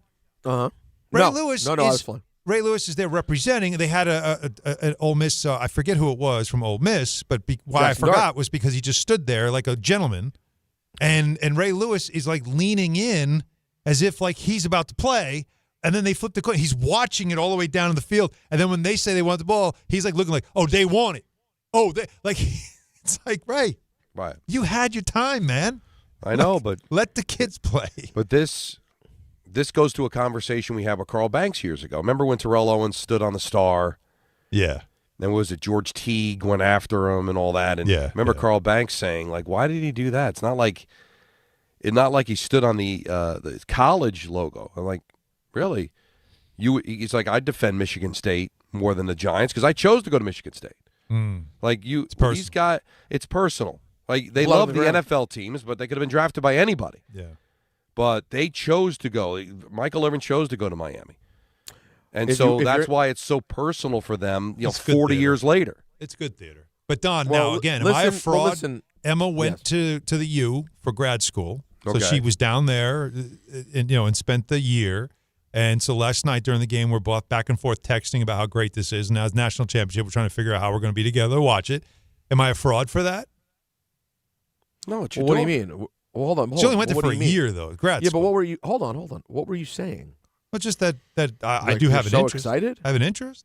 Were you like, oh my gosh, this is so great? Well, it is great. Cool, man. It's great. No. If they were playing LIU, I would say, you know what, you're a fraud. Now I'm a fraud. Yeah. Well, but what level? I just want to know, Don, what level of excitement that he had? Because we've talked about this college football throughout the last few years. He's never said one word. The level of excitement is still Yeah, I hope it was low. Like, oh, yeah, sounds cool. But sounds cool, honey. By the way, just for the record, we did play Miami. Play is strong. Well, we were on the field with them. I believe, what was it, 56-0? It wasn't very good. Was it? I think 56-0. I think they covered the number, right? But listen, just to be on, one of the teams along the way. We were on the field with a national finalist. Well, maybe Isaiah Thomas and Marcus Mariota will show up tonight. Oregon, number 5, at Indiana, number 1, in the other semifinal. And we will get to see what toolish thing Mendoza has to say after that. Oh, come on. Oh, I'm sorry. Tool's strong. Now, it's strong. Speaking of which, I said cringeworthy, awkward, all fair. He drinks his milk and he goes to bed. And cringeworthy. Secure. Yeah, Yeah, it's more like take whatever you felt about Pete Alonso and multiply it by 30. It's a little Papa Johnny. And sprinkle in some Russell Wilson. It's all the things. Some Kirk Cousins, all of the cringe in one place. It's Mendoza. Now, speaking of can be cringeworthy, Aaron Rodgers with some not-so-veiled shots possibly at the New York Jets. One thing I really love, and it's kind of the antithesis of where I was, there's not really any leaks in the boat. Every year you have difficulties and adversity, both on the field and off the field. And to go through a season like this and to be able to focus on football and not have a lot of other little out there has been really nice. Wow. You want to call him a nozzle for that? That's just being honest. Yeah, and why not be honest now? It was his biggest. It was his biggest problem with the Jets, is that everything got out. It's one of their biggest problems, period. Other than the losing, but it's probably one of the reasons why they lose. And the whole leg falling off. That'll do it for ENN, brought to you by Ramsey Mazda. Get more for your money at Ramsey Mazda, like a new 2026 Mazda CX-50 or Mazda CX-90. Choose wisely. Choose Ramsey Mazda. Guys, we had to in ENN, but that means we have to do the playoff announcer lineup on the other side here. We what definitely. Are your teas? No, because I need to know, because Alan didn't even know about the Prime game. So and this is finally when you really don't know, because not everyone's doing it. Right. So we got to fill you in. Yeah. Well, we will do that next. Individuals and businesses with tax problems, listen carefully. Do you feel like you're losing control of your finances? If you owe over $10,000 in back taxes or have unfiled tax returns, we can help you take back control. The IRS is the largest and most aggressive collection agency in the world, and they can seize your bank accounts, garnish your paycheck, close your business, and file criminal charges. Take control of your tax problem now by calling the experts at U.S. Tax Shield and take advantage of the Fresh Start program and new laws that may allow us to negotiate a settlement for the lowest amount possible. Our team of tax attorneys and enrolled agents can stop collections and get you protected so you can take control of your financial future. U.S. Tax Shield offers a price protection guaranteed quote to get you protected today. U.S. Tax Shield is A+ rated with the Better Business Bureau, so call now. 800-687-5192. That's 800-687-5192. U.S. Tax Shield. 800-687-5192. Hi, this is John D'Agostino from D'Agostino & Associates, the injury firm. I've talked about how a construction accident took my father's leg. The heavy prosthetic he wore looked nothing like the high-tech limbs we have today. It was crude wood and metal, held together by bolts that dug into his skin and left painful ulcers. But the thing I remember about my dad is how he never complained. He put on his prosthetic leg and he went to work. He coached my baseball teams, danced, sang karaoke, and even loved to travel. He may have limped, but he always held his head up high, and he lived with dignity.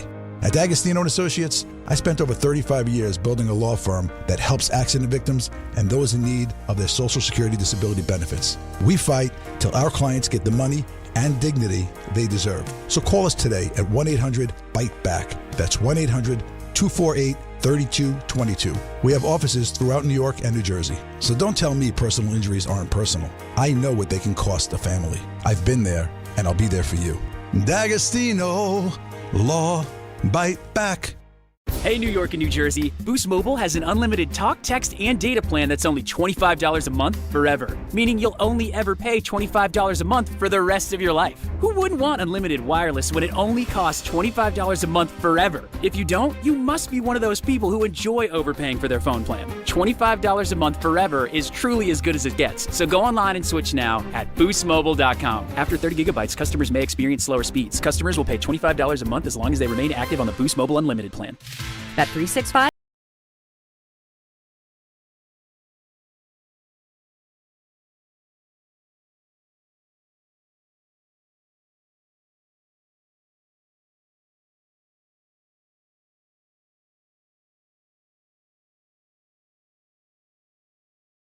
65365. Gambling problem? Call 1-800-GAMBLER. 21 plus only. Must be physically located in New Jersey. T&Cs apply. Are you ready to make a difference for the environment while helping the visually impaired at the same time? Then donate your vehicle to Heritage for the Blind today by calling 1-800-983-6530. Every donated vehicle will either be properly recycled in an eco-friendly manner or given a new life through reuse. Donating your vehicle is easy. Simply call 1-800-983-6530 and Heritage for the Blind will do the rest. They'll even arrange for your vehicle to be picked up at no cost to you. And for a limited time, when you donate your car, you'll receive a $200 restaurant voucher and a 2-night, 3-day hotel stay at one of 50 locations. Call 1-800-983-6530 right now to schedule your vehicle donation and make a positive impact on the environment while helping others. Heritage for the Blind, where every car donation counts and every person makes a difference. Call 1-800-983-6530 now. This advertisement is paid for by Heritage for the Blind. Hey, sorry I missed you. Your call is very important to me. Just not as important as the New Jersey Lottery's Green Ball promotion being back on Pick 3 evening drawings. See, if the green ball's drawn, that's a free second chance to win? So, yeah, you get it. It's only through February 1st, though, so try me after then? Must be 18 or older to buy a lottery ticket. Please play responsibly. If you or someone you know has a gambling problem, call 1-800-GAMBLER. For game odds and promotion details, visit njlottery.com/pick3.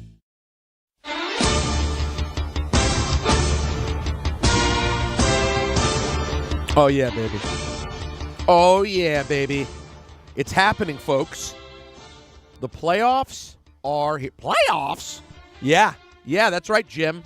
The playoffs are here, and they kick off on Saturday at 4:30. You know, it doesn't really smell like the microphone in the studio or a Thursday night exactly. It's close. The Panthers are a Thursday night dream, but with Matt Stafford and Devontae Adams and a sexy Rams team, a team with experience, Sean McVay, a Super Bowl ring, jingling and jangling, the Rams 10.5-point favorites at the Panthers, 4:30 on Saturday. It's on Fox, folks. That means it's a Joe Davis vehicle. He will be joined by Greg Olsen. Chilling on the 7th floor. I gotta let these chickens know. Big Greg is in the house. Pam Oliver's on the sideline. Hey, now. Although, because it's a big playoff game, you know, sometimes you got to get some more dates in for people. So we also have Christina Pink. Oh, yeah, the swagger is back. It takes us to 8 o'clock. The game of the weekend, as the great Alan Hahn said earlier. You'll be shocked to know, guys, that Ballard sent off to Twitter, because he's a great supporter of the show still, sent off his picks. You'll never guess what his 6-point play is. Packers? Yeah, that's why he's such a great person to listen to with picks. No bias in there whatsoever. The Green Bay Packers, a short favorite at the Bears. The Bears. They've split over the last month or so. And it's only the third time, guys, in history they've played in the playoffs. 8 o'clock. It's going to be freezing in Chicago on Prime. Hopefully the cold weather keeps awake Al Michaels. He did what? He'll be joined by the immensely talented Kirk Herbstreit. That's right, Kirk Herbstreit. And Kaylee Harding. I love you guys. Great job, guys. What was that from? From the Home Depot commercials. Ah, yeah. That's right, Kirk Herbstreit. So we go genuine. Yeah, he means it. We go to Sunday, guys. Let's take a trip down to visit Shad and Tony Khan and the Jacksonville Jaguars. However, this isn't the Jaguars team of yesteryear. Mark Brunell will not be walking in that building. Natron Means? Natron Means is nowhere to be seen. Fred Taylor? No. You're not going to see Fred Taylor. He won't be there.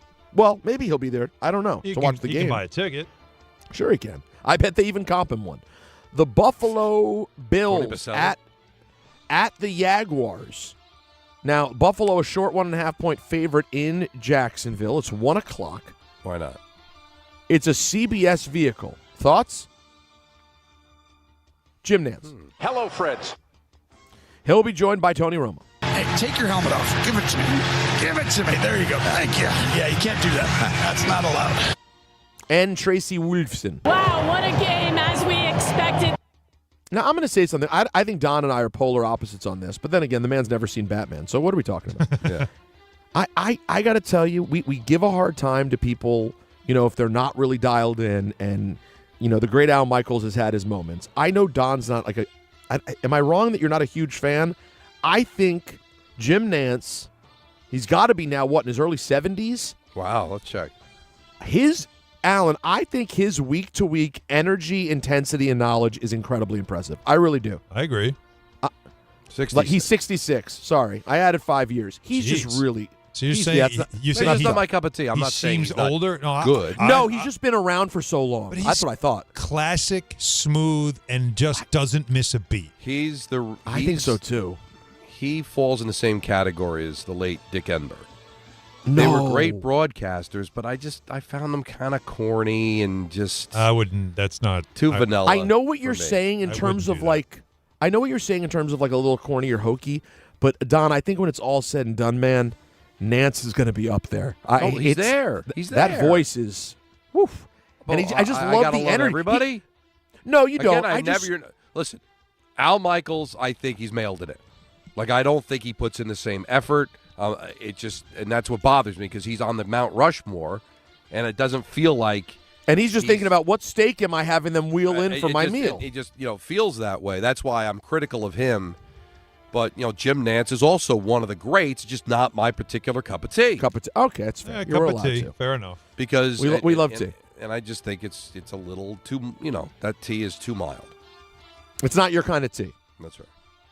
We go to 4:30. We take a trip down 95 to Philadelphia, where the defending champs are looking to get things on track as they host the San Francisco 49ers in something I like to call the Ricky Waters Bowl. The Niners and the Eagles. How you like that, Don? That's a good poll. Thank you. Right there for you. Not quite a strange one, but a good one. No, it's not strange. But it's 4:30 on Fox with Kevin Burkhardt. Boston College. He'll be joined by Tom Brady. I have a lot of friends who outkick their coverage. Erin Andrews. All right, old man. I can joke with you about that. And Thomas Rinaldi. How spectacular and great is this?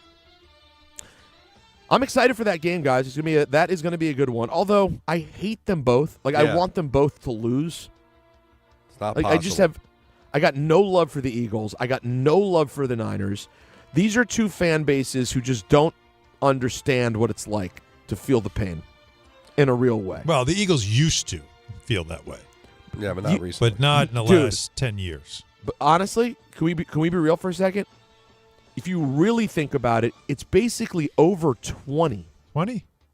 Of compete. The McNabb years, they were there. Andy. They were the Super Bowls. I guess they championship games. They but it were was there, still that frustrating heartache, pain kind of because they hadn't won yet. Yeah, but let me put it this way, Alan. Right. If you're 30 years old, when you were 8, they started really battling with McNabb. You didn't know years and years of heartache. Yes, they'd never won a Super Bowl, but you weren't around for all that. So if you're a 30-year-old fan, they've basically been good your whole life with a couple of rings to boot. It's brutal. And what's the dark side of the San Francisco 49er era? The Jeff Garcia time? Yeah, Jim Tom Sula. Losing in Lambeau? Yeah. Well, that's your a head coach. Pull. There you go. Head coach passing gas at the podium. There you go. Yeah. Ooh, Speaking of a strange You don't remember Jim Tom Sula? His podiums were just remarkable.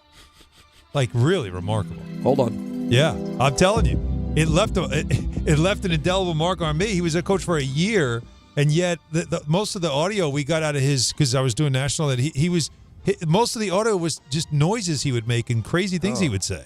I looked recently.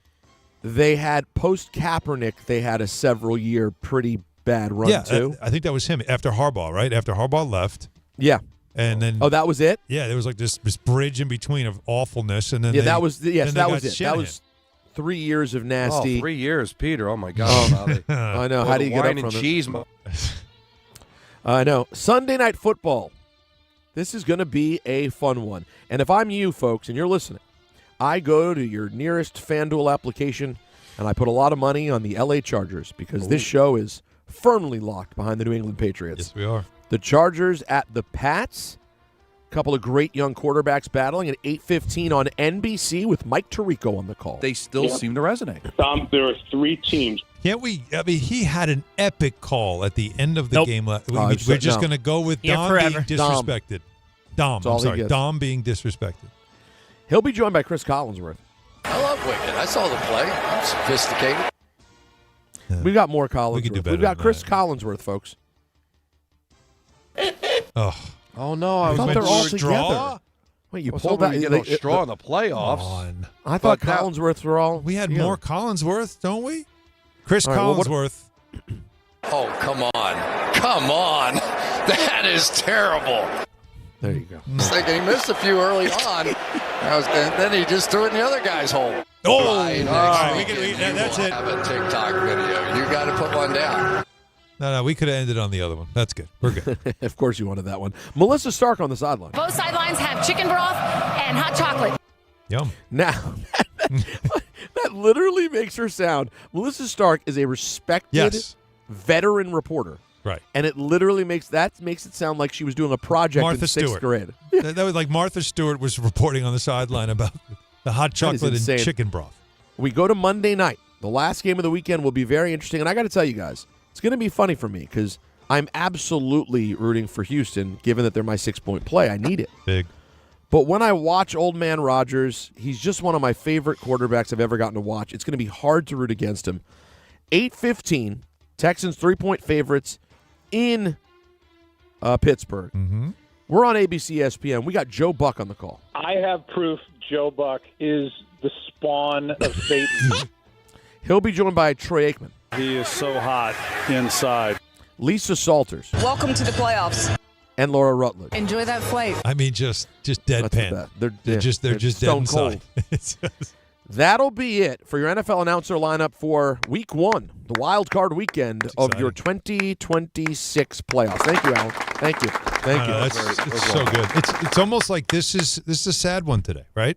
Because after this, they're just going to be shorter and shorter. Enjoy that flight. Oh. Yeah, exactly right. She's talking to me tomorrow. So deadpan, right? Oh, have fun. Jeez, thanks. That's all they got. I don't even know what the situation was when she's saying that. Like, right. Hey, but for you, Peter, enjoy that flight. Thank you. For I you, appreciate enjoy that. tonight. Thank you. A lot of wrestling. Where can those who want to consume you consume you? They will be able to consume me when these shows air in about a month on Tubi. Oh, that's what we're doing now. But if you didn't watch this week's episode, our first of the year aired this past Wednesday, and it was tremendous. So check out WWE Evolve every Wednesday night on Tubi. But yeah, I got a lot of shows to do tonight. So you're just there's a lot of tape going on, a lot of tape. But it doesn't feel like tape. It just feels like live shows. And I just filled this water bottle with half hot and half cold water, some nice lukewarm to try to keep the voice I was intact. thinking. Mm-hmm. I'm trying. It's good. It's a tepid water's best though. You absorb it better. You know Tepid. that? Tepid. Yeah. This is tepid, right? In between? If you're doing hot and cold. That's tepid? Lukewarm, that's tepid. Yeah. Okay, good. And it's I want to make sure I'm doing the right thing. Absorbs better. It keeps you hydrated quicker. Thank you. And that's good. Thank you. All right. Well, you look great. Have Thank a good you. one. I know you have to run. Love you guys. Enjoy. Right? Don and I will take it home. We're going to go last call crew on a Football Friday weekend, 800-919-3776. Everything's on the table, of course, all the football, but there's some baseball stuff, Donnie, Yes, as well there is. as hockey Finally. and basketball as well. Let's so do it. We'll take it home with you next. Don Hahn Rosenberg, ESPN New York. Individuals and businesses with tax problems. Listen carefully. Do you feel like you're losing control of your finances? If you owe over $10,000 in back taxes or have unfiled tax returns, we can help you take back control. The IRS is the largest and most aggressive collection agency in the world, and they can seize your bank accounts, garnish your paycheck, close your business, and file criminal charges. Take control of your tax problem now by calling the experts at U.S. Tax Shield and take advantage of the Fresh Start program and new laws that that may allow us to negotiate a settlement for the lowest amount possible. Our team of tax attorneys and enrolled agents can stop collections and get you protected so you can take control of your financial future. U.S. Tax Shield offers a price protection guaranteed quote to get you protected today. U.S. Tax Shield is A+ rated with the Better Business Bureau, so call now. 800-687-5192. That's 800-687-5192. U.S. Tax Shield. 800-687-5192. 1-877 Cards for Kids. KARS Cards for Kids. Ready to get rid of that old car? Donate it to Cars for Kids. Call 1-877-CARS-FOR-KIDS to reach a friendly live agent. Donation's super easy, and your car can be picked up as soon as tomorrow. Call us now, 1-877-CARS-FOR-KIDS. 1-877 Cars for Kids. Donate your car today. Did you know you can donate real estate too? New York Presbyterian treats more heart patients than any other hospital in New York. From common to complex conditions, our cardiologists and heart surgeons are pioneers in advanced heart care, leading the way in minimally invasive treatments for faster recovery times. Find a doctor at nyp.org/heart. Stay amazing. New York Presbyterian. New York Presbyterian Hospital based on U.S. News and World Report 2025 to 2026 Cardiology, Heart, and Vascular Surgery Rankings. If you've been injured in an accident that wasn't your fault, then you need a lawyer who knows New York's unique personal injury and workers' compensation laws. At the Parisman Firm, they have decades of experience handling all types of accident cases and a proven track record of delivering huge results. Their team has already recovered nearly $1 billion for injured New Yorkers. From construction to car accidents and slips and falls, they've got you covered. Call the Parisman Firm now at 718-WORKERS, where your case is their cause. Get the justice you deserve today. My name is Whitney Allen. I am a widow. My husband, Ryan, died. We never thought in a million years we'd have to use life insurance. The unexpected happened. With Ethos, it is so fast and easy. It's 100% online. You can get a quote in seconds, apply in minutes, and get same-day coverage, no medical exams, and you can get up to $3 million worth of coverage through Ethos. Get your free quote at ethos.com/game. That's ETHOS.com/game. Time spent on application may vary. Online health questions required. Hey, fans! Welcome back to Fansville's Cheers and Tears. Oh. Okay, so like everybody deals with losing, right? To a rival on a last-second field goal. Whatever, it's fine. I'm totally fine. But I cope with losing with an ice-cold Dr. Pepper. Those 23 flavors are like so delicious. They totally wash away the pain of your college football team taking a big fat L. College football. It's a pepper thing. St. John's looking to make it 2 in a row when they travel to Creighton. Coverage begins tomorrow at 1:40 on 1050 ESPN and the ESPN New York app.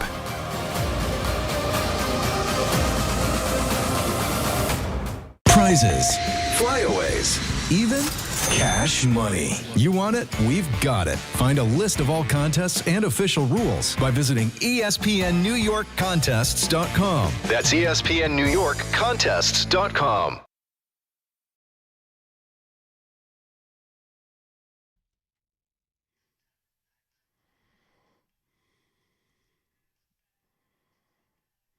Yeah, we had a couple of non-sports heated debates today, Donnie. Yeah.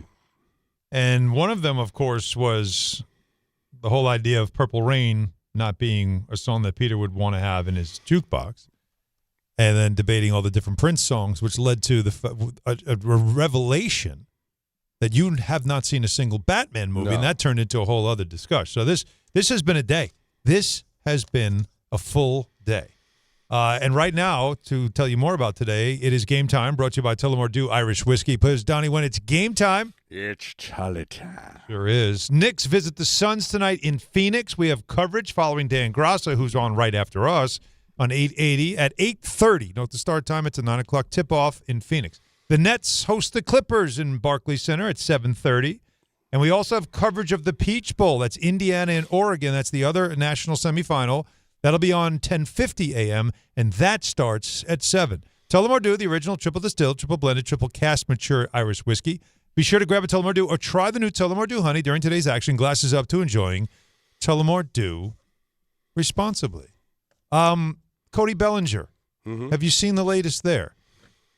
Yeah, just about the offers that I guess he's turning down.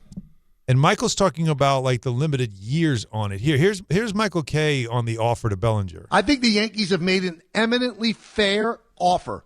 Let me take that back. They haven't made a fair offer. They've made an extraordinarily good offer. And you know why I say that? If he took the Yankee offer, he would be in the top 5 average annual value of outfielders in Major League Baseball right now. So the offer that is being reported that the Yankees are offering is not like he's looking for, I think, more than 30, I guess, and they're offering an annual of 30. But they're trying to get it up to 7 years. And Kay is saying they can't do that.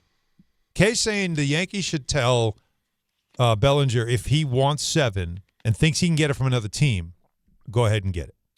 Do you think that's the right play here for the Yankees? Well, yeah, because you saw it with Soto. There's got to be a limit of what you're willing to give. And I think Bellinger's a hell of a player. But really the only thing you're really dancing with is the PR hit of a second consecutive year losing a great player. But the Yankees are still working within a budget, and overpaying for players is just not good business. You talk about a player that, is going to be 30? Yep. So all these fans that are like, oh, give him whatever he wants, give him a 7-year deal. They're the ones that are going to complain if he's a useless player at 35, 36, 37 years old, landlocking them. And let's not forget about the elephant in the room. And that is the possibility of there being a salary cap in a couple of years where a player like that might really landlock you into becoming a better team. Now, is there another team that's going to make an offer? I don't know. Well, the Mets? Well, that's what's interesting here is that Dodgers, Giants, the Mets are certainly named here. But the fact that this is continuing on, like now, we are getting kind of late now, aren't we? Into the situation here, we're almost in mid-January. This is Boris, right? Was it a couple of years ago where he had as many as 4 of his free agents not in camp? Yep. Yeah, but so not a guy of this status though. They didn't have anybody this big. Well, no, but listen, it's January 9th. Right? Mm-hmm. It's the 9th, yeah. It's the 9th today. Yeah. I mean, so we're still... Next week, we're in the middle of January. All right, so we're still a month away from pitchers and catchers. Right. And so you're probably about 5... We still have plenty of time to get things done, but it does go quick, right? Yeah. And then next thing you know, it's like, well, was there no deal? I just feel like if he was able to get the 7 years and over 30 a year that's being reported that Boris is looking for him, if somebody else already had that on the table, he would have taken it if it wasn't that, you know what, my first priority is to stay with the Yankees. So, and Boris is telling him, don't worry, I'll squeeze them into getting the most we can out of them. Well, now you actually have an offer. So these teams were probably waiting and see, let's see what the Yankees offer. Mm-hmm. He wants to stay a Yankee. We know we're probably going to have to pay a little bit more to get him because he wants to be a Yankee. Mm-hmm. So let's let the Yankees make the offer, and we'll go from there. Right. Yankees aren't willing to give him 7. Are the Dodgers, the Mets, the Blue Jays, are they willing to give 7? What's going to happen to Tucker? Does he go first? A lot of rumors that the Mets are being interested in Tucker. And guess what? Their competition, Blue Jays, Dodgers. It's the same 4 or 5 teams. You're right. They can't sign everybody. Mm-hmm. So it's just now that there's an offer on the table, we'll see if they'll go there. And Steve Cohen's supposed to have all this money and not worry. But Stearns has also shown that he's not going to pay somebody more than he thinks they're worth. So there's that. It'll be interesting. Yeah, so there's that. That's one, again, of all the stories going into the weekend. We know the football is the biggest one, of course. And then another story to watch on the football front is John Harbaugh and the Giants going to meet with him. The Giants have met with Kevin Stefanski already. Today, I believe, reportedly, they met with Antonio Pierce, the former Giant, who had a little bit of coaching experience as a head coach, as an interim with the Raiders. So they're meeting with him. But it's really next week feels like this is their biggest play. And if they get him, things could really turn around. Sal Paolantonio was on with Michael Kay earlier, and he talked about Harbaugh as a candidate. This was the issue for Harbaugh in Baltimore, and I love Harbaugh. Harbaugh's a culture creator. The problem with Harbaugh in Baltimore is he kept cycling through offensive coordinators. Couldn't get it right with Lamar Jackson. 3-6 record with Lamar Jackson in the postseason, Harbaugh, when he was 8-4 without Lamar Jackson, when he had Flacco and the right combination. It is true. They did go through a lot. Todd Monken being the latest. Monken actually took all the criticism. He said, this on me that we failed, that I couldn't get Lamar where he needed to be, and I couldn't get the offense where it needed to be. He put it on himself after the firing. But that's what Sal Pal is pointing to, that kind of stuff. Like, we're all getting excited about it, but we should, point out those things. So one more thing, he said, this is what Sal said, and Sal Paolantonio has covered the NFL forever, and he knows a lot of people. So his word is one that I value, and he said that this is what he needs to know from John Harbaugh. If you're going after Harbaugh, the first question I'm asking is, who's your OC? Who's your play designer? Who's going to sit on the bench after the series is over with Jackson Dart and go over the Microsoft tablet? This is what we see. This is what we can fix. This is what we have to do next. Who's going to do that while Harbaugh is coaching the team? So what do you think of that, Don? Well, it's very important, and that's why I wonder, could, believe it or not, Mike Kafka stay on and be the OC? Dart's played well with him as his offensive coordinator. Obviously, he's not a head coach because he didn't win as a head coach. But Dart's had success. That's his OC. That's who he knows. You're always looking for continuity. Would Harbaugh be willing to do that? If one of the most attractive things about being the Giant head coach is Jackson Dart, wouldn't you want to give his OC some consideration? Well, I don't know if it was Dable. I really do think it was Dable. Well, more than anything, because the offense wasn't the same after Dable left. Right? Well, but they did lose players. I know they lost Dart. Yeah, he missed a game because of and Scatterbo, who was really making an impact. Right, but literally, he was there. Right, so I'm just saying that if the Giants are looking for continuity, and Jackson Dart is the best thing about the Giants for him, is that someone that might get some consideration? I don't know. Yeah, no, that again, it's all, we know how it works here too. It's usually relationships and networking. That's all the stuff. So that's another story to watch as we get to the other side of the weekend. And last but not least, because they play tonight, it's the Knicks and the Suns. The Knicks start a road trip now, where they play the Suns, who are very good, much better than they were last year.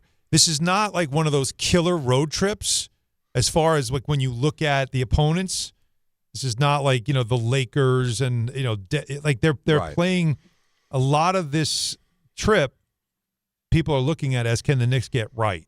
What we saw, Don, in the last home game against the Clippers on Wednesday was them getting right. And what I'm watching now from tonight on, and they'll play. They've got the Portland Trailblazers, who are young but playing a hard-playing team on Sunday. Then they get their first 2 days off in a month, and then they play at Sacramento, which Mike Brown's return, and then back-to-back Golden State before they come home. So that's the trip. But they've got to get Karl Anthony Towns involved early in games. He has to touch the basketball. He has to feel part of it. I think they've gotten away from it, and he's starting to. He's a little bit like a wide receiver, Like if you don't throw him the ball early in a game, he starts to kind of get frustrated. And then so the first time he gets one thrown to him and then he doesn't catch it, now he's getting – like you've got to – as a Jalen Brunson, who we love, he's got to recognize I got a really talented player with me. I got to make sure that I got him right. Like to me, that's important. It's the geography of being out west and what that entails travel-wise, but this is not any really heavy lifting for them. No, so get right.